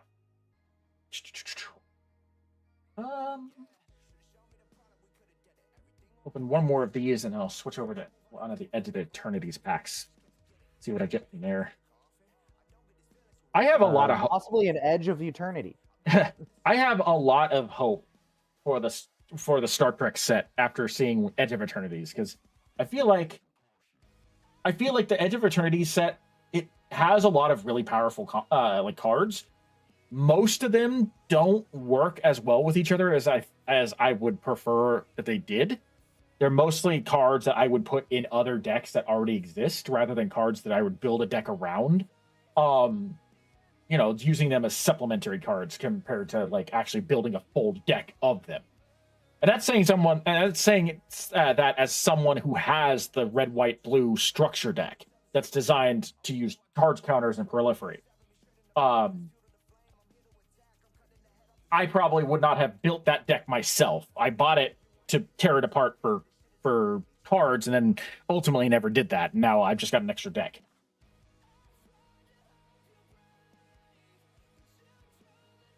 All right, guys. I should probably get going. I gotta get ready for work. So. Alrighty. Well, thank you for hanging out with me. Ooh, I pulled Cosmic Spider-Man. Nice. So now I can build my Wooburg Spider deck. Hooray! But yep, happy birthday. Hopefully the rest of your pack openings go well, and Yeah, hit me up if you get anything cool. I shall. Thank you for hanging out. Yes, indeed. Good luck. I will Take care, catch you my guys later. friends. Have Yeah, a good day take at care. work. Oh yeah, Yeah, you What ti- better have a good day at work. I better. I'm gonna be tired. That's for sure. I woke up earlier than I've been used to lately. That's all right. All right. Catch you guys later. See ya. Catch you later. What time are you getting out of here? I don't work today. Oh, I thought you did. Nope. Cool. My important thing that I had to do was that stupid call and vote. I did both of those things. So, to the world right now. How dare it make me do all of this? When grow extra arms, sure, I'll keep another one of that. I already have Spider-Man more in excess. I don't think I need another Prowler. I will take Sudden Strike. Yeah, sure, Portal Spots. That's fun. Finally, Superiors. Ah, there's Ben Riley. Got Superior Spider-Man and Ben Riley. Let's see, what does Superior Spider-Man does? You may have Superior Spider-Man enter as a copy of any creature card in your graveyard, except his name is Superior Spider-Man, and he's a 4/4 Spider-Human hero in addition to the other to his other types. When you do, exile that card. Okay, yeah, that makes sense since he swapped his place with Peter Parker. Ben Riley. Web slinging red and green. You may cast this spell for red and green if you also return a tapped creature you control to its owner's hand. Trample. Sensational save. If Scarlet Spider was cast using its web slinging, he enters with X +1/+1 counters on him, where X is the mana value of the returned creature. That is actually pretty nasty. Holographic spider suit. And a holographic Savage Mansion.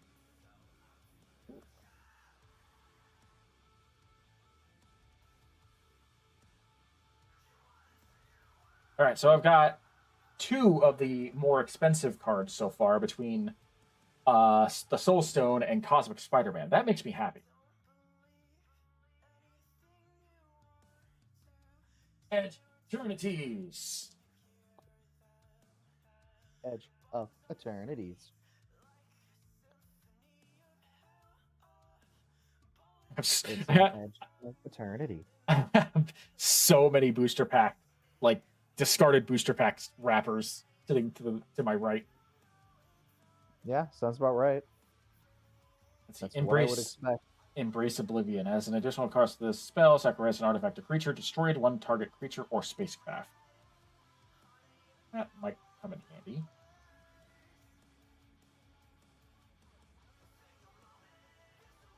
Okay, that one I could see being useful in my Robotnik deck. Bright Sphere Zealot. This creature gains +2/+0 as long as you cast 2 or more spells this turn. I mean, I suppose that might come in handy for a white deck.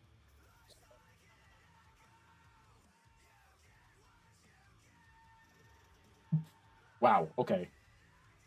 When this creature blocks a creature is flying, this creature gains +5/+0 until end of turn. That's just anti-aircraft. That's all that is. That's just anti-aircraft machinery.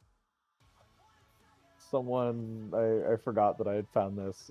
Someone made a post, and it's Miss Marvel and Spider-Man swap bodies. Spider-Man just looks over at Miss Marvel's like, "Is that lip gloss?" Yeah, don't worry about it. Listen, we need to go to the... It's like, if my parents see that lip gloss, we're dead, you know? Relax, I put it on after I left the house. That's not good enough. I have spies everywhere.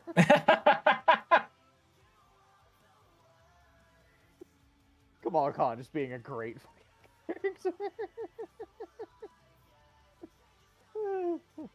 I love it. It's perfect. Ooh. That would be nasty in a green deck.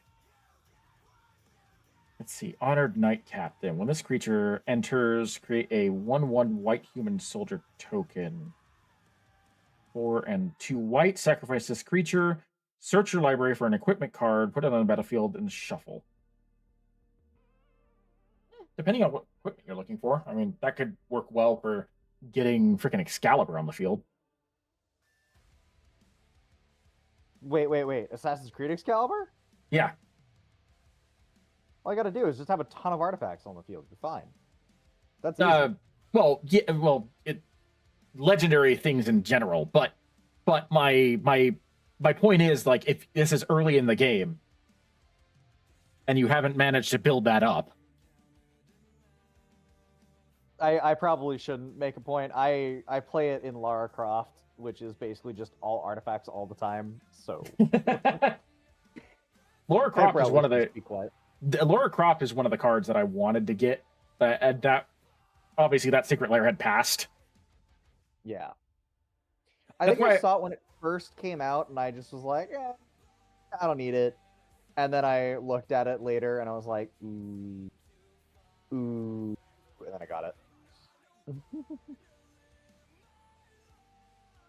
Well, that is a crazy ability for 7. Mutinous Massacre. 3, 2 black, and 2 red. Choose odd or even. Destroy each creature with mana value of the chosen quality, then gain control of all creatures until end of turn. Untap them. They gain haste until end of turn. And 0 is considered even.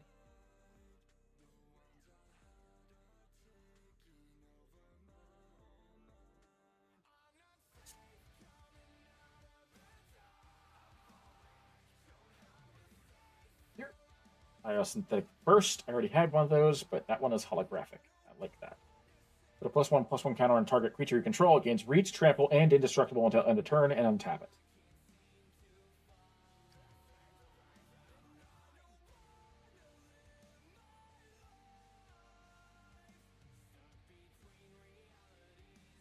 Right. Last Spider-Man pack of this, and then it's just the 14-pack booster box. And then another Edge of Eternities and Assassin's Creed set. Another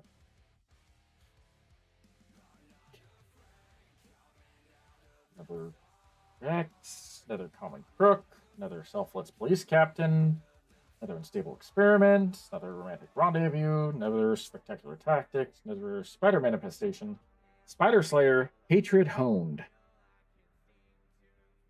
Whenever Spider Slayer deals damage to a spider, destroy that creature.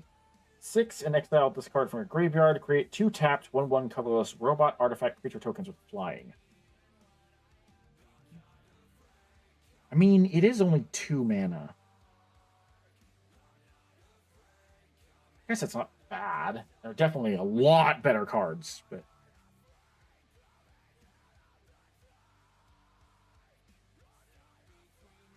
sure. Already have enough wall crawling. Already have enough Mary Janes. Holographic Scorpion, and then Savage Manor. I'm keeping every single freaking land that I get that's it's not a basic land. Most of the lands in the Spider-Man deck that aren't basic lands are cards that allow you to surveil when you when you put them on the field.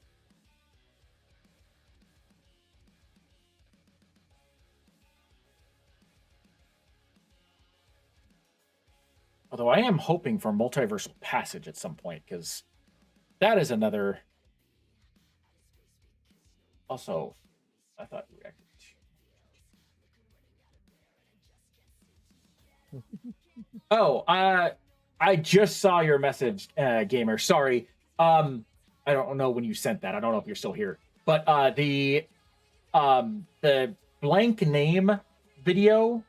I'm sure you probably saw it when you saw my reaction, but the blank name video for the Mandela catalog, I did take your suggestion and I reacted to it before Volume 2. So it's on the same video.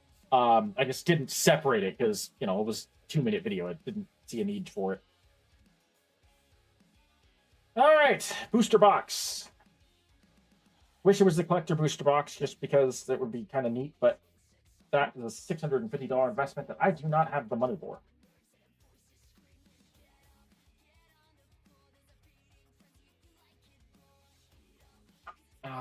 Okay.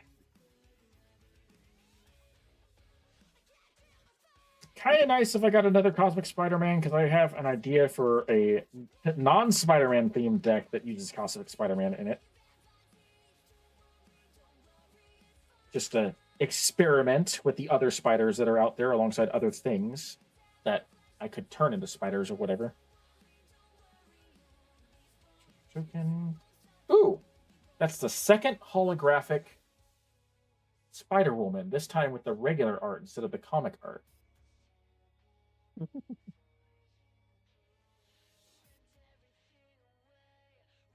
The other Craven.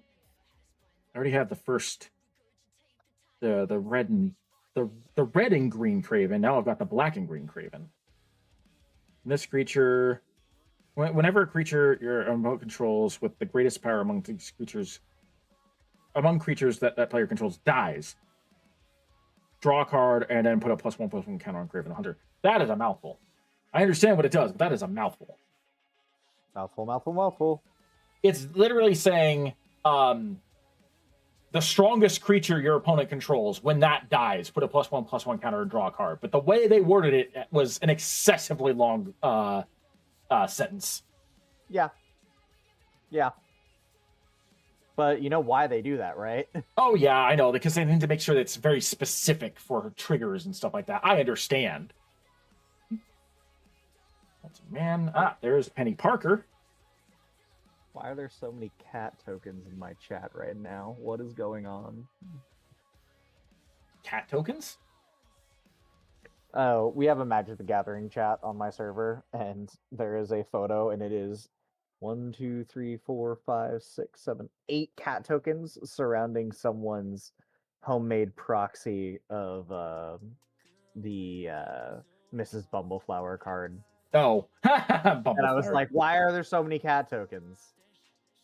Let's see here. Subway Train. When this creature... Oh, wait. I already had Subway Train. It's the second time I've gotten it.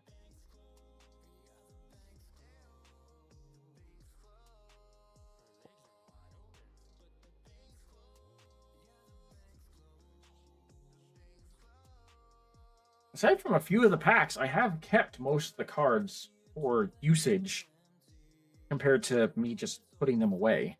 So that's good. I mean, I do still have a massive number of cards that I have set aside as spare cards that I'm not using currently, but still. Yeah. Sounds about right. This is how this works. Oh, I know. I'm pleased that it's not more cards being set aside for spares. It's kind of like almost 50-50. University Campus. Ooh, holographic steel wrecking ball. The order of the cards in these packs is a little different from the other ones. For what the holographic one was always in the back for the previous cards, but now that's in the front. Parker Luck. At the beginning of your end step, 2 target players each reveal the top card of their library. They each lose life equal to the mana value of the card revealed this way. Then they put the card they revealed into their hand. Sure. I'm sure I could find something interesting to use with that. Gwen Stacy. Web shooters. Equipped creature gets +1/+1 and has reach, and whenever this creature attacks, tap target creature and opponent controls. Ooh, yes. Another Web Warriors.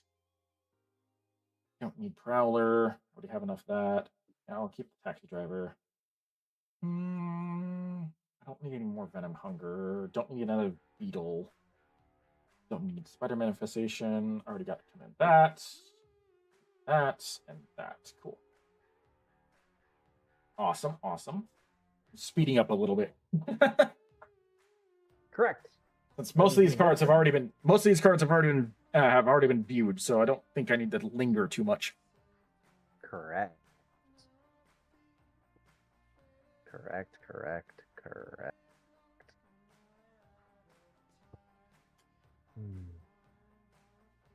Gonna boot up dinosaurs, I guess. Well, Parker Luck in holographic.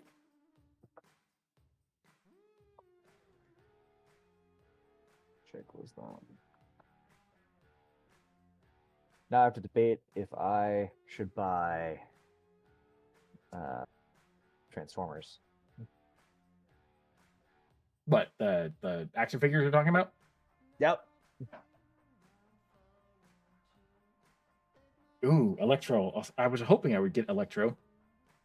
Flying, you don't lose unspent mana steps as unspent red mana as steps and phases end. When you cast an instant or sorcery card, add X. When Electro leaves the battlefield, you may pay X. When you do, he deals X damage to target player. Oh, damn. That's painful. Uh-huh.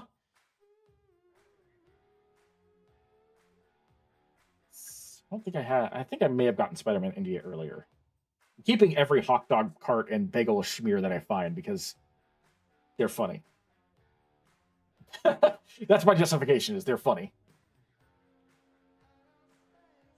I don't think death by suffocation is funny, but okay.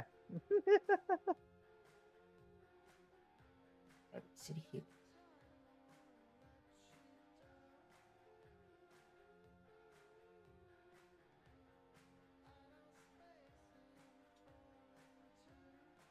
I've gotten a decent number of hot dog carts, honestly. This makes me happy because they are mana rocks, and one thing that I am woefully lacking in many regards is mana rocks. Like You good will mana be. rocks.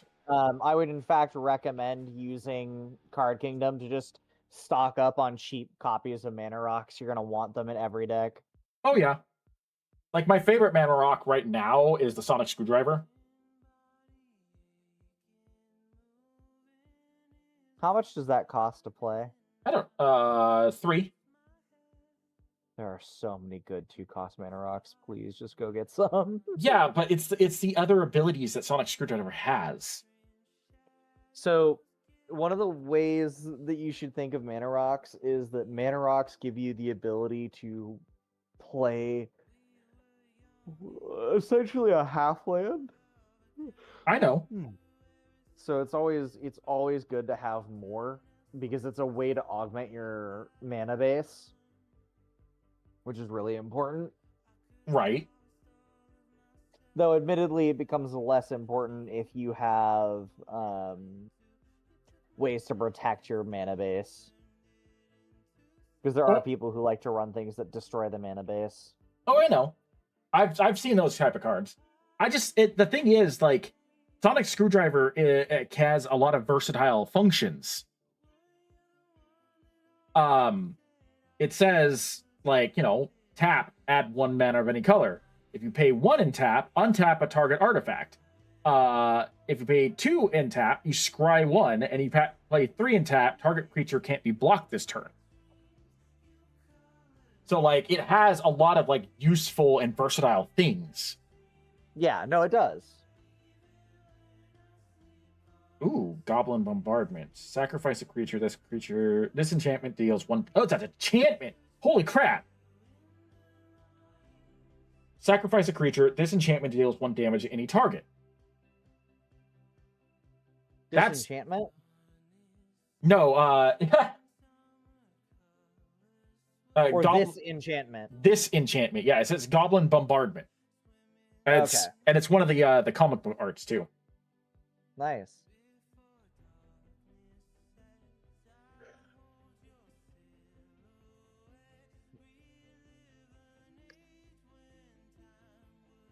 Daily Bugle Building. I was definitely hoping for more of those. Let's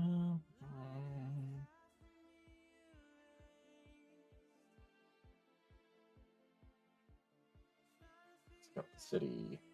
Look around. Mill 3 cards. You may put a permanent among those 3 into your hand and you gain 3 life, or destroy target creature with flying.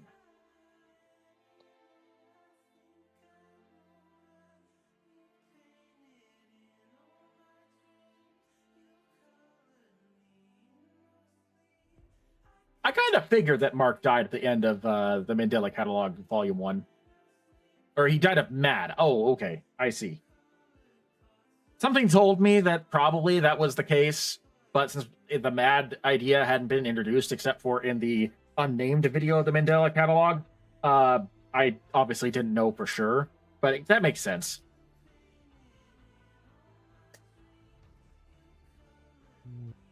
Let's see here. What else? What is next?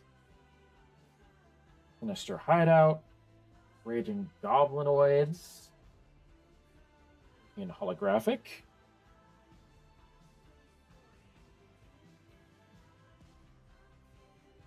Let's see here. Jackal. Genius Geneticists.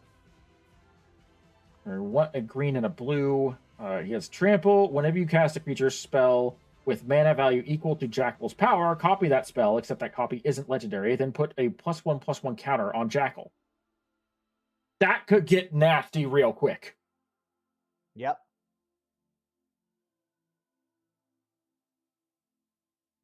They go and Schmear. Rendezvous, Merciless Enforcers, Doc Ock's Huntsman. Take one more guy on the chair just to be in the safe side. This Captain. Skyward Spider. Scout the city. Okay. So here. These in my keep pile.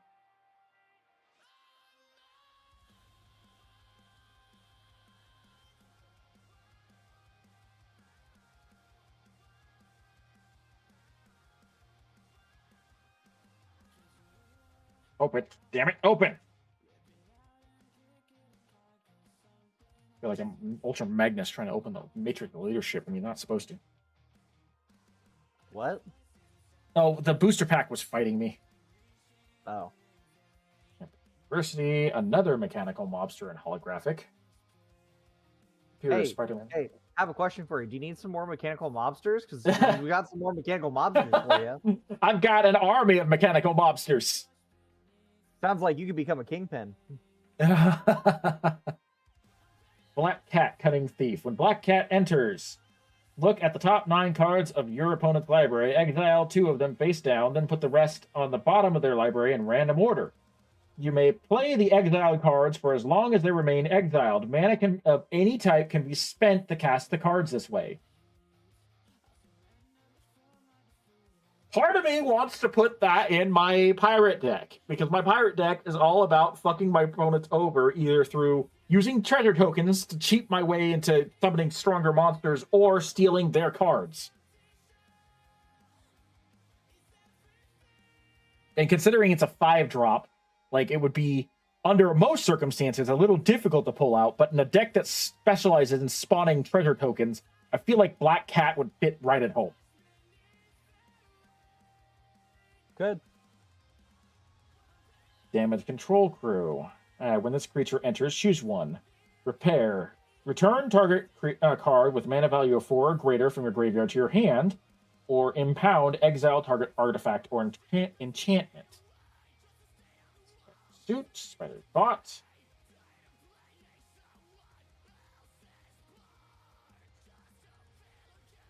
Don't need another Whoosh. Don't need another Masked Meowler. No more Merciless Enforcers. No more Professional Wrestler. Wild Pack Squadron. Yes. Screw X Arms. I think I'm good with that. Card that I am hoping for next is either Amazing Spider-Man, Ghost Spider, the transforming one, or With Great Power, which is a enchant. Whoa. What? Our meat lead put in 2 weeks. Uh-oh. Big carryover in the meat department recently stepped away from QFC to become a union rep. Oh, really? Uh-huh. Great for him. It's gonna be easier on him too. Yeah, hopefully. He needed a break. Even when I knew him, he needed a break.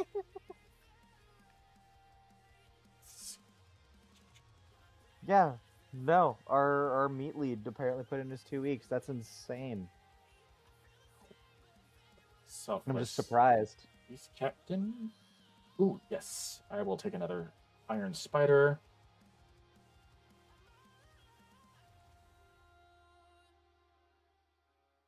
Living Brain Mechanical Marvel. At the beginning of combat on your turn, a target non-equipment artifact you control becomes an artifact creature with a base power of and toughness of 3/3 until end of turn, and untap it. Costume Closet, yes. Don't need another Cane. Don't need another Stegron. Hermes Cat, I'm good. Beetle, I'm good. Taxi Driver, I've got enough of those. Looking Lizards, no thank you. Pigeon, no thank you. Train, no thank you. Spider-Man, no thank you.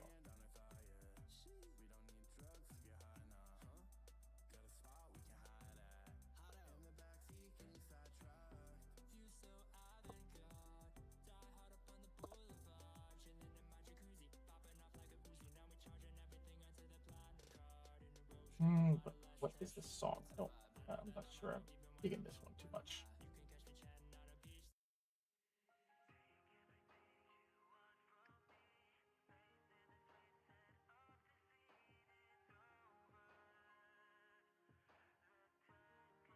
Here.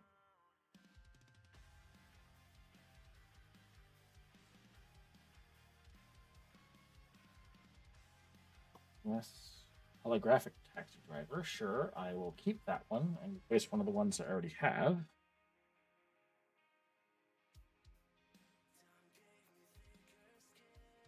Don't need any more Mary Janes. Don't need another Wraith.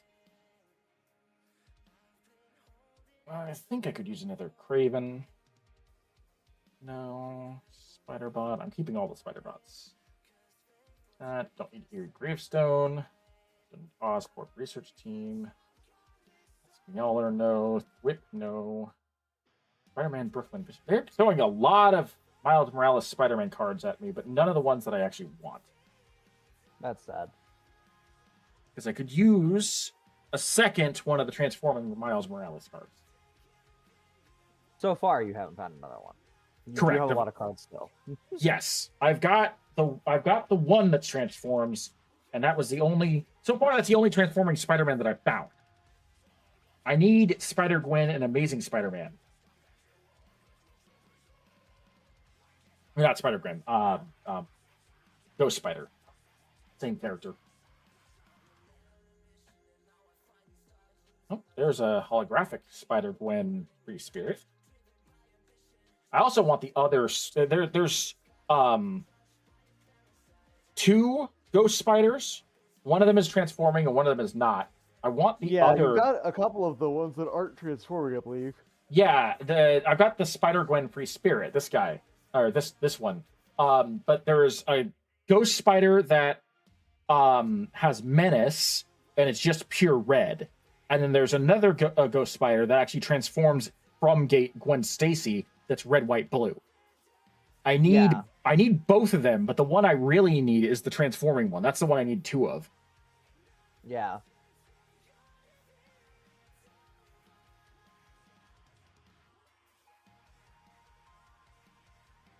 Don't need any more Flash Thompsons. Bagel and Schmear, yes. No. No. No. Stereo's Phantasm. Illusion Villain. Whenever this creature attacks, mill a card. I mean... I'm not going to keep that one. I don't have any plans for decks that can mill cards that are in blue. If I was going to do anything like that... Oops. Oh, that's the wrong set. If I was going to do anything like that, that would be in my Venom deck, and Venom is black, red, green.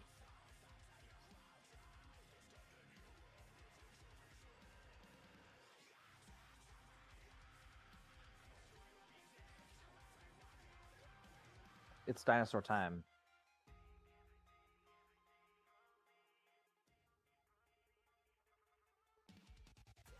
You know what Magic set I'm surprised they have not announced? Even as a secret layer. I'm surprised they haven't done anything for Power Rangers. Power Rangers is really odd. And I say that because Power Rangers is essentially a ripoff of a Japanese cartoon. Oh, I know. Show of the same name. Yeah, Super And Sentai.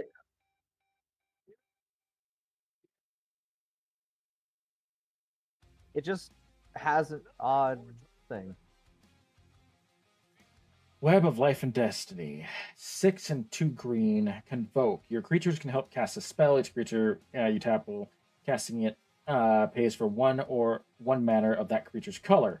At the beginning of combat on your turn, look at the top 5 cards of your library. You may put a creature card from among them onto the battlefield, put the rest at the bottom of your library in a random order.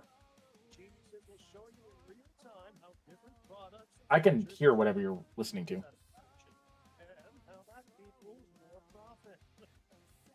Did you hear me? Sorry, no, I got distracted by the game that I'm playing. What did you say? I said I could hear whatever you're listening to. Oh. I'll have a fix for that. One moment.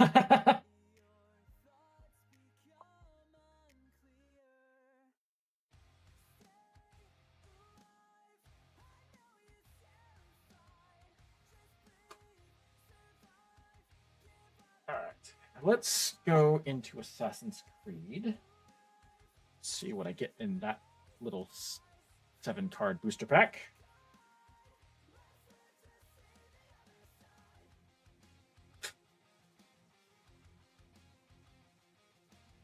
Alexios. I think I need him. Haystack. Don't need that. Bleeding Effect. Yes. Speaking of Excalibur. Ooh. What are you doing? What are you doing? Ooh. Sword of Feast and Famine. As a unique art style. I have not seen that one before. Like I have. Did you just get a Sword of Feast and Famine? In Assassin's Creed, yes. And it's an alternate art version of it, a full art version. Jeez. I have the Sword of Feast and Famine in like the regular version with this same sword on it, but it's like being held by a guy. I think it's being held by Bayek, if I remember correctly, from Assassin's Creed Origins. But this one is an alternate art style that's like, it's just got planted into a rock. I've never seen this art style before. Interesting. It should be popping up on stream here in a moment. There it is. Stream. Give me a moment. I had to close the stream because I was playing game. Ah. Let me see. Why is there ad? I dislike this. Go away, ad. Viewpoint synchronization. Oh yeah, that's cool. Yeah, I've never seen that art before. Search your library for up to 3 basic land cards and reveal them. Put 2 of them on the battlefield, tapped, and the other into your hand, and then shuffle. Whenever a crypt creature deals combat damage to a player, that player discards a card, and you untap all lands you control. Oh my god, that's so powerful! I know. Like I said, I already have that in my my Assassin's Creed deck, but I might switch that one out for this because that's such a unique art style. Unless this one is worth a lot of money. Yeah. Honestly, if you like the art style, procs to that. Because, like I said, I have never seen that art for this for the Assassin's Creed version of this card before. I haven't seen that version either. That is cool. And honestly, that's one of my favorite cards too. Is in terms of all the cards that do similar effects like that, that is my favorite one. Is the Sword of Feast and Famine.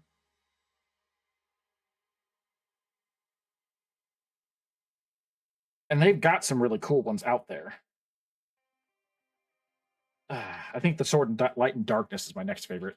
Where, like, if you do damage to an opponent, then I think you summon a creature whose mana value is equal to or less than the damage you dealt to the battlefield from the graveyard. If I'm remembering it correctly. Holographic Bagel and Schmear. Shiny Bagel and Schmear.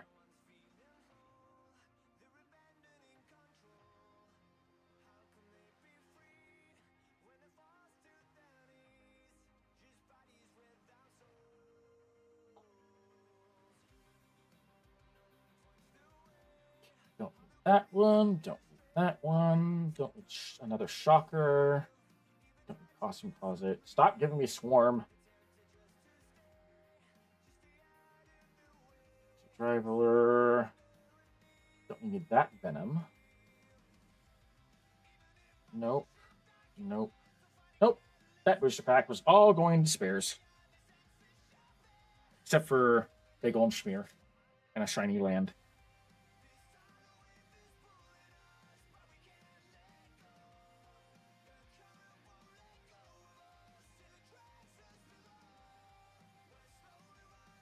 Savage Mansion. Ooh. Hollow Tombstone. Oh, I think. Is that. Haha! I found the transforming Spider-Gwen! Boom! Ghost Spider. That makes me happy.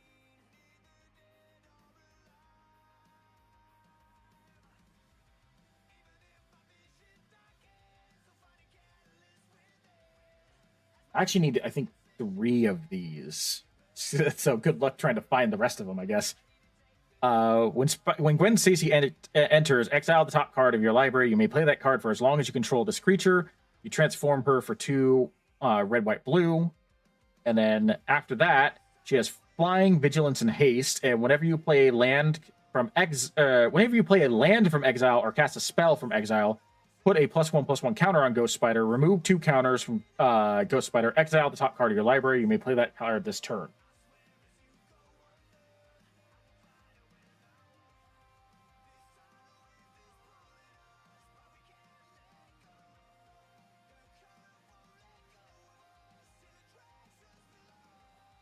Okay.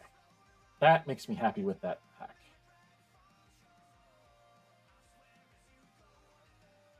I have enough cards to build, I think, to practically completely build the Amazing Spider-Man deck that I want to build. I just don't have Amazing Spider-Man.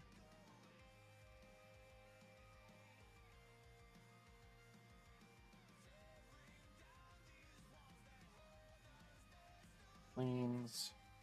Hollow Doc Ock. Here.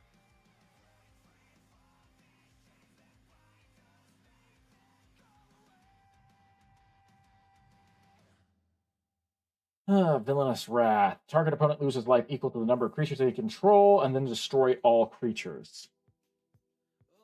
I don't know if I'd use that one. Craven's Last Hunt. As this saga enters, and after your draw step, add a lore counter, blah, blah, blah. First lore counter, mill 5 cards. When you do this, saga deals damage equal to the greatest power among the creature cards in your graveyard to the target creature. Second lore counter, target creature you control gets +2/+2 until end of turn. Third lore counter, return target creature from your graveyard to your hand. Holy crap.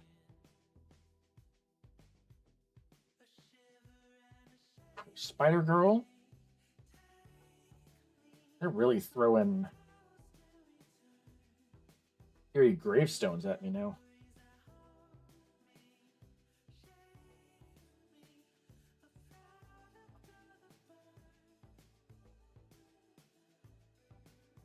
Only eerie gravestone I want now is the comic book one. I already have 2 of them set aside.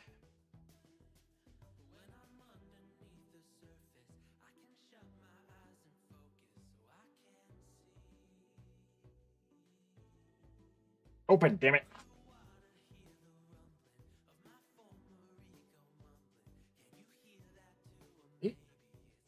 Mr. Hideout, holographic extra arms.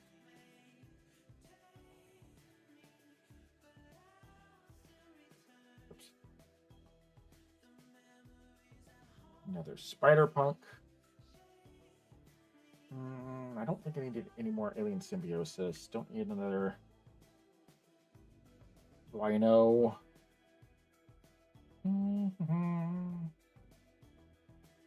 Spider Bite, yes. Big Ball Schmear, yes. Don't think I need another Doc Ock for now. Don't need Angry Rabble. Venomized Cat. Unstable Experiment. No more Spider-Man Webslinger. How or Mob Lookouts. All the onomatopoeia cards are funny. Kapow, Whip, Whoosh.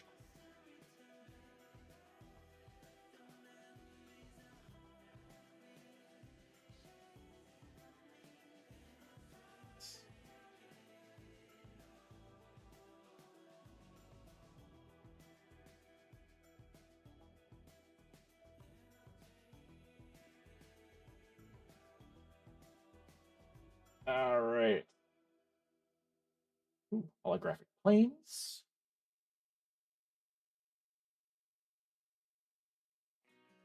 Holographic Spider Rex.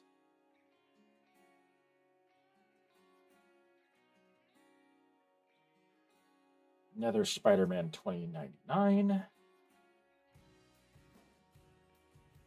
Daily Hugo building. Don't need any more tombstones. Don't need any more Green Goblin Revenants. Yeah, I'll take that one. Don't need Venom Hunger anymore. Don't need Doc Ock. Don't need Stegron. Don't need Craven Cats. Yes, I will take Vibrant Cityscape. Do not need a second Spider Rex. Don't need Scorpions.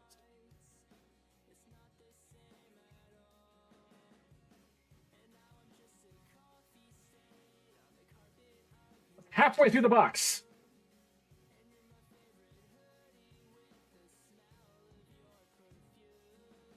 Oh, I see. I see why you've been quiet. You've muted yourself. Figure because of your game that you're playing. I understand. You said you could hear my game, so I muted myself. Yes. That way you could hear it. But I'm happy. I have been listening. Like, I haven't been ignoring you. Oh, I'm I very figured. happy for all the things that are happening. I'm just trying to, not interrupt the stream by playing a game. No, fully understand. Goblin, picks, strike, Tim's. Yes, robotic mastery. Don't need a mechanical mobster. Have you seen K-pop Demon Hunters? Yes. Someone made a comic and it was like, "Hey, Celine, I have a question for you." Uh-huh. I learned something new. What? Have you ever heard of therapy? Literally both of those characters in a nutshell. Have you heard of therapy? What's therapy? I feel like that's like 2 of the 3. Like, I feel like that's definitely, I forget their names, but that's definitely the one with the pigtails and the one that's like half demon. Oh yeah, no, 100%. I feel like the one with the short haircut, she's the most well-adjusted of them. Yeah, well-adjusted. We'll go with that. She's a little manic. Yeah, I'm not saying it's a bad thing. Like, I'm not saying this in a bad way. She's very much like the closest to normal in air quotes in terms of interpersonal interactions. Yes. Nero, which is the one who also has long hair, has pink hair. Yeah. Definitely is not normal in terms of human interactions, but that seems to be a byproduct of what little we know of her backstory. Right. And then Rumi, who is the half demon, is 100% without fail the least socialized character in the entire movie. Yes. Literally, all she had was Celine, and Celine needed therapy. Yep. So both of them need therapy now. The spot, living portal. When the spot enters, exile up to 1 target non-land permanent and up to 1 target non-land permanent card from your graveyard, or from a graveyard, excuse me. So exile 1 permanent on the field and 1 that's in the graveyard. When spot dies, put him on the bottom of his owner's library. If you do, return the exiled cards to their owner's hands.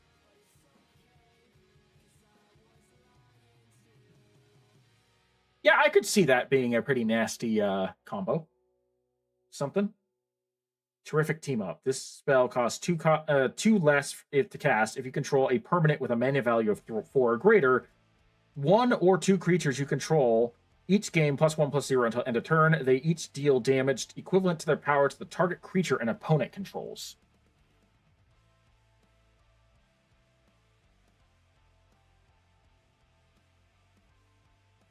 Nope.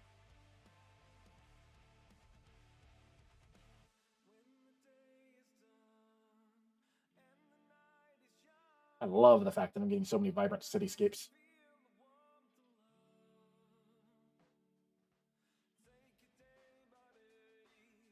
Helping offset the cost of exotic wild is so expensive.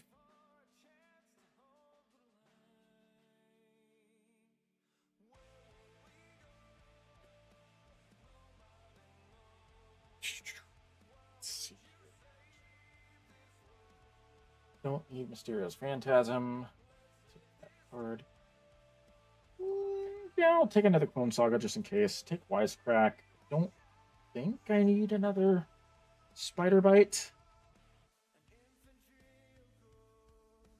Take Supportive Parents. No. Minor Islanders. Don't need another Swarm. Beetle. No. Sure, Web Up. No, and no. Okay.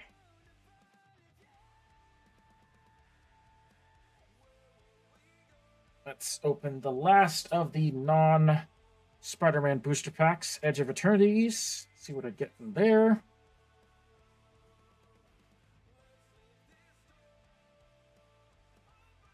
And then I think I've got 9 more Spider-Man booster packs. And then I'm done with the Spider-Man stuff. I was thinking that this was going to go a little faster, but we did talk a lot, and it slowed me down a little bit, so... Oh, yeah. Don't think I'm going to do any deck building on the stream today.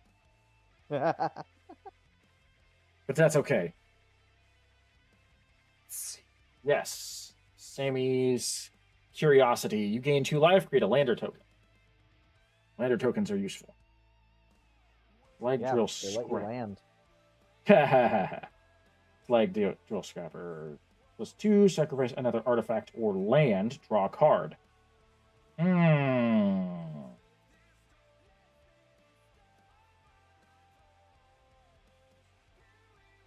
Don't know if I'm going to use that one. Decode Transmission. You draw 2 cards and lose 2 life. If a non-land permanent left the battlefield this turn or a spell was warped this turn, instead you draw 2 cards and each opponent loses 2 life. Cryogenic Relic. When the artifact enters or leaves the battlefield, draw a card. 1 blue and sacrifice this artifact. Put a stun counter on up to 1 target creature. Yes. Swire's Lightbraid. Flash. When this equipment enters, attach it to a creature you control. That creature gains first strike until end of turn. What creature gets +1/+0? Sure, I'll keep that one.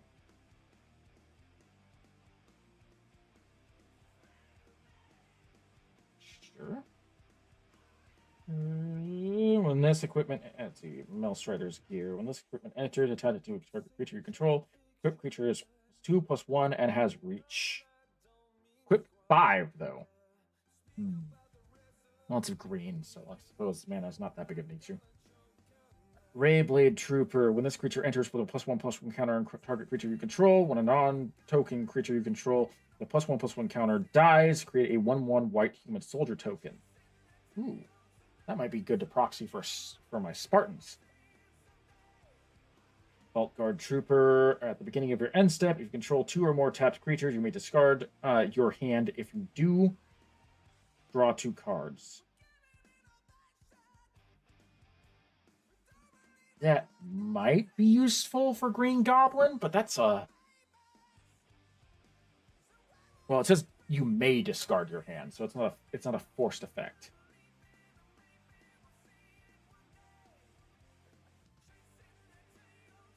Yeah. Station. Hemosymbic Bite. Whenever... Or Might, excuse me, not Bite. Whenever this creature becomes tapped, another target creature you control gets +++X until end of 0, where X is this creature's power. Ooh. The Eternity Elevator. Legendary artifact Spacecraft. Tap, add 3 mana. 3 colorless mana. And at 20+ station, add X mana of any color where X is the number of charge counters on the Eternity Elevator. Holy crap. Nutrient block. Artifact food. Indestructible. Indestructible food. That's great. That sounds healthy to consume.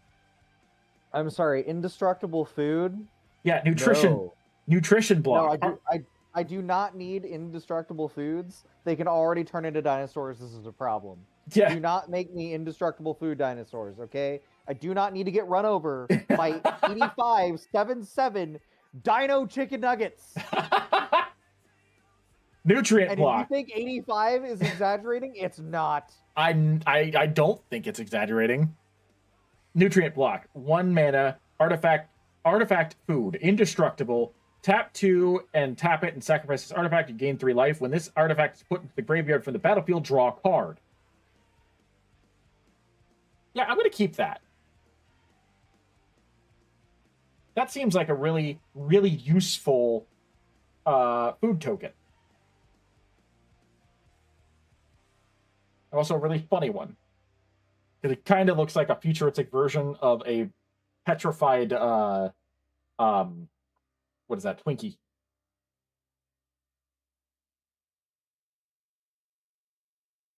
Sorry, what? The artifact food, the nutrient block, it kind of looks like a petrified Twinkie. Okay, 1 second. Let me see this.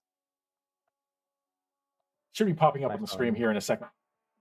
Yeah, my computer just locked, and I don't have the stream open because I keep closing it so I can play my game. I keep having to come back because we point something out, and I'm like, what is going on? Okay, yeah, it's on the stream now. Okay, 1 second. I'm almost through.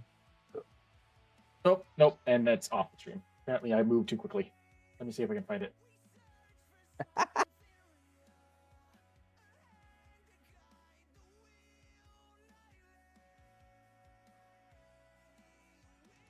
Where did it take to?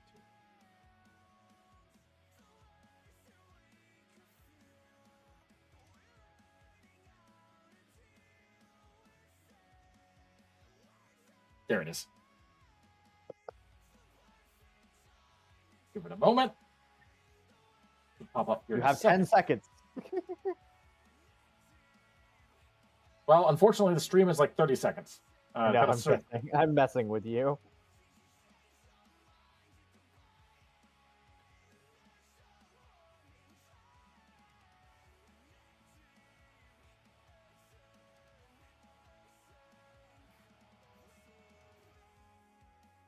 I tried to reduce the delay as much as possible, but apparently it didn't like it.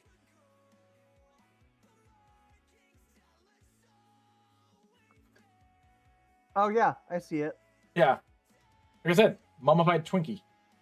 Yep. Nope, agreed. Which would make sense that it's indestructible. Yep. Ooh, what's this? Origin of... Oh, another Origin of Spider-Man. But it's the comic art version.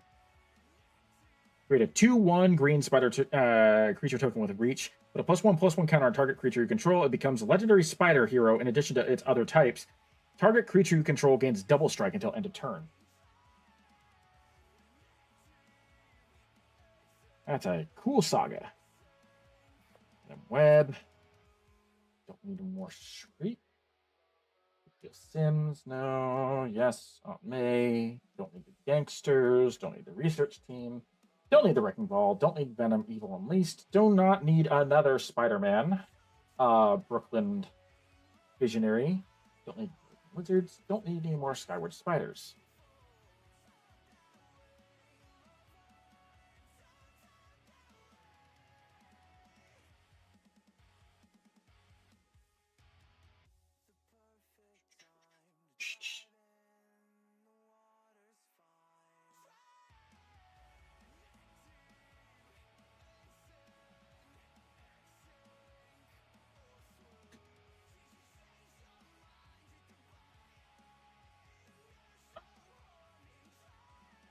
Go dropping everything everywhere, please and thank you.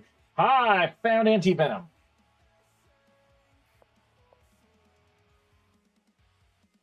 Not need wrenches, do. I feel that is an awful card unless you're building something very specific about it. Goes solely in a white deck. What, wrenches do? Oh, no, anti-venom. Oh, yeah. Well, not just in a white deck. You could... I want to put it in a red-white deck, too. Just, it works best in a white deck for if you're going to use it as commander. I mean, even if you don't use him as the commander, he only goes in a white deck because of how much mana he costs. He's 4 white.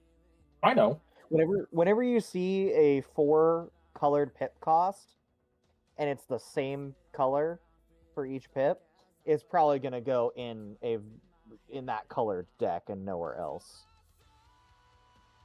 I mean, under most circumstances, I agree with you. I feel like I could probably do something with him in another type of deck. Just have to structure the it's deck possible. to compensate for that.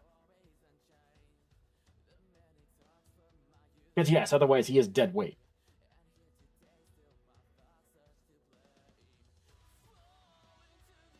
I need to go get more leaves. Hideout. And Electro Bolt. I wasn't going to take any more Electro Bolts, but that one's holographic. I will trade out one of the non-holographic ones for that.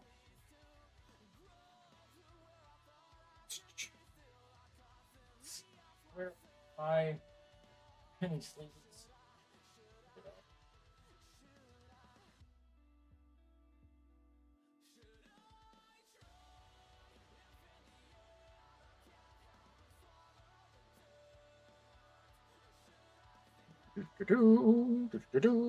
Not secure.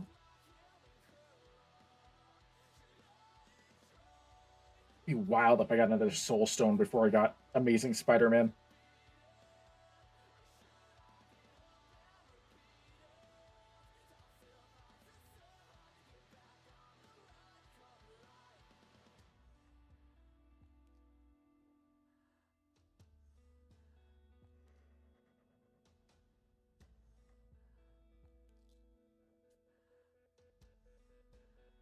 Okay, let's Forest. Another holographic spider suit.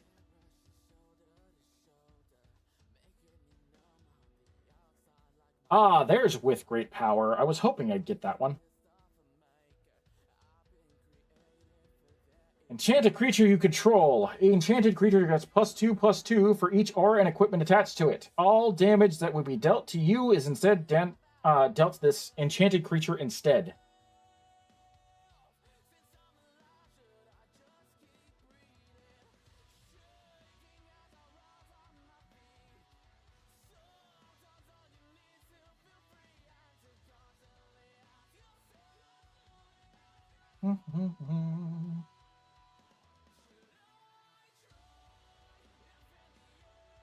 Alrighty. Almost done. Almost done.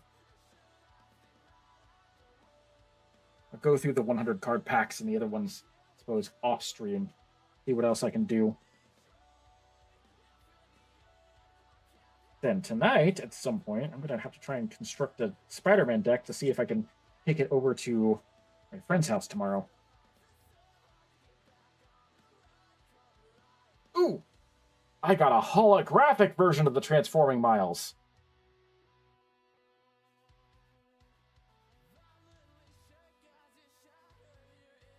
So a holographic Ultimate Spider-Man. That's excellent.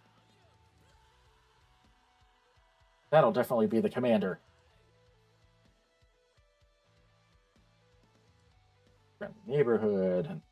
And no more Morbin. I don't need more Morbin time. Brawl. Whoosh. Islanders. Venomous Cat. Furious Phantasm. Guy in the chair, sure. Spider-Man Web Slinger, don't need any more of those. Nope, and nope. Awesome. That holographic Ultimate Spider-Man made that pack worth it, even if most of the pack stuff I already have. Still no Amazing Spider-Man, though. Or Ghost Spider.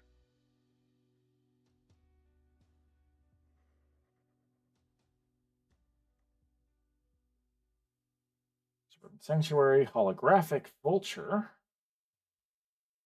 I kind of wish the Vulture that they used for this was the one from Spider-Man Homecoming, honestly. Sandman, Shifting Scoundrel. Sandman's power and toughness are each equal to the number of lands you control. Sandman can't be blocked by creatures with a power of 2 or less. Tap 3 and 2 green, return this card, and target land card from your graveyard to the battlefield tapped. Jesus Christ. And it's only 3 mana? Wow.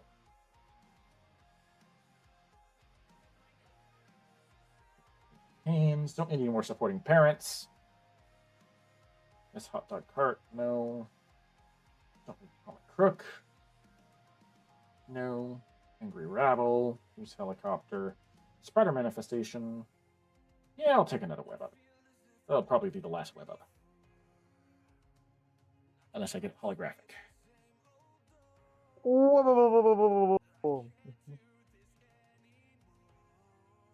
What?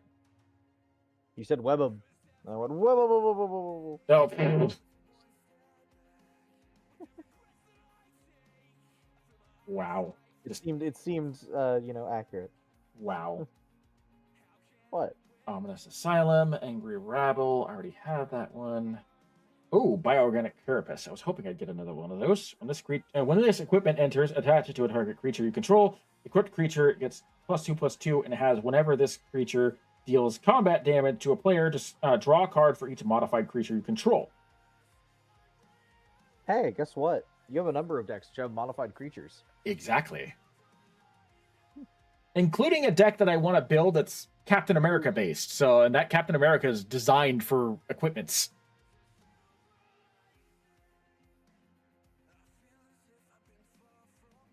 Really wish Shocker was better.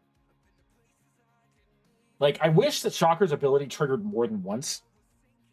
During your turn, Shocker has first strike, and when Shocker enters, he deals 2 damage to a target creature and 2 damage to that creature's controller. I wish that the 2 damage triggered more than just when he enters.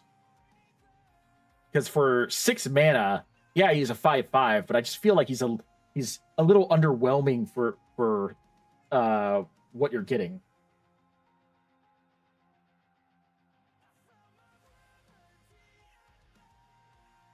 He might be.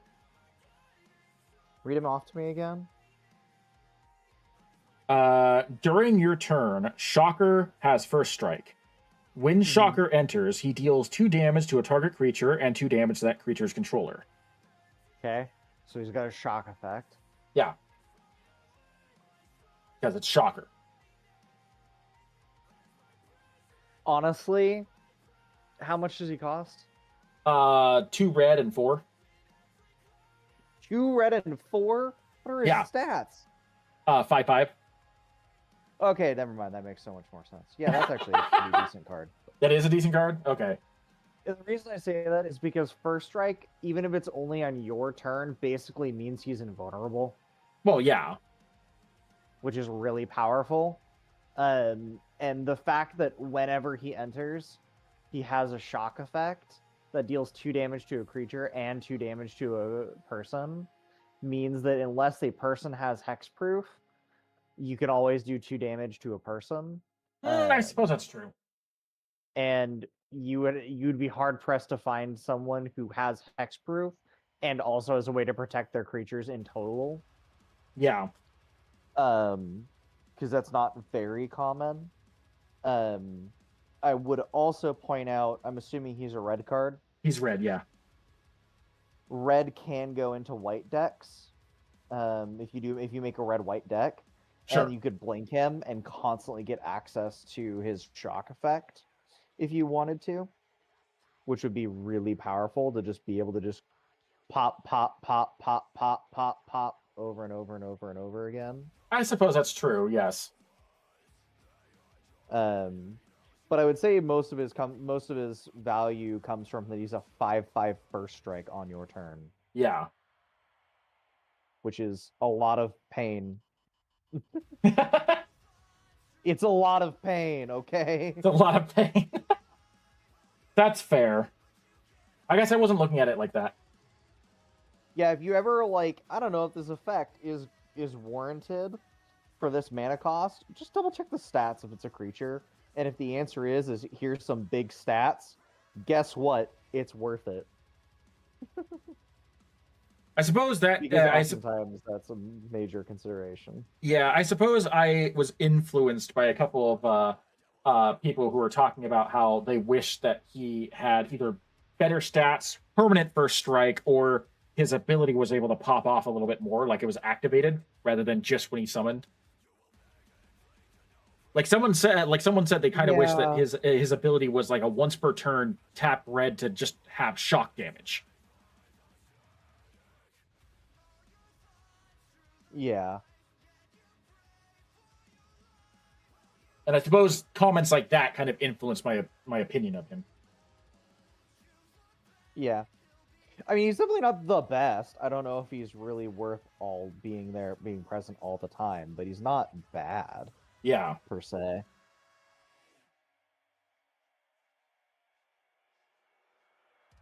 Another Ben Riley. Prison Break. Chameleon. No. Yes, Hot Dog Cart. Not Spider Gwen. Got enough of Spider Gwen. I need Ghost Spider. I need both Ghost Spiders. I'm sorry, I don't think it heard you. You should probably say that you need more ghost spiders. Give me Ghost Spiders! I need both of the Ghost Spiders. I mean, yes, I got one Ghost Spider, and I should be grateful for that, but I need 3 total for my my plans for my decks. And proxying double-faced cards is annoying. It is. It's not impossible by any means, but it's annoying.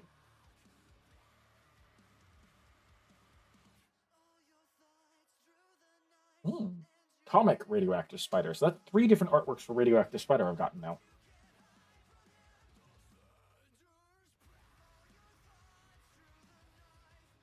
Sandman's Quicksand. Has Mayhem, so you can cast this card from your graveyard for 3 and a black. If you discarded it this turn, timing rules still apply. All creatures get -2 until the end of turn. If the spell Mayhem's costs were paid, creatures your opponent controls get -2 until end of turn instead.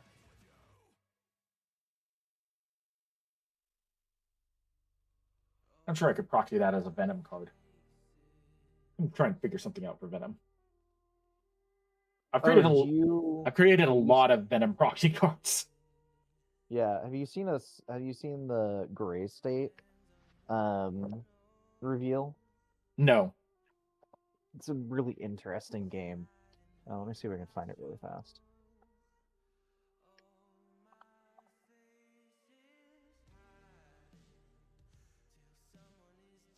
So it's a video game. It's called Rules of Engagement: The Gray State. Uh-huh. EVPVE, so player versus enemy. Okay. And it's basically Spec Ops versus Eldritch Horrors. What the fuck? That is a wild statement.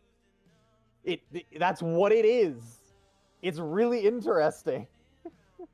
That is a wild... That's like... That is crazy. Okay. Like there's monsters and stuff. Like you literally are exploring areas where there's just straight up monsters.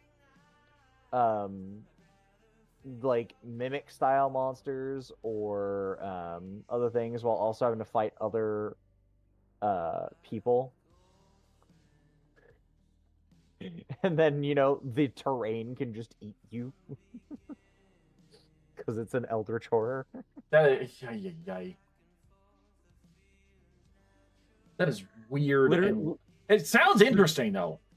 The description of the game is: a new gold rush has begun.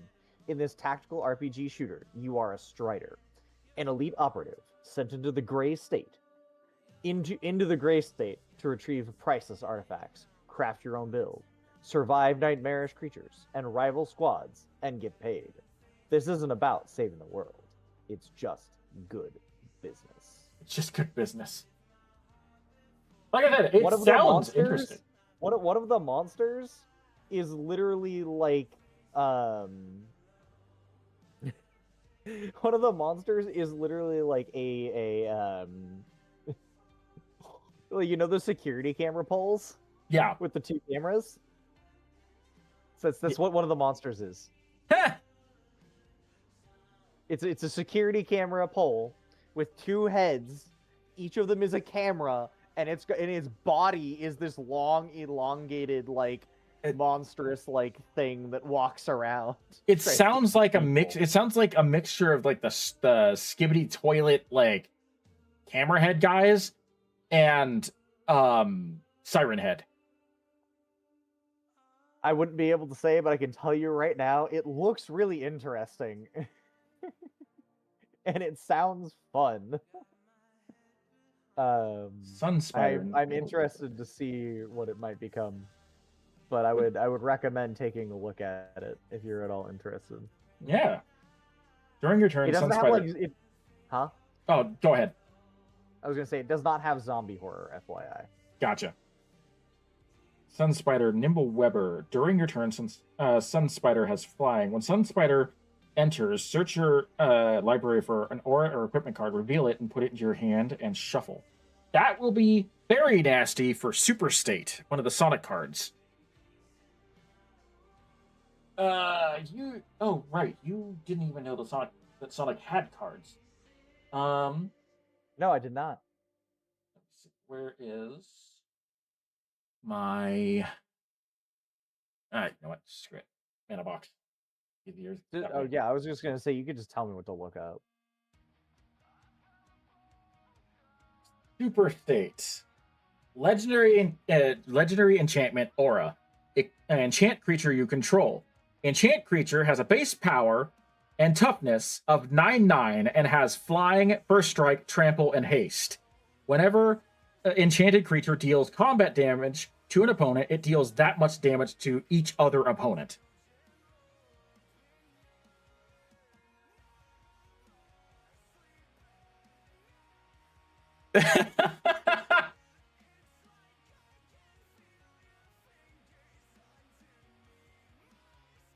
Are you okay? Sorry, I'm getting texts from one of my coworkers. Oh. I got distracted. Did you hear what I said? Give me one moment.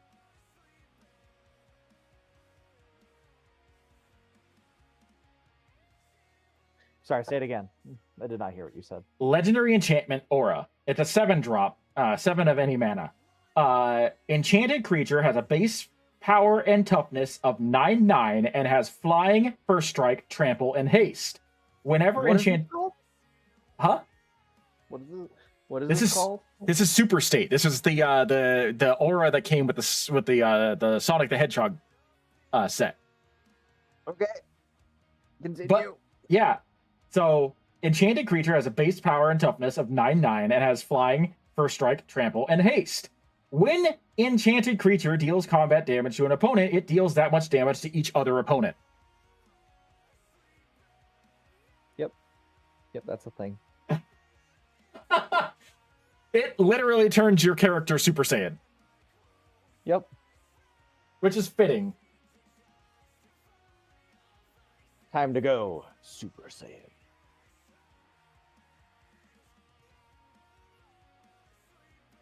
All right, last booster pack for basically, I think that's the last booster pack period. Nice. Oh, so many cards.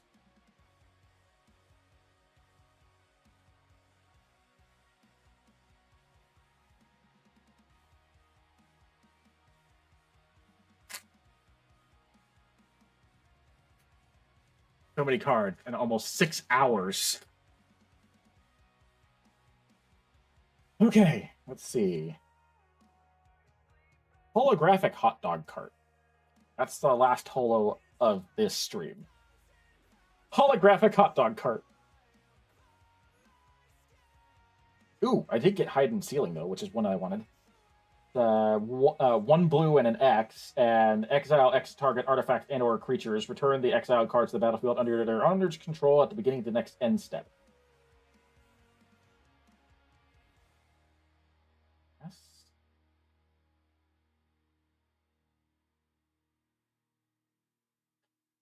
Fortunately, I did not get any Amazing Spider-Man, which was the one card that I was hoping to get out of all of the other ones besides the Soul Stone, because that was the one that I actually had all the cards to make a deck for. Well, you know what they say. God laughs at the plans of men. It's okay. I got a lot of really cool cards, and I basically have the entirety of the Spider-Man deck besides that, including proxies. I just don't have the Amazing Spider-Man himself, and that's a little disappointing, but that's okay. I pulled the Soul Stone, which I don't know what the odds of that is, but I understand that it is extremely difficult. So I'm going to call that, at the end of the day, a win. It is.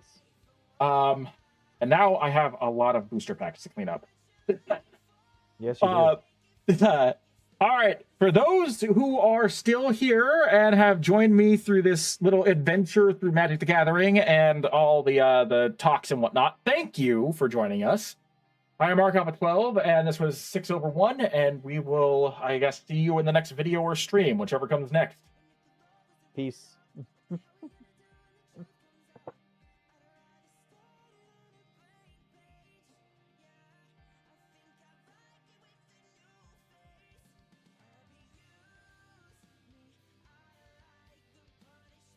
We have been in chat for almost 5.5 hours. You have been, well, yes, I have been on stream for